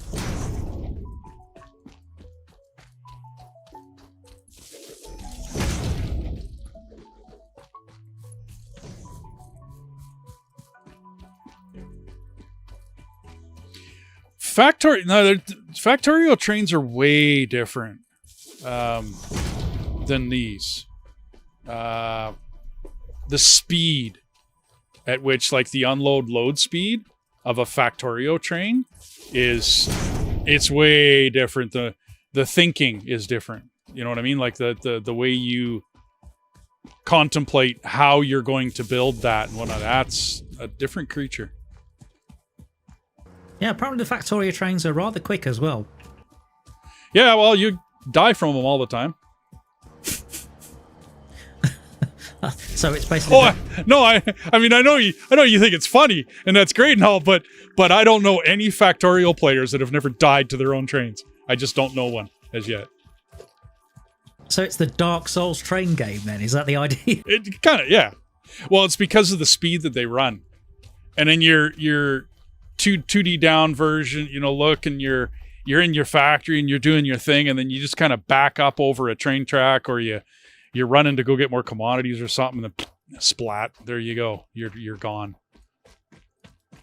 Yeah, gotcha. And I mean, like I was saying, trains run, top speed of a Factorio train is like 264 kilometers an hour, so it's fast. I mean, the trains in this run slow, like slow compared to those. Yeah, they're more like sort of heavy freight. Yeah, well, and it's like you're running in a train yard still, or just outside the train yard. A Factorio train, if you don't overload it, it's just easy to do, but I mean, if you don't overload it, it'll pick up speed like almost instantaneously, and then you're running at full speed real quick. Yeah, I'm hoping, Bionic, one day, sorry to cut you off there, T-Bone. I'm hoping for logistics in this. I made a post when Satisfactory first came out, and a fairly long, detailed post on their Q&A site, and I went into how every factory game needs logistics. Like, even just the beginnings of logistics. I mean, whether you get, with the combinators and all the rest of it, whether you go that far or not, you need logistics in a factory. You do. Okay, what sort of logistics are you talking about? Okay, in Factorio, there's combinators, and you can make actually, you know what? I should look it up and post it to you. Yeah, long time ago, I was surfing YouTube, and I didn't know what Factorio was. I had no idea. And hang on, I'm going to post this because this is just too cool.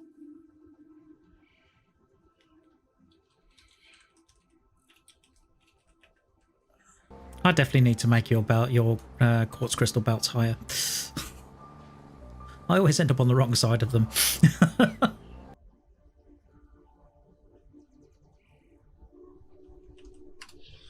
Okay, so there's a YouTube, whatchamacallit, that I posted to you.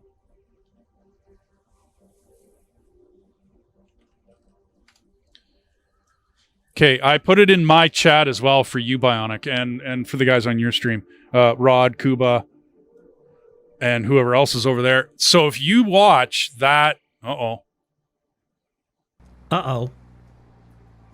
Now what? Hang on. This is the point where I say, "Are you in trouble?" And he'll say, "Oh, don't worry about it. It's fine."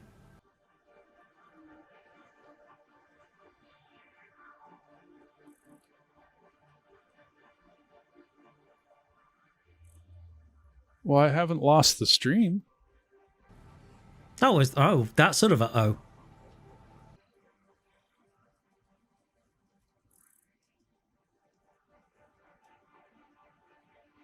I don't think so. Hi, Andy. How you doing? Okay, no, we're good.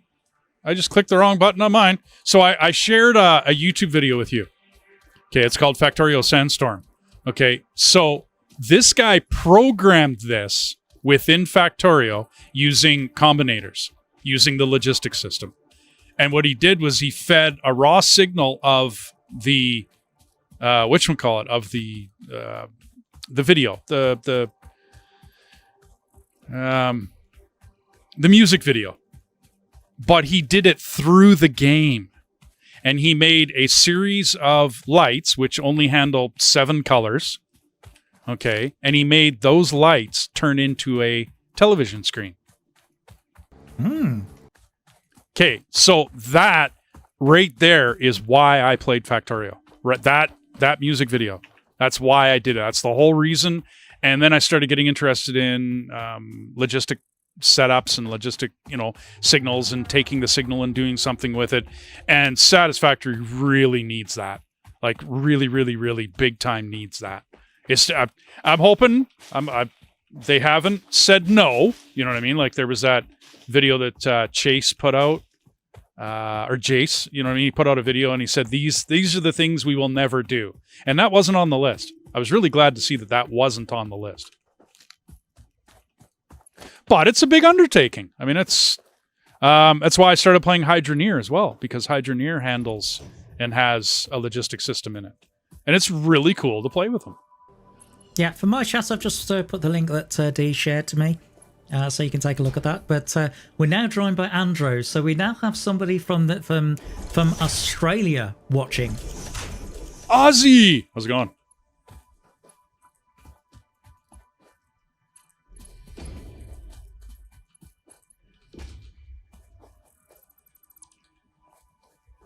And we're not talking Ozzy Osbourne either. Even though he's a local lad to me, because he's from Birmingham. So I think he was actually lived in Aston, which is pretty close to the city centre.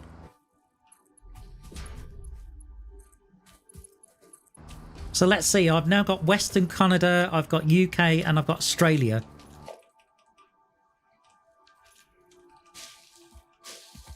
I think we're pretty much covered for most time zones, to be fair. Yeah, we're pretty much covering the planet right now. That's cool. Actually, where are you from, Bionic? What part of the world do you hail from? Yeah, I was just wondering where Bionic was from. And yes, that is wild. That music video, like I said, that's why I started playing Factorio. That's why I got into factory-style games. And any game that has a logistic system in it, basically. Which is why I started playing Hydroneer. I liked Astroneer, and I thought Astroneer was really cool, right? Because it's a cool game. There's nothing wrong with it. But then I thought Hydroneer and Astroneer were the same person. They're not. But then when I looked at Hydroneer, I noticed that he had logistic systems. And I'm like, okay. With, he's got, the way he does it is really neat. He's got statements. Basically kind of an end if statement. If this is greater than this, then put out this signal kind of deal. And most of his run off of a 1 or a 0 signal rather than like a Factorio that can run off of hundreds of signals. In answer to your question, Andy, he's actually gone to bed. He's got to get up at 20 past 4 in the morning. But yes, welcome to this simultaneous broadcast. The voice you're hearing is from D from DMW Gaming. He's actually based in Alberta, Western Canada, and he's got about 230 subscribers. Yeah, I got to put your stream in a little better position. I got to turn right around and look over my shoulder to see what you're doing. I'm sure you'll figure it out. Your contract legally compels you to harvest this artifact. At first, when Bionic joined, he thought I was running this all the way back to my factory on my save, all up in the northern desert. Here I am in the southern forest, running it all the way back there. No, Bionic. No, he's no. Oh, I'm crazy. I'm not that crazy. I don't know. Trucking on ice seems a bit crazy to me. It was good money.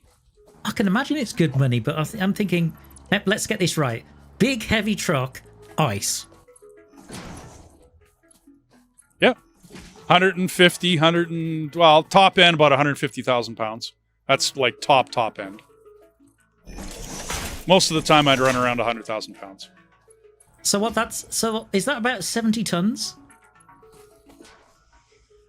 I know my kilograms, I don't know my pounds.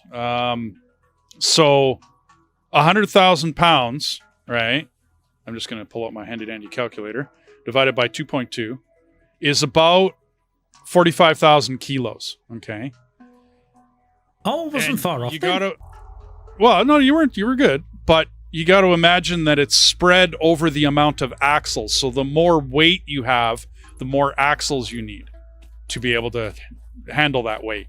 And so each individual tire, depending upon which, load and truck and trailer and setup and whatnot, you might actually be running less weight than some pickup trucks that are out there.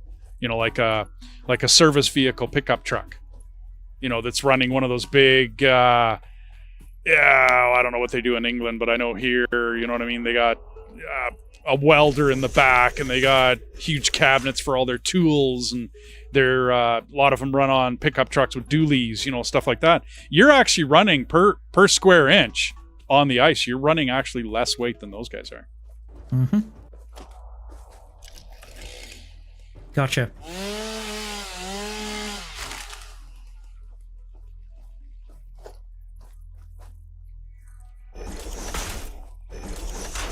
But that's what I was getting, the story I was getting into before with that Ice Road Trucker show. The antics that those boys pull, you wouldn't be doing that you just wouldn't. You'd get your arse kicked off the road. And so it's just BS for the show. And I don't know. I can't. I mean, I like drama and all the rest. I mean, come on, I don't mind that. But I'm more apt to watch my wife's Love It or List It shows, which I really hate too, because every family they run into is the exact same family. The husband loves it and the wife hates it, and the designer always runs into the same problems every time, like they don't know. It's the same BS, right? Well, it's the same with that Ice Road. It's the same. I don't know who watches it, but obviously some people do. Man, it was quite a run of it on Channel 5 in the UK, so there must be an audience for it. Oh, that's what I mean. Obviously there is. I don't want to bash anybody that watches it, but get out on an actual ice road and find out that that's just not going to happen. It's not the way it works. I gather that's the reason why you don't play things like SnowRunner either. Actually, no. SnowRunner has really good graphics. I play American Truck Simulator because I can haul oversized loads. I do not have that license in Canada to run oversized loads. I don't have that experience. So I've never run, like a double drop, a low boy, a whatever with, a stinger on the back and a pony. I've never done that work. So when I run American Truck Simulator, that's what I haul, is the big, huge, oversized loads. Because to me, that's interesting. It's something that I don't do. Does that make sense? It does, although some of the language that surrounds trucks, I'm thinking, what? Ponies? What on earth are you talking about? Okay, so a truck and a pony is a 1, 2, or 3 axle contraption that will hook into your kingpin. So it's just like a trailer. It's no big deal. But all it is just a basically framework with a set of tires on it. Okay, and like I said, it's 1, 2, or 3 axles. Then that has another fifth wheel plate. So what you're doing is you're just adding more axles to your lowboy. Gotcha. And a lowboy, many different configurations, scissor, tongue, blah, blah, blah. There's lowboys that have like 82 tires at the back of them. All sorts of stuff like that. So it's just diffusion of weight is all you got to think. A stinger sits at the back, and it gets hooked up to the back of the trailer that's actually hauling the piece of equipment, and it adds, once again, just more axles to your configuration. Oh, I see. So, I mean, I ran a Tridem truck with a Tridem axle. In Saskatchewan, they call it a pony. It's not. It's just it's a trailer, and it's got a long tongue to it, and it was a pintle hitch trailer. So it's different than a fifth wheel trailer. Mm-hmm. Hey, Andrew. Every once in a while, I look back at your chat. I'm probably really late with that comment. He was probably said that a while back. Yeah, he certainly did. Yeah, well, it's the same with me. I'm monitoring 2 chats, which is why I can see what Bionic's saying as well. Oh, okay. See, and I need that like on on one of my two screens up here. I need to get you up here. But yeah. Oh, that's for next time. Next time I'll do that. That'll be. No, yeah. I mean, for me, this is the first time I've ever done anything like this. So it's useful. It's useful to actually do this now and then figure it out. What we need. Yep.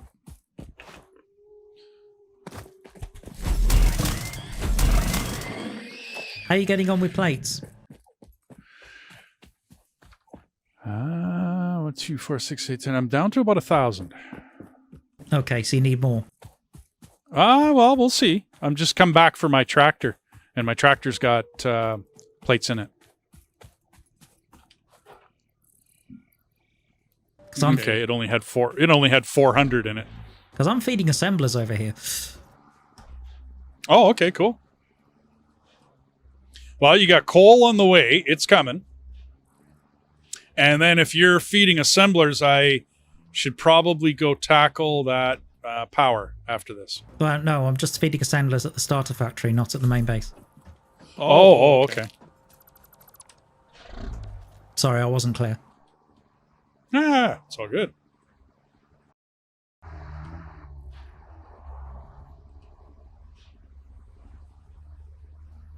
Coal is almost back to the main base. Nicely done.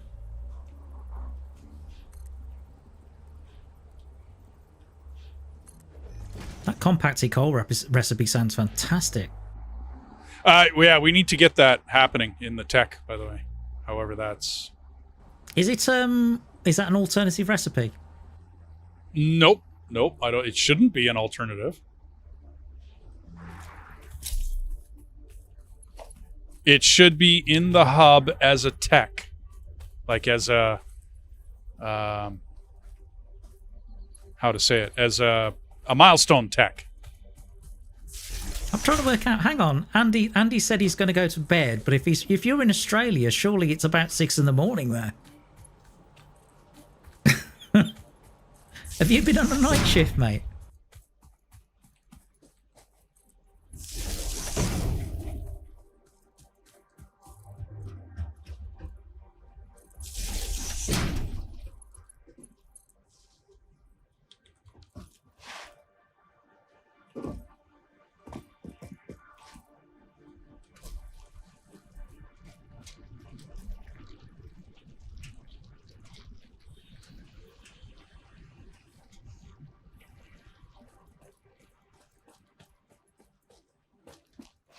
So I got 2 piers coal coming in. So that's 240. Yep. Nice. 2 different lines. That way when you upgrade the belts and, get them to MK2s and no problem. There'll be 2 240s. Okay, that's cool.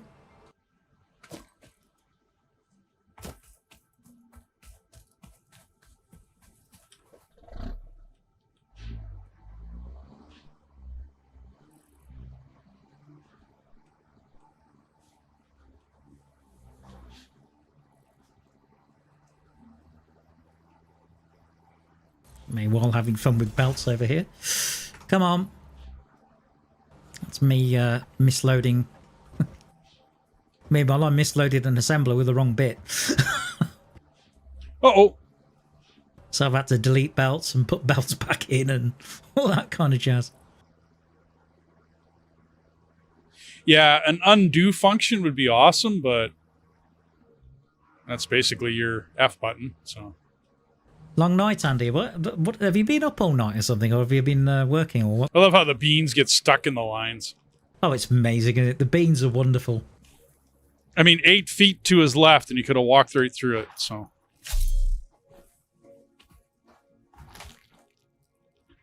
That's useful to know, Bionic, for D. Yeah, sulfur nodes, they are. Let's take a look.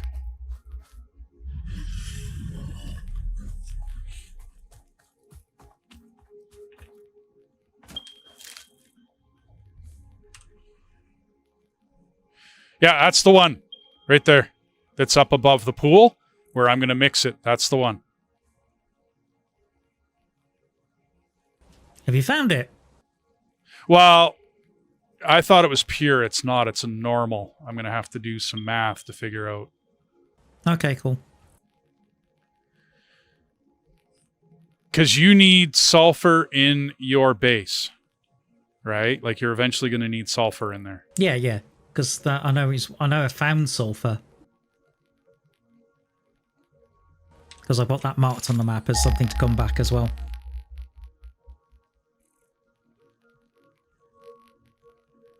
Yeah, but if you look at where these sulfurs are, so the one right by the pool and the 4 coal, I'm going to claim that one if I can. I have another normal way down the line where I've put in these 2 coal mines that I'm bringing back. But you're going to need something for the base. And the nearest one to you is way, way off. Like way, way out there. Like silly way out there. So I don't know what's up north, though. Like what's near you? Do you have a sulfur up there somewhere? Not sure. I know I found one, and it was a long way away. Okay, but is it the one that's straight east? Let me just There's a sulfur right behind on the ground. Let me just zoom in on the map. Hang on. I might do what Bionic's saying. There's a sulfur that's way down by the coals that I'm playing around with right now, the 2 coal mines that I'm playing around with. There's a sulfur right near that. So I might just tap it now and bring that line in. And that can be your base sulfur. And then I have 2 sulfurs that I can play with. Unless you have... I think I found one, and it was on a plateau. Okay, but where? Just wondering. I thought I marked it on the map, and it's not there. But I know it's basically no. it's on a plateau with a sheer cliff. If that helps. Yeah, see, I'm thinking it's the one right beside the coal that's going to be for the power plant. Okay. Well, I'm just wondering, like, if you put your V button now, if you scan for it right now, do you have a sulfur up there? Like in that northeastern desert or northwestern? I'm looking. So I'm at the starter factory right now. Yeah, I'm looking at your stream.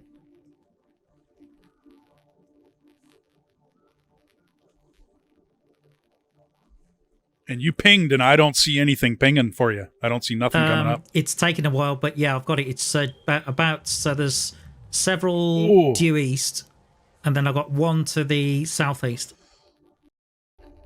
Okay, that one to the southeast will be the one I'm going to be tapping. Those are 2,000 meters away? From that's the starter base, remember? I know where you're at. That's a long way away. That's straight east out by the pool. Okay. Well, let me get this shopping run done, and I'll come back to the main base.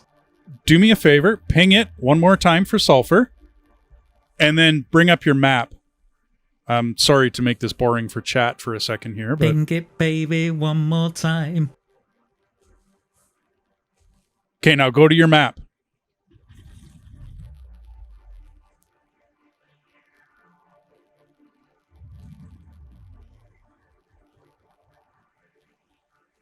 And they should be popping up here pretty quick. You might have to scroll out a bit. So.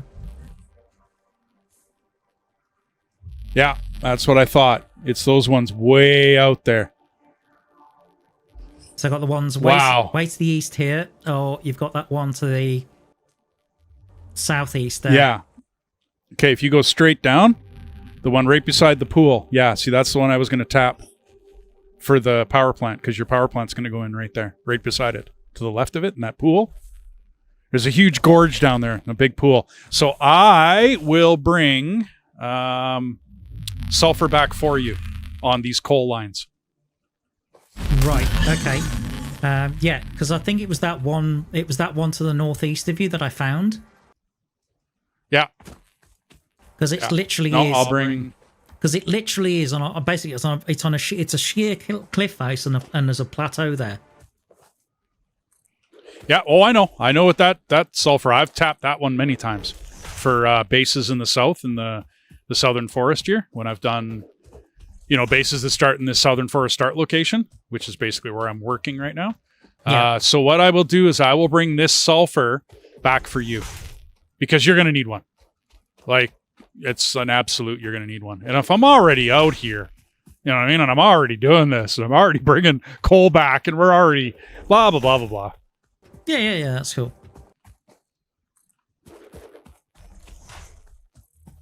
Yeah, nearest to you would be the Crater Lake Northern Forest. That's rough. And you're going to need sulfur before you get trains. Like, after you get trains, you can bring all this stuff back. There's all sorts of stuff down here. There's copper, and there's like 6 veins of iron over here. I've done all sorts of fun stuff in here. One of my... Go ahead. Well, I was going to say my thumbnail that I used for my first 6 videos or 5 videos. Bionic would know what they look like, or maybe. That was an old factory that was built in the Southern Forest. Yeah, but you need it for... Nobelisks, dude. Yeah, you need to be able to blow apart bombs. And you need those to be able to get into and around places and get slugs and all sorts of fun stuff. I usually get Nobelisks and ammo and whatnot working long before trains.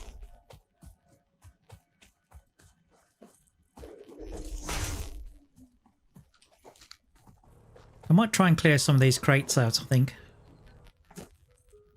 Yeah, you got a large collection of them. I don't know whether that's just because I was carrying a lot of stuff or because I died there. I'm not sure.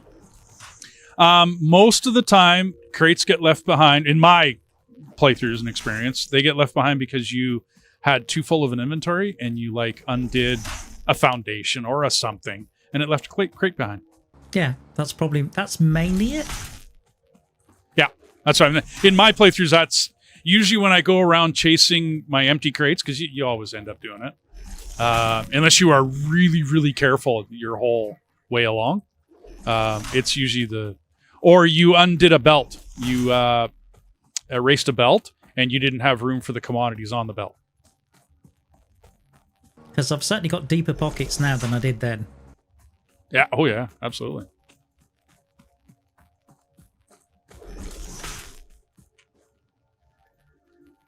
Jump, jump, jump.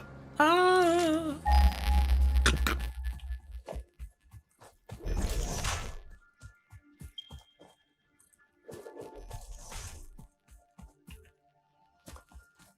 Have they removed fall damage on trucks? It seems like it. I don't know. I know you can eventually kill a dune buggy. I spend more time in dune buggies exploring than I do trucks. It's only because I haven't unlocked it.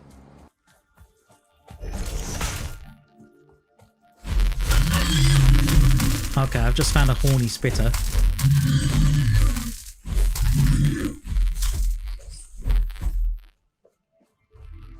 I had to mess with a bean. I just had to.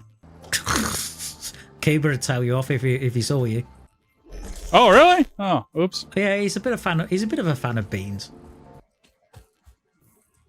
They are such peaceful creatures.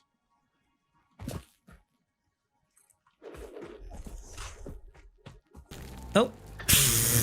Having said that, one spawned right in front of me, and I've knocked it over in a truck. Okay. You actually know. Okay, that's cool. It just keeled over like an AT-AT.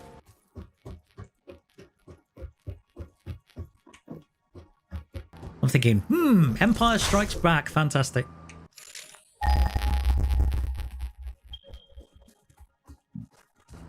The Force is not strong with this one.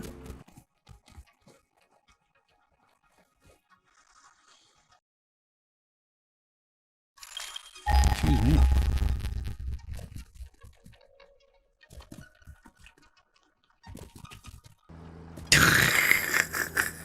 Kuba says apparently that's a lawsuit.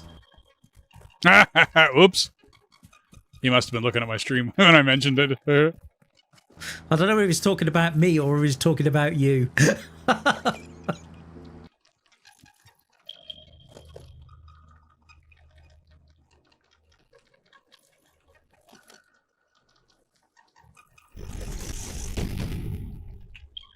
You know, the weird thing is time has gone really quickly.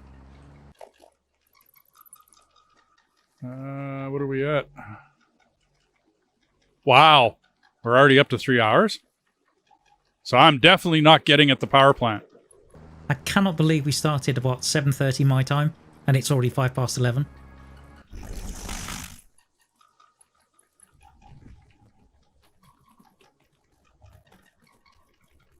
Well, that'll be more for another day. It certainly will. I think things are coming along nicely. Well, it's always much faster when two people are building, for sure.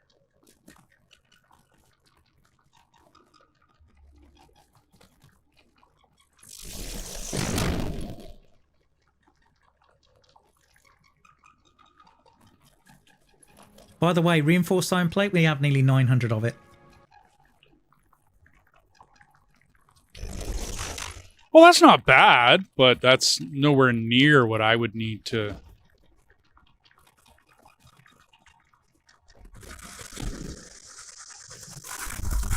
And there's more. I've been shopping for plates as well. Normal plate. Cool. Well, I think, like, once you get back, it'll just be, like, next show or whatever, but once you get back and you start...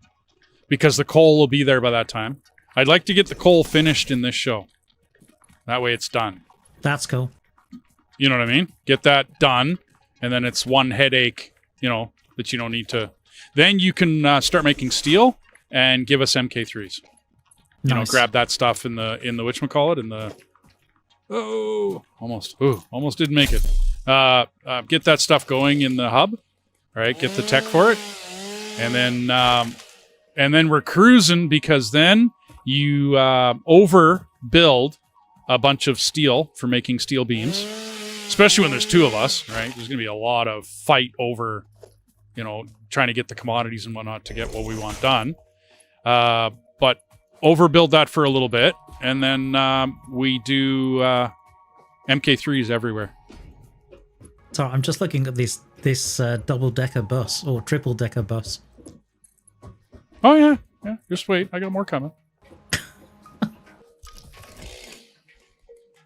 I have only just begun. To live. White lights and roses. A kiss for luck, we're on our way.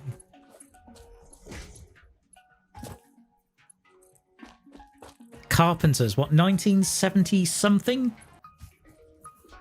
I am no good at years. But yes, it is the Carpenters. It certainly is.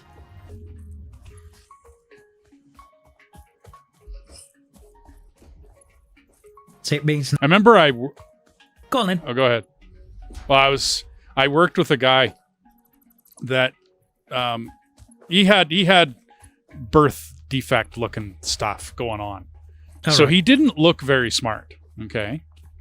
And when I met him, I was just working at a warehouse. Ends up, he was like probably the most knowledgeable individual for music that I have ever run into. And he doesn't play an instrument, but he knows all the music producers. He knew every album. His album collection was like phenomenal compared to anybody else's I've ever. Like walls and walls of milk crates filled with albums, you know, like in LPs. Our age, you know what I mean? Older guy.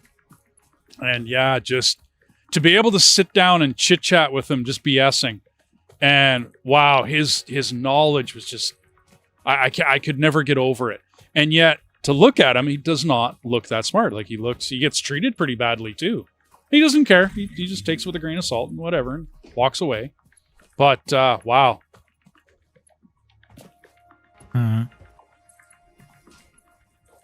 I think there are some people like that, particularly if they've got a certain degree of, say they're on the autistic spectrum, but they're amazing at certain things like mathematics or or remembering certain things. Yeah.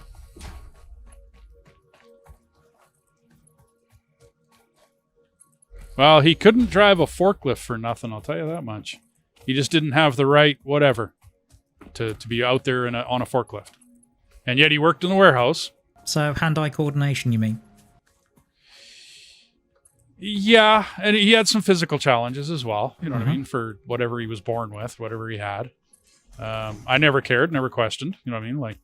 But yeah, just the knowledge, dude, I don't think for all of my days, I have never met somebody with that kind of musical knowledge that didn't play an instrument. I mean, it makes sense when the guy plays an instrument that he's going to know, producers and albums and years, and he knows it all. He knows every little story behind all of the different people, and not just who produced the album, but who was the sound editor on it. And then, I mean, sometimes he even knew who the roadies were that traveled with the band. Wow. You know, I mean, and this guy worked with this band and that band and this band. I'm like, dude, like, how do you... Oh, I read all about it and da-da-da-da-da. It's something that interests me. I'm like, I mean, okay, good, but wow.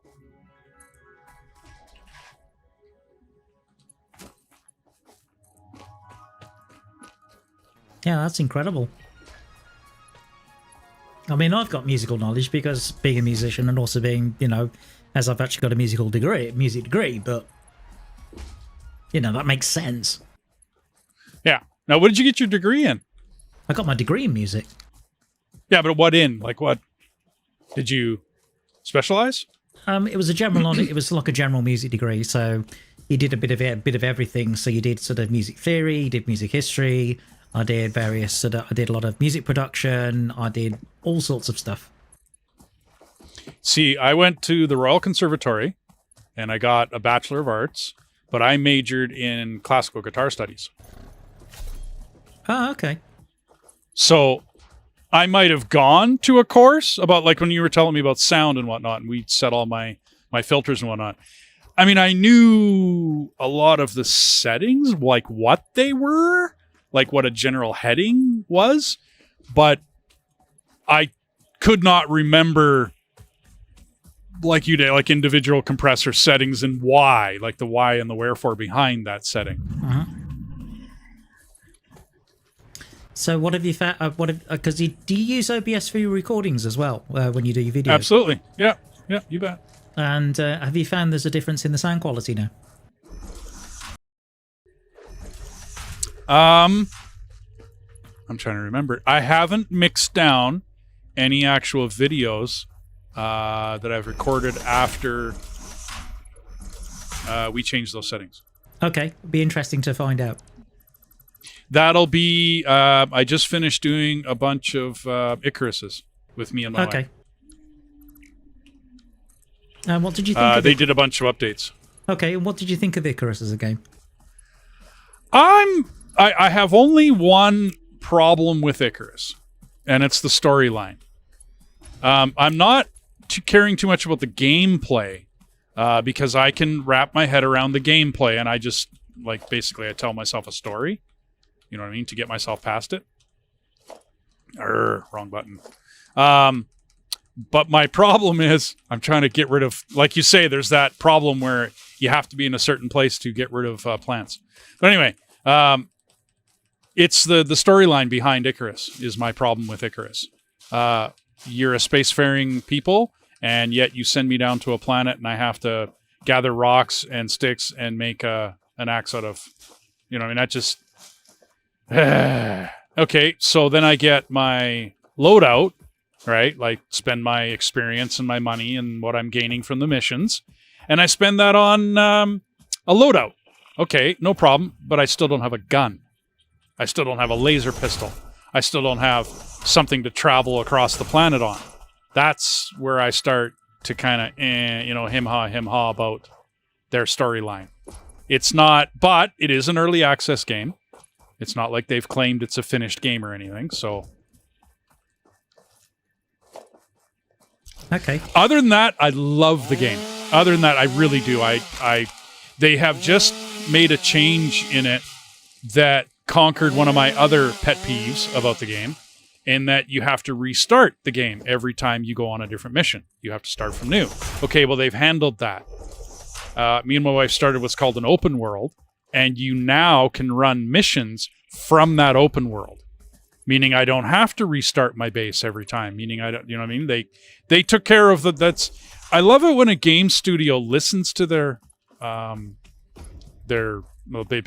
community, right? Listens to them and then makes changes, and really affects major changes to their game to accommodate for, what the people are bitching about, basically. Mm-hmm. And lots of people were bitching about the fact that I have to restart my base every time. Like every time I go down for another mission, I got to restart my base. Ugh. So what me and my wife started doing is we ran the missions, but we wouldn't restart our base every time. Like I just wouldn't. I would start the mission, and we would do the mission, and I wouldn't have much for a base. You know what I mean? We would bring our loadout gear, our bows and our stuff or whatever, and then we would just do the mission as fast as possible so that we didn't have to build a base. Gotcha.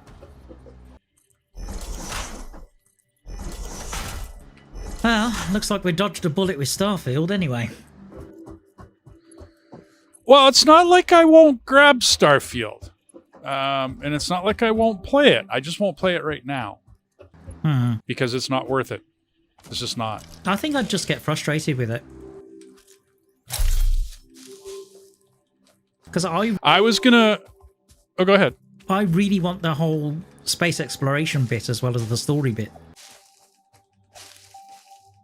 Okay, I gotcha. I was gonna see where they went with it. You know what I mean? Like... To me, it seems like Skyrim in space.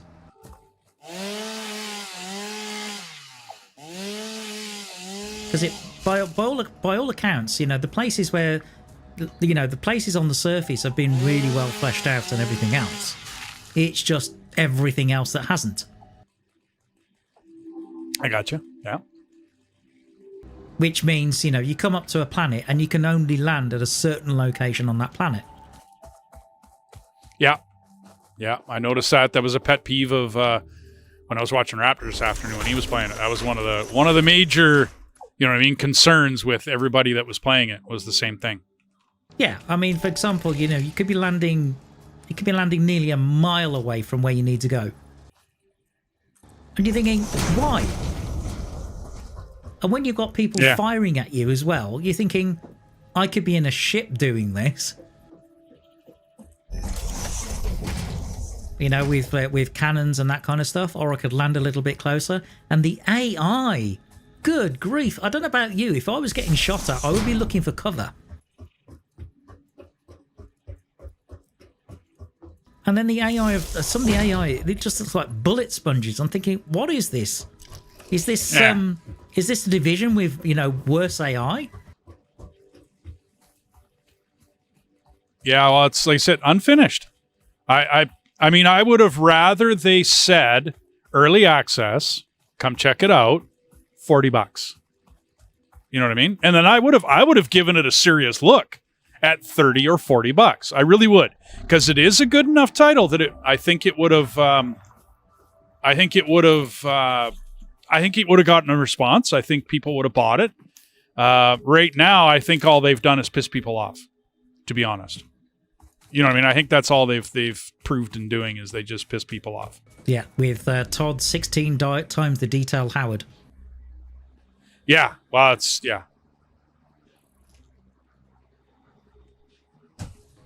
Oh, Todd.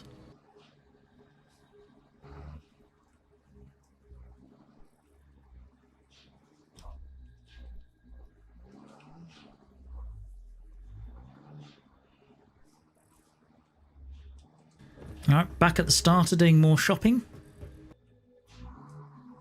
Yeah, I'm out of plates, so I gotta come back for some. Don't worry, dearest, I've got you covered. Cool. It's all full. I need How much time we got left? Or is there a time limit? I normally finish about past, but, well, you know, for you, I might go a little longer. Well, I mean, it doesn't matter. I couldn't care. I wanted to try and get it back to base, but I don't think I'm going to make it in 10 minutes. You know what I mean? That's just not going to happen. I got way too far to go. Oh. How long do you think you need? Way too long. I just got kicked out too. Okay, don't worry, you'll come in. I'm tempted to build a plinth for you at the end of the base, so when you log out, you're there. I usually sit on the hub, right where you initially spawn out of. I usually sit right beside that, because then I'm out of the way. Mr. Deethus, hello, and welcome to the stream with between myself and DMW. Oh, hey, Mr. Deethus, how you doing? I just got kicked out and I'm back, so. Okay, there you go. See, it doesn't take long. No, it doesn't. I would need probably half to 45 minutes to finish this. Okay, and then maybe longer. I'll tell you what, I'll run to midnight and let's see how we do.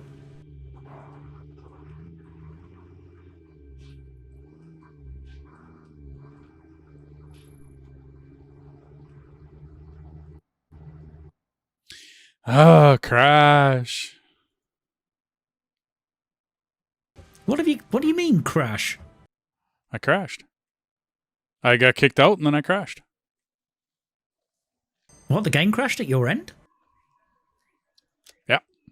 Ugh, no. Darn it, it's been stable all night. Well, I did kind of run into the main base in a truck at full speed, you know, bouncing around. So, yeah. It is possible that, you know, I might have. Now, whose fault is that? Oh, yes. Oh, it's definitely the truck. I thought you was going to blame it on me. No. When you look back, look at the last few minutes of the stream, and you will see what's going on here. Okay. The truck is in 4 pieces, and it's flying through the air. Nice. Yeah, but it won't really let me back in. Give it a minute. It'll think about it.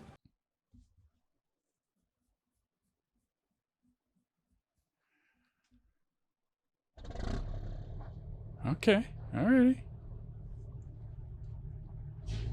Okay, so coming back into the main base at full speed, bouncing the way I did. Yeah, no, it just...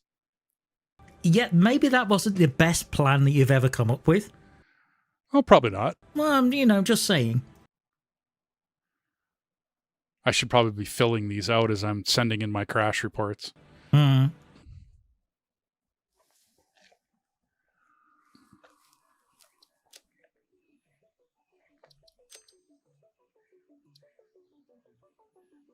Sorry to my chat. Yeah, this will happen. Hang on.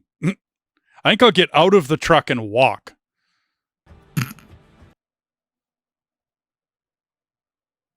Is this the Incredible Hulk walk of shame where he's trying to get a lift at the end of the show?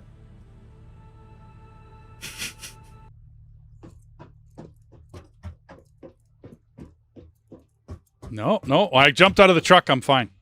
Okay. I'm just wondering how many people in chat know that reference. I assume you know what I'm talking about, D. What was that again? I was trying to... I was saying about the Incredible Hulk. There's always that walk of shame at the end of each episode where he's trying to hitch a lift. Oh yeah. And you get that sort of really sad music. Doo doo doo doo, boo doo doo doo, as he's put his thumb up. The old show with Lou Ferrigno. Yeah, that's the one. And Mr. Deethus. I'm going to go get that 4070.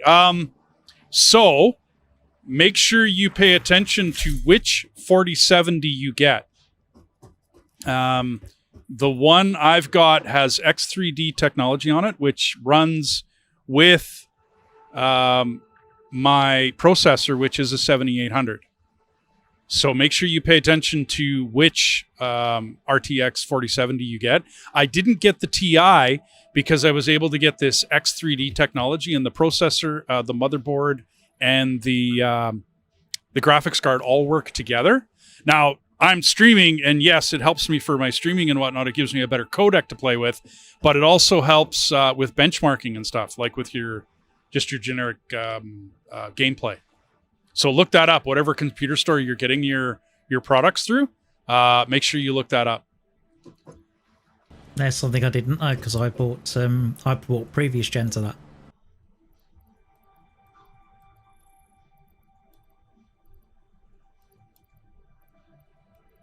I ended up with a 3080 Ti and a 5950X.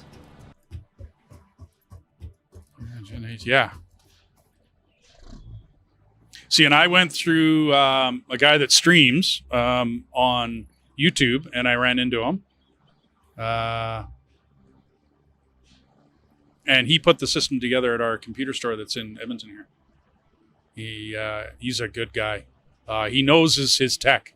Because I didn't know about this X3D technology. I had no idea about it. I didn't know what... Yeah, I didn't know, right? It be Newegg? Oh yeah, I've heard of Newegg. Okay, and see, and I don't know my tech. I got to be honest that way. You know what I mean? I don't research tech enough. I tend to watch Gamers Nexus and Jay's 2 Cents when I'm just about for a couple of months before I start building a computer. Okay.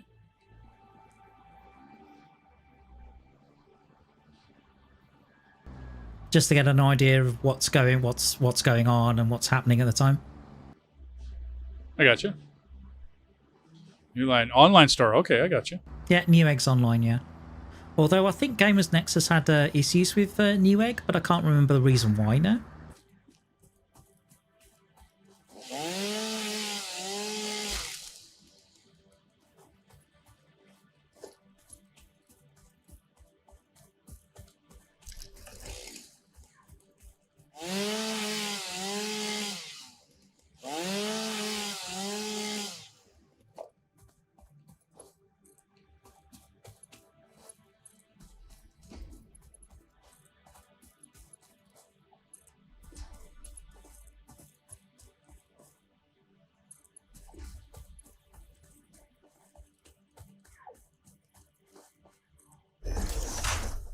See, and there was a time, I think I was pretty young, but I was building the old IBM, the 280 or 380 SX or DX models.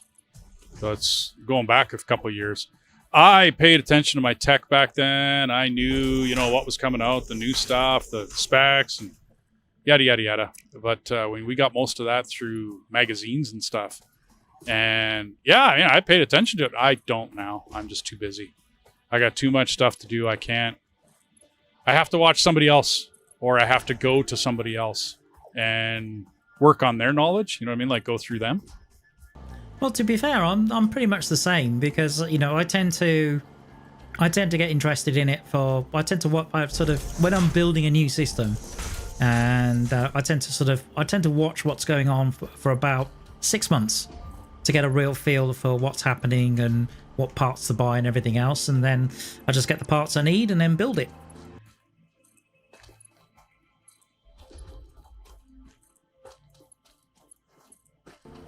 Because to me, building computers is basically electronic Lego. It's fairly straightforward. Well, it is now, yeah. Well, no, I do it myself too, because yeah, it's like you said, it's pretty simple, pretty straightforward. This is the first liquid-cooled processor I've ever had. I've never done that. Is that for an all-in-one? Yes. So I don't have to mess with the pump or the hoses or anything. It's all an all-inclusive radiator, pump, and the whole ball of wax, all just one unit. Mm-hmm.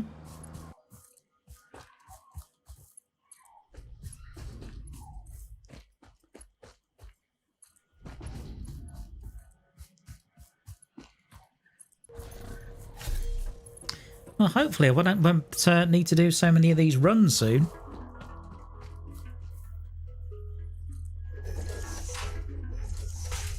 Well, once you get everything set up at the new main base there, right? Like once you get everything set up there and things start running, then yeah.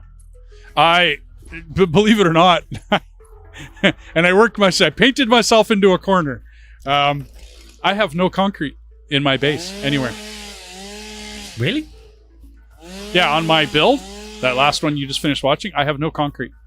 I think I have 3 pieces of concrete sitting in my inventory, and that's it.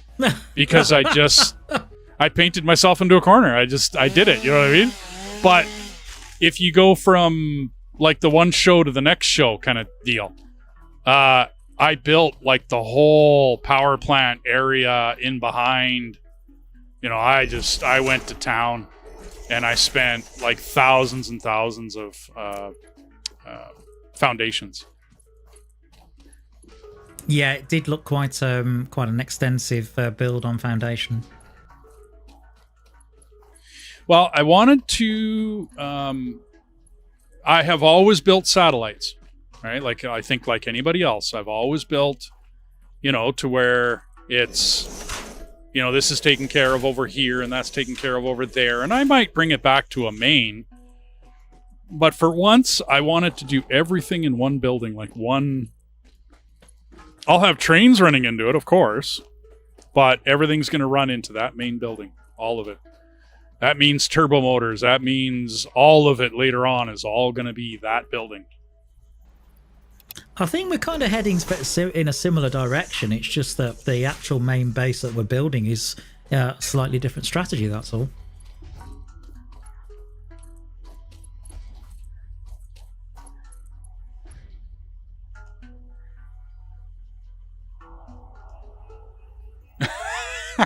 Yeah, Bionic, yes.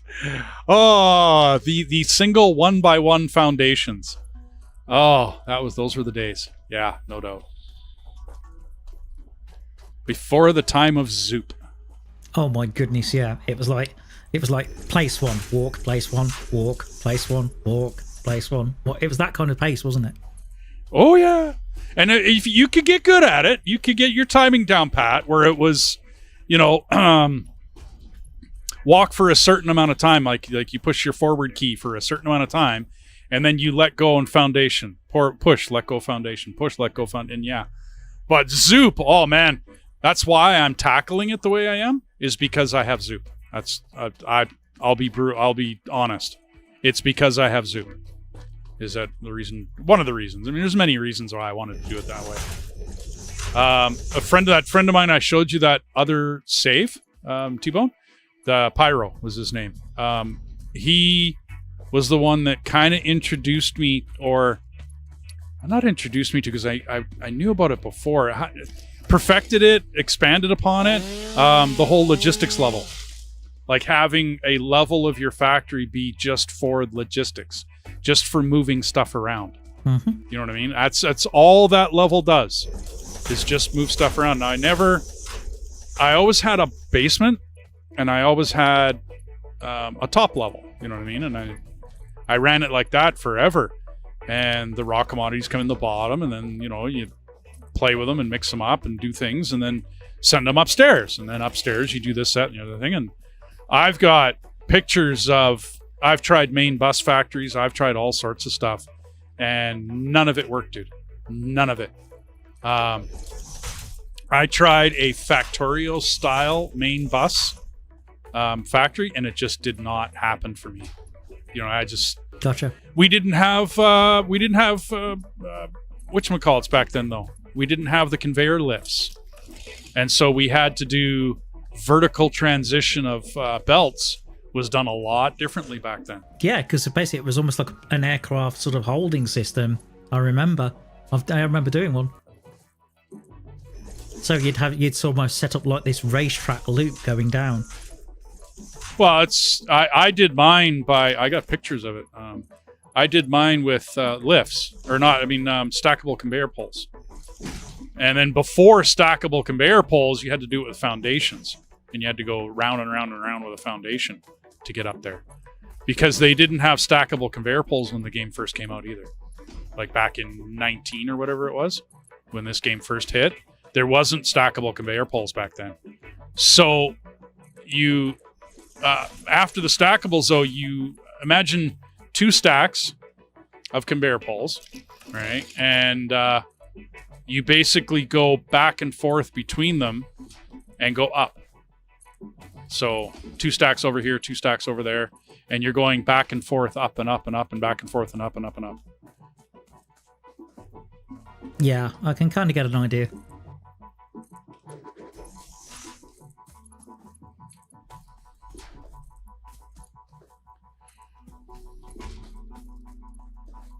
Okay, so the sulfur, do you want that to come in the same as the coal?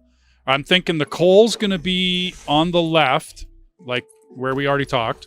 But do you want the sulfur on top of that other set?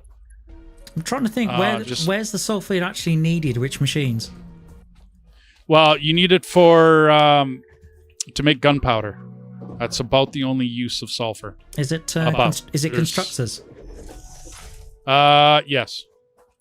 Assemblers or constructors. I think it would be...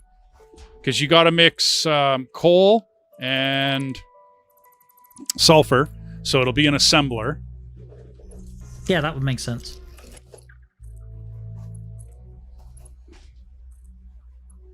Yeah, that would definitely make sense, because then basically you can split that off heading towards the constructors. Okay, so I'll put 2 coal on the far west, on the left side, and then I'll bring the sulfur in on top of the so far main bus line. Is it possible to put the coal at the bottom? Sorry, the sulfur at the bottom and then the coal and the coal above? So sulfur, coal, left side, bottom to top. Okay, I can do that. Cool.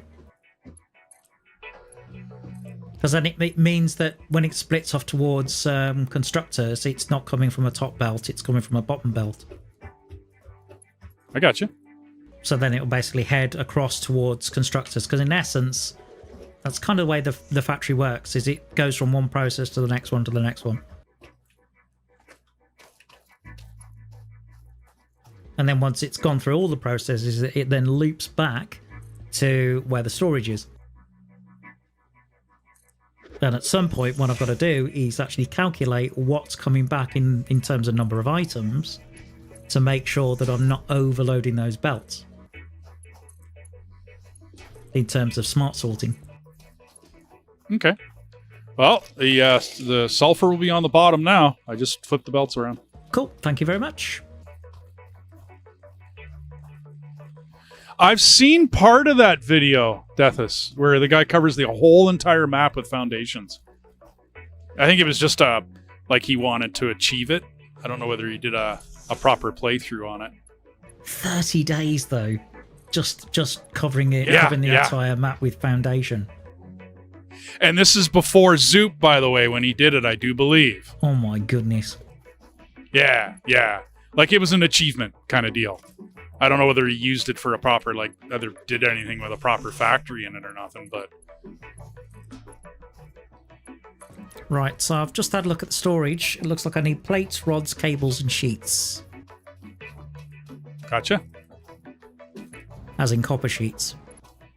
Yeah.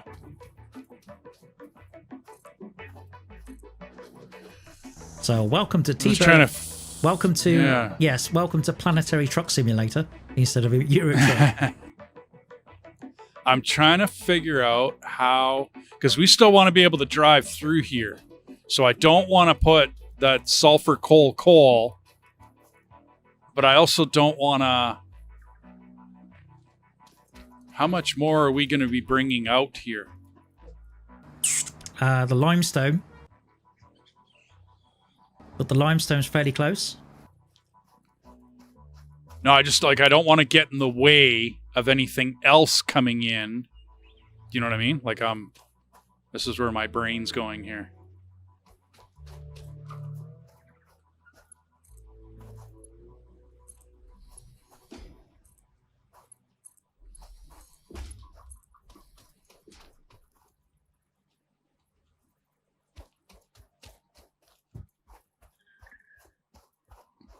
I think it'll be wonderful once all the resources are sort of brought back to the factory and we can start thinking about, you know, cabling up and switching on. That'd be fantastic. Yeah. See, and this is why I started to bring mine in on, I don't know if you saw those long buildings that I use for transporting commodities. Is that kind of foundation stuff? Well, you know what? I'll build one way off to the side so you can look, so you can see what I mean. So I'm just going to build like okay, let me two foundations worth. Let me take a look. Go on then. So I'm monitoring your stream now.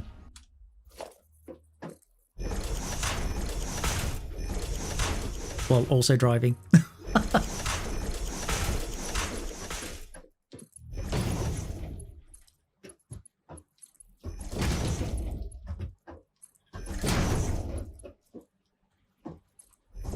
So imagine that on both sides. 4 belts, 4 belts. That's 8.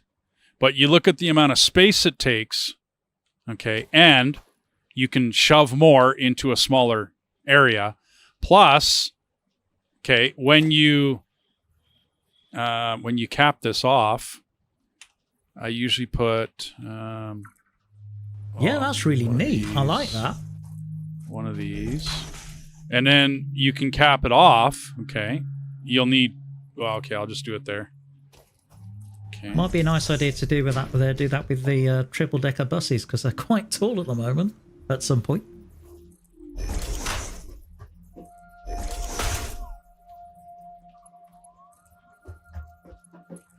Okay, and then later on, you run a cable down the middle of it up top.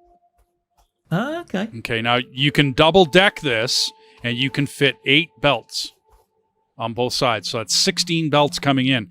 The other effect of it is when you look or mouse over it from the side, you're not getting all of the commodities running down. So you don't damage your frame rates as badly coming in. Like me, I errored out how many times coming into your main base.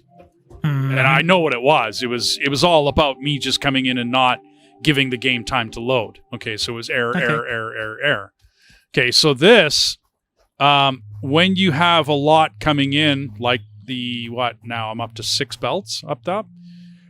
Right, so I got a copper, 3 iron, 2 coal, and a sulfur coming in now. That's 6 belts. I mean, that's a lot of... And then there's the limestone that's got to come in as well. Yeah, and then you're going to need more iron, more copper, more, because this ain't going to help. This isn't going to, no. I mean, unless we could jump to MK5s right away and MK3 miners, right? Overclock the, you're right, that's what I mean. So. It just gives you some idea of the scale of the thing. Well, that's why, like when I built mine, right, and the whole process comes down to, just needing. I know how many commodities I'm going to need for the end game, right? Because I did that calculator trick where I looked everything up with the calculator and I set it all up and then did all of that, and that's. So I knew I was going to run into a frame rate issue. New computer, not. I'm running it on the server now. I mean, it doesn't matter. I'm still going to run into a frame rate problem. Like I know what it is, and I know what's going to happen. Yeah. Because I think the current setup at the moment that I've got, will use at the moment because I plan sort of towards motors. And apparently it'll use 240 coal, 150 copper, 110. So this is when we got refiners as well. 120 crude, 390 iron, and 180 limestone at the moment. Gotcha. So that's what I've got on that. That's what the demand. I think. That's what the demand is at the moment.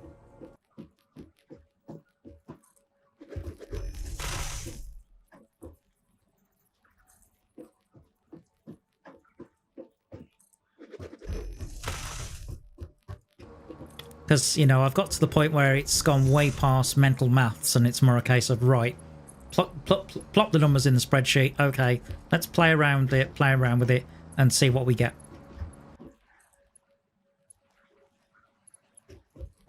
Yeah, I think I went beyond mental gymnastics fairly quickly. I think it was probably, I mean, the power setup was got a mental gymnastics for me.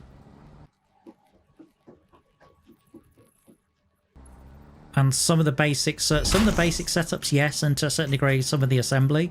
But once you start getting into sort of more complex production chains now. Yeah. I can do a power plant without really batting an eyelash anymore. It's no big deal now. I think I could probably do the same. Yeah, I have a way that I do it, and then I just stick to that way. Right? Yeah, same with me.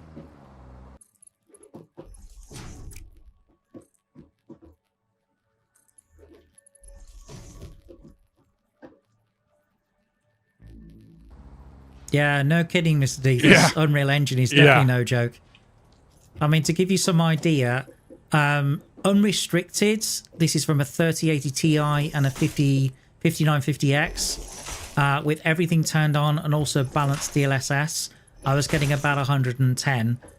I restricted it for 60 frames for streaming, but right now, for some unknown reason, it is struggling to produce 34 frames a second. I don't know why. It was started at 60 when we started the stream, and now it's 34 frames a second at near the end of it. I don't know whether it's the size of these belts, because I'm just having a look here.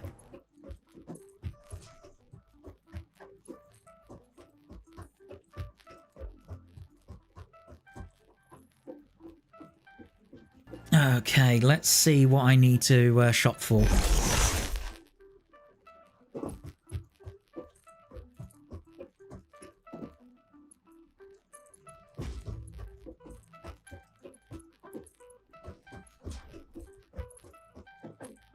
I know I can get mine, I want to say about 134 frames per second, top end. But I don't want to run it that high. Like it's great if you can go fast, yeah, but That's is that 1080 though? Yeah, 1920 1080, you bet. Because I don't have the monitors to run any higher. You know what I mean? Where the numbers I'm stating is 1440. But I am recording it in the new AV1 codec and then pumping it out to 4K when I, like, not for streaming. I had to back that off because things were going badly. But when I'm recording in whatever 4K is, 40, whatever the numbers are. Yeah.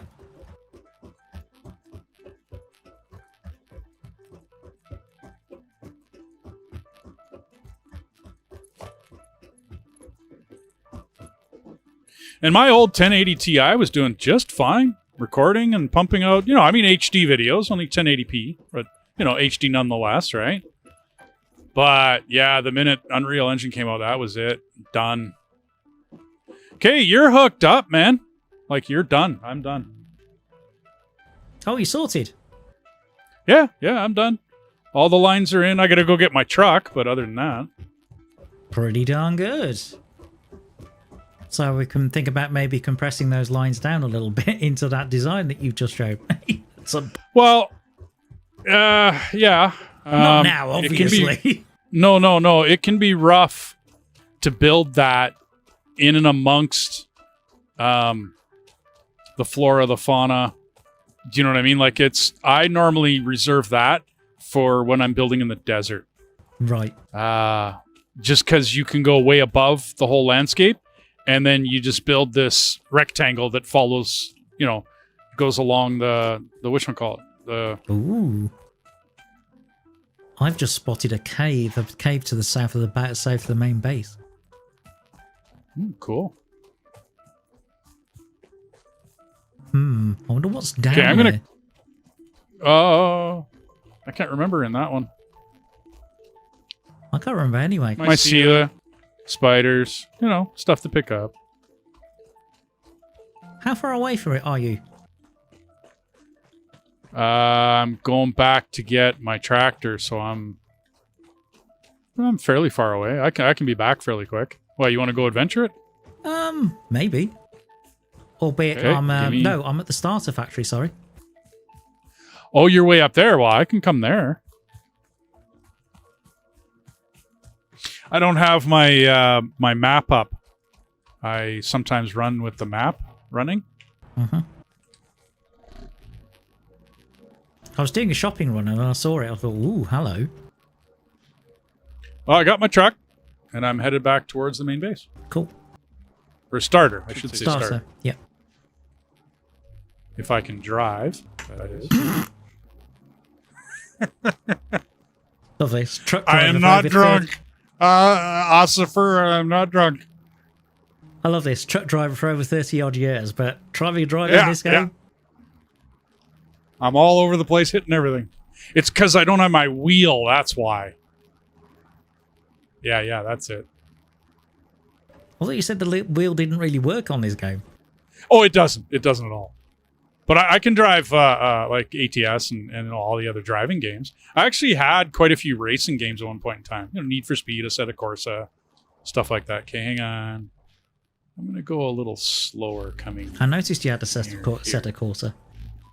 Yeah. Great game. I liked it. It was good. Okay, plates.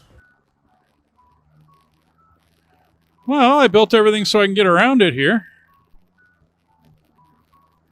Good.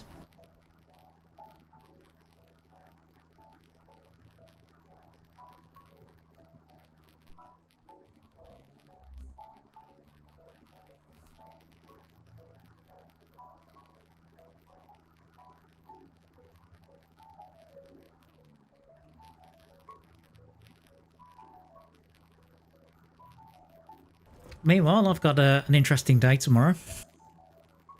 What you doing?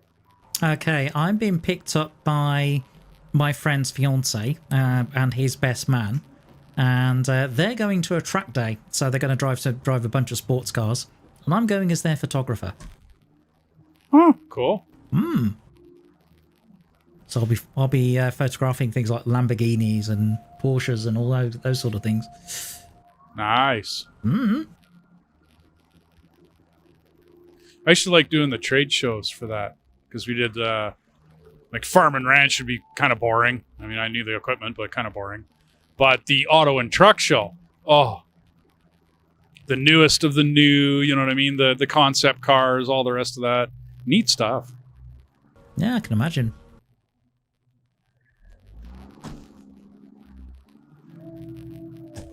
I'm pulling my Evil Knievel here.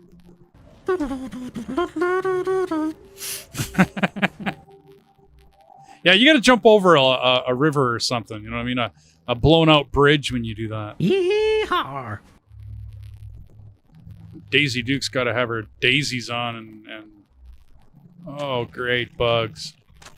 I hate bugs. You're talking about bees. Yeah. Oh, well, lovely. Okay, rods. Uh-oh. I took out a bean.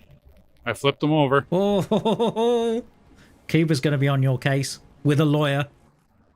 Yeah, sorry, Cuba. I came around the corner and it was just there.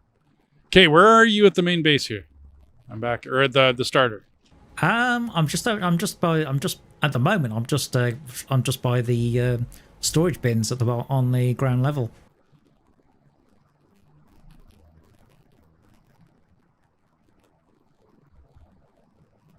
In fact, I'm right by where the concrete comes in and goes into the storage container.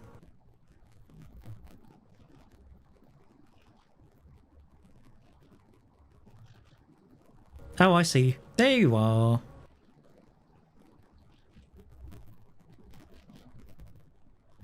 Where have you been all my life? Off and running. Okay, where are we going? So it's somewhere to the south. Hang on. Is that it?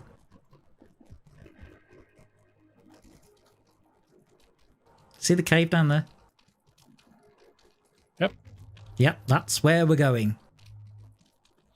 I used to love that show, Death is... Oh, man. Every day. I have a picture of me as a kid getting a signature from Catherine Bach. Well, so far... not much. I like the spider. dripping. I like the dripping. Spider. Yeah, no big deal. Come here, you.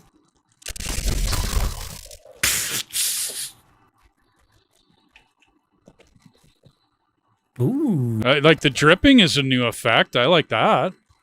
That looks cool. Slug? No. The dripping. There's water dripping. Yeah, see? All over the place in here. There's water dripping. That's new. That's a new effect. I've never seen that in a cave before. Okay, let's have a look. Was that it? That was it. I mean, I can... That looks like something you... I mean, there's some stuff a very nice train through. there's some very nice stalagmites and stalactites down here. Yeah, nothing really all that exciting, though. Darn it. I was expecting a little more as well. That's why I came Yeah, down. me too. I was One spider. Nothing to... I was half expecting to get irradiated or something. Yeah, something. You know, find something in here. And they could have stuffed a Mercer sphere or a summer sloop or something in here. This alien commands you to harvest this good. No. Yes. It's a part of your contract. You have to do it. No, I don't.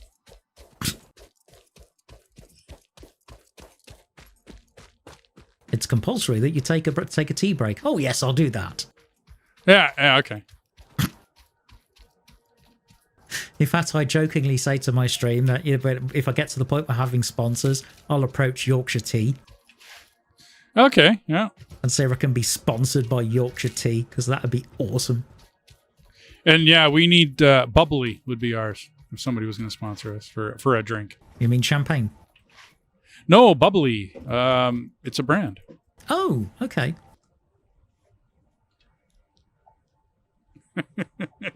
They're called bubblies. Sorry, it's a nickname for us for our champagne here. Oh, yeah. Well, a little bit of the bubbly. That's same. Yeah, same here. A little bit of the bubbly. No arguments, but this is it's just carbonated water with flavoring in it, dude. Like, it's all it is. Well, I'm just looking at the clock. Yeah, no, I think we're good. Yeah, I think so too. Right. I mean, I need to replenish a bunch of stuff, and I got to put a bunch of stuff away and blah, blah, blah, but I can do that at the beginning of next stream. No issues. Okie dokie. In that case, I need to do... there's one more thing I need to do. What's that? You'll see. Just need to get some concrete to do it.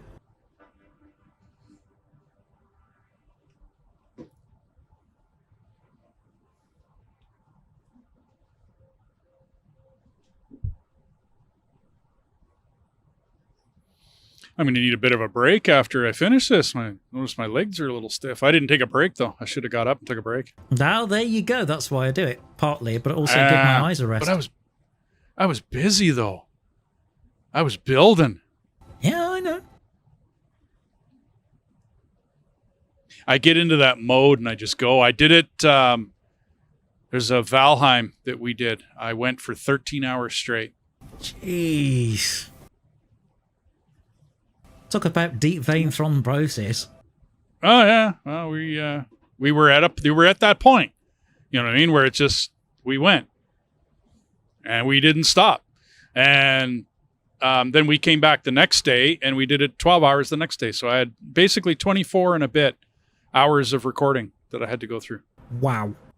I refer to it as the marathon. Like if you look at my playlist on Valheim. Shows, episodes, I can't remember what they are now.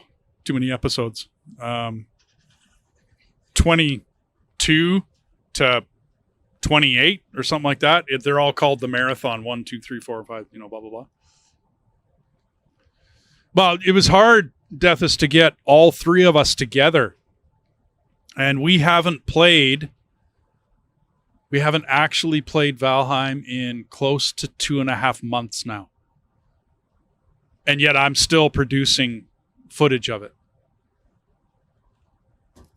Just because I was that far behind, work, scheduled, blah, blah, blah, blah, blah, blah. And then trying to get people together. What are you building? There you go. You know what I said I was going to build you a plinth?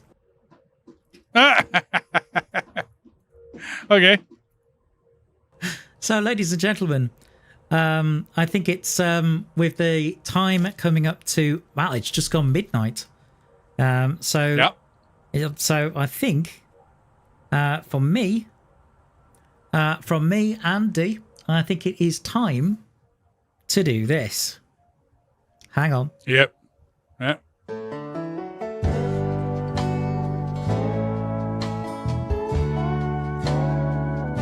Which button are you pushing?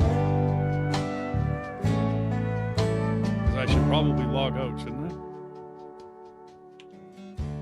I'd like to thank everyone that joined us tonight. I'd like to thank Rod. I'd like to thank Cuba, Andrew. I'd like to thank Wolfgang, Mr. Deethus, Bionic Heart, all of those people that have joined us tonight. It's been a fantastic experience to stream Satisfactory simultaneously and across an ocean and even almost an entire continent.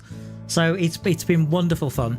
The next stream for me is 7:30 p.m. UK time. That will be D-Ray Valley on Tuesday. And we will be back again Friday, 7:30 again for another Satisfactory. But until then, by all means, take care, God bless, and enjoy your gaming. This is T-Bone logging off. Yep. Thanks, guys. Same thing. Thanks, everybody. This was a lot of fun. I'll be back with T-Bone on Friday. And I don't know what I'm going to be doing for streaming otherwise. I'm going to see how this goes and see what happens. But thanks, guys, for dropping by. And thanks, T-Bone. Well, and we'll see you all later. Cheers.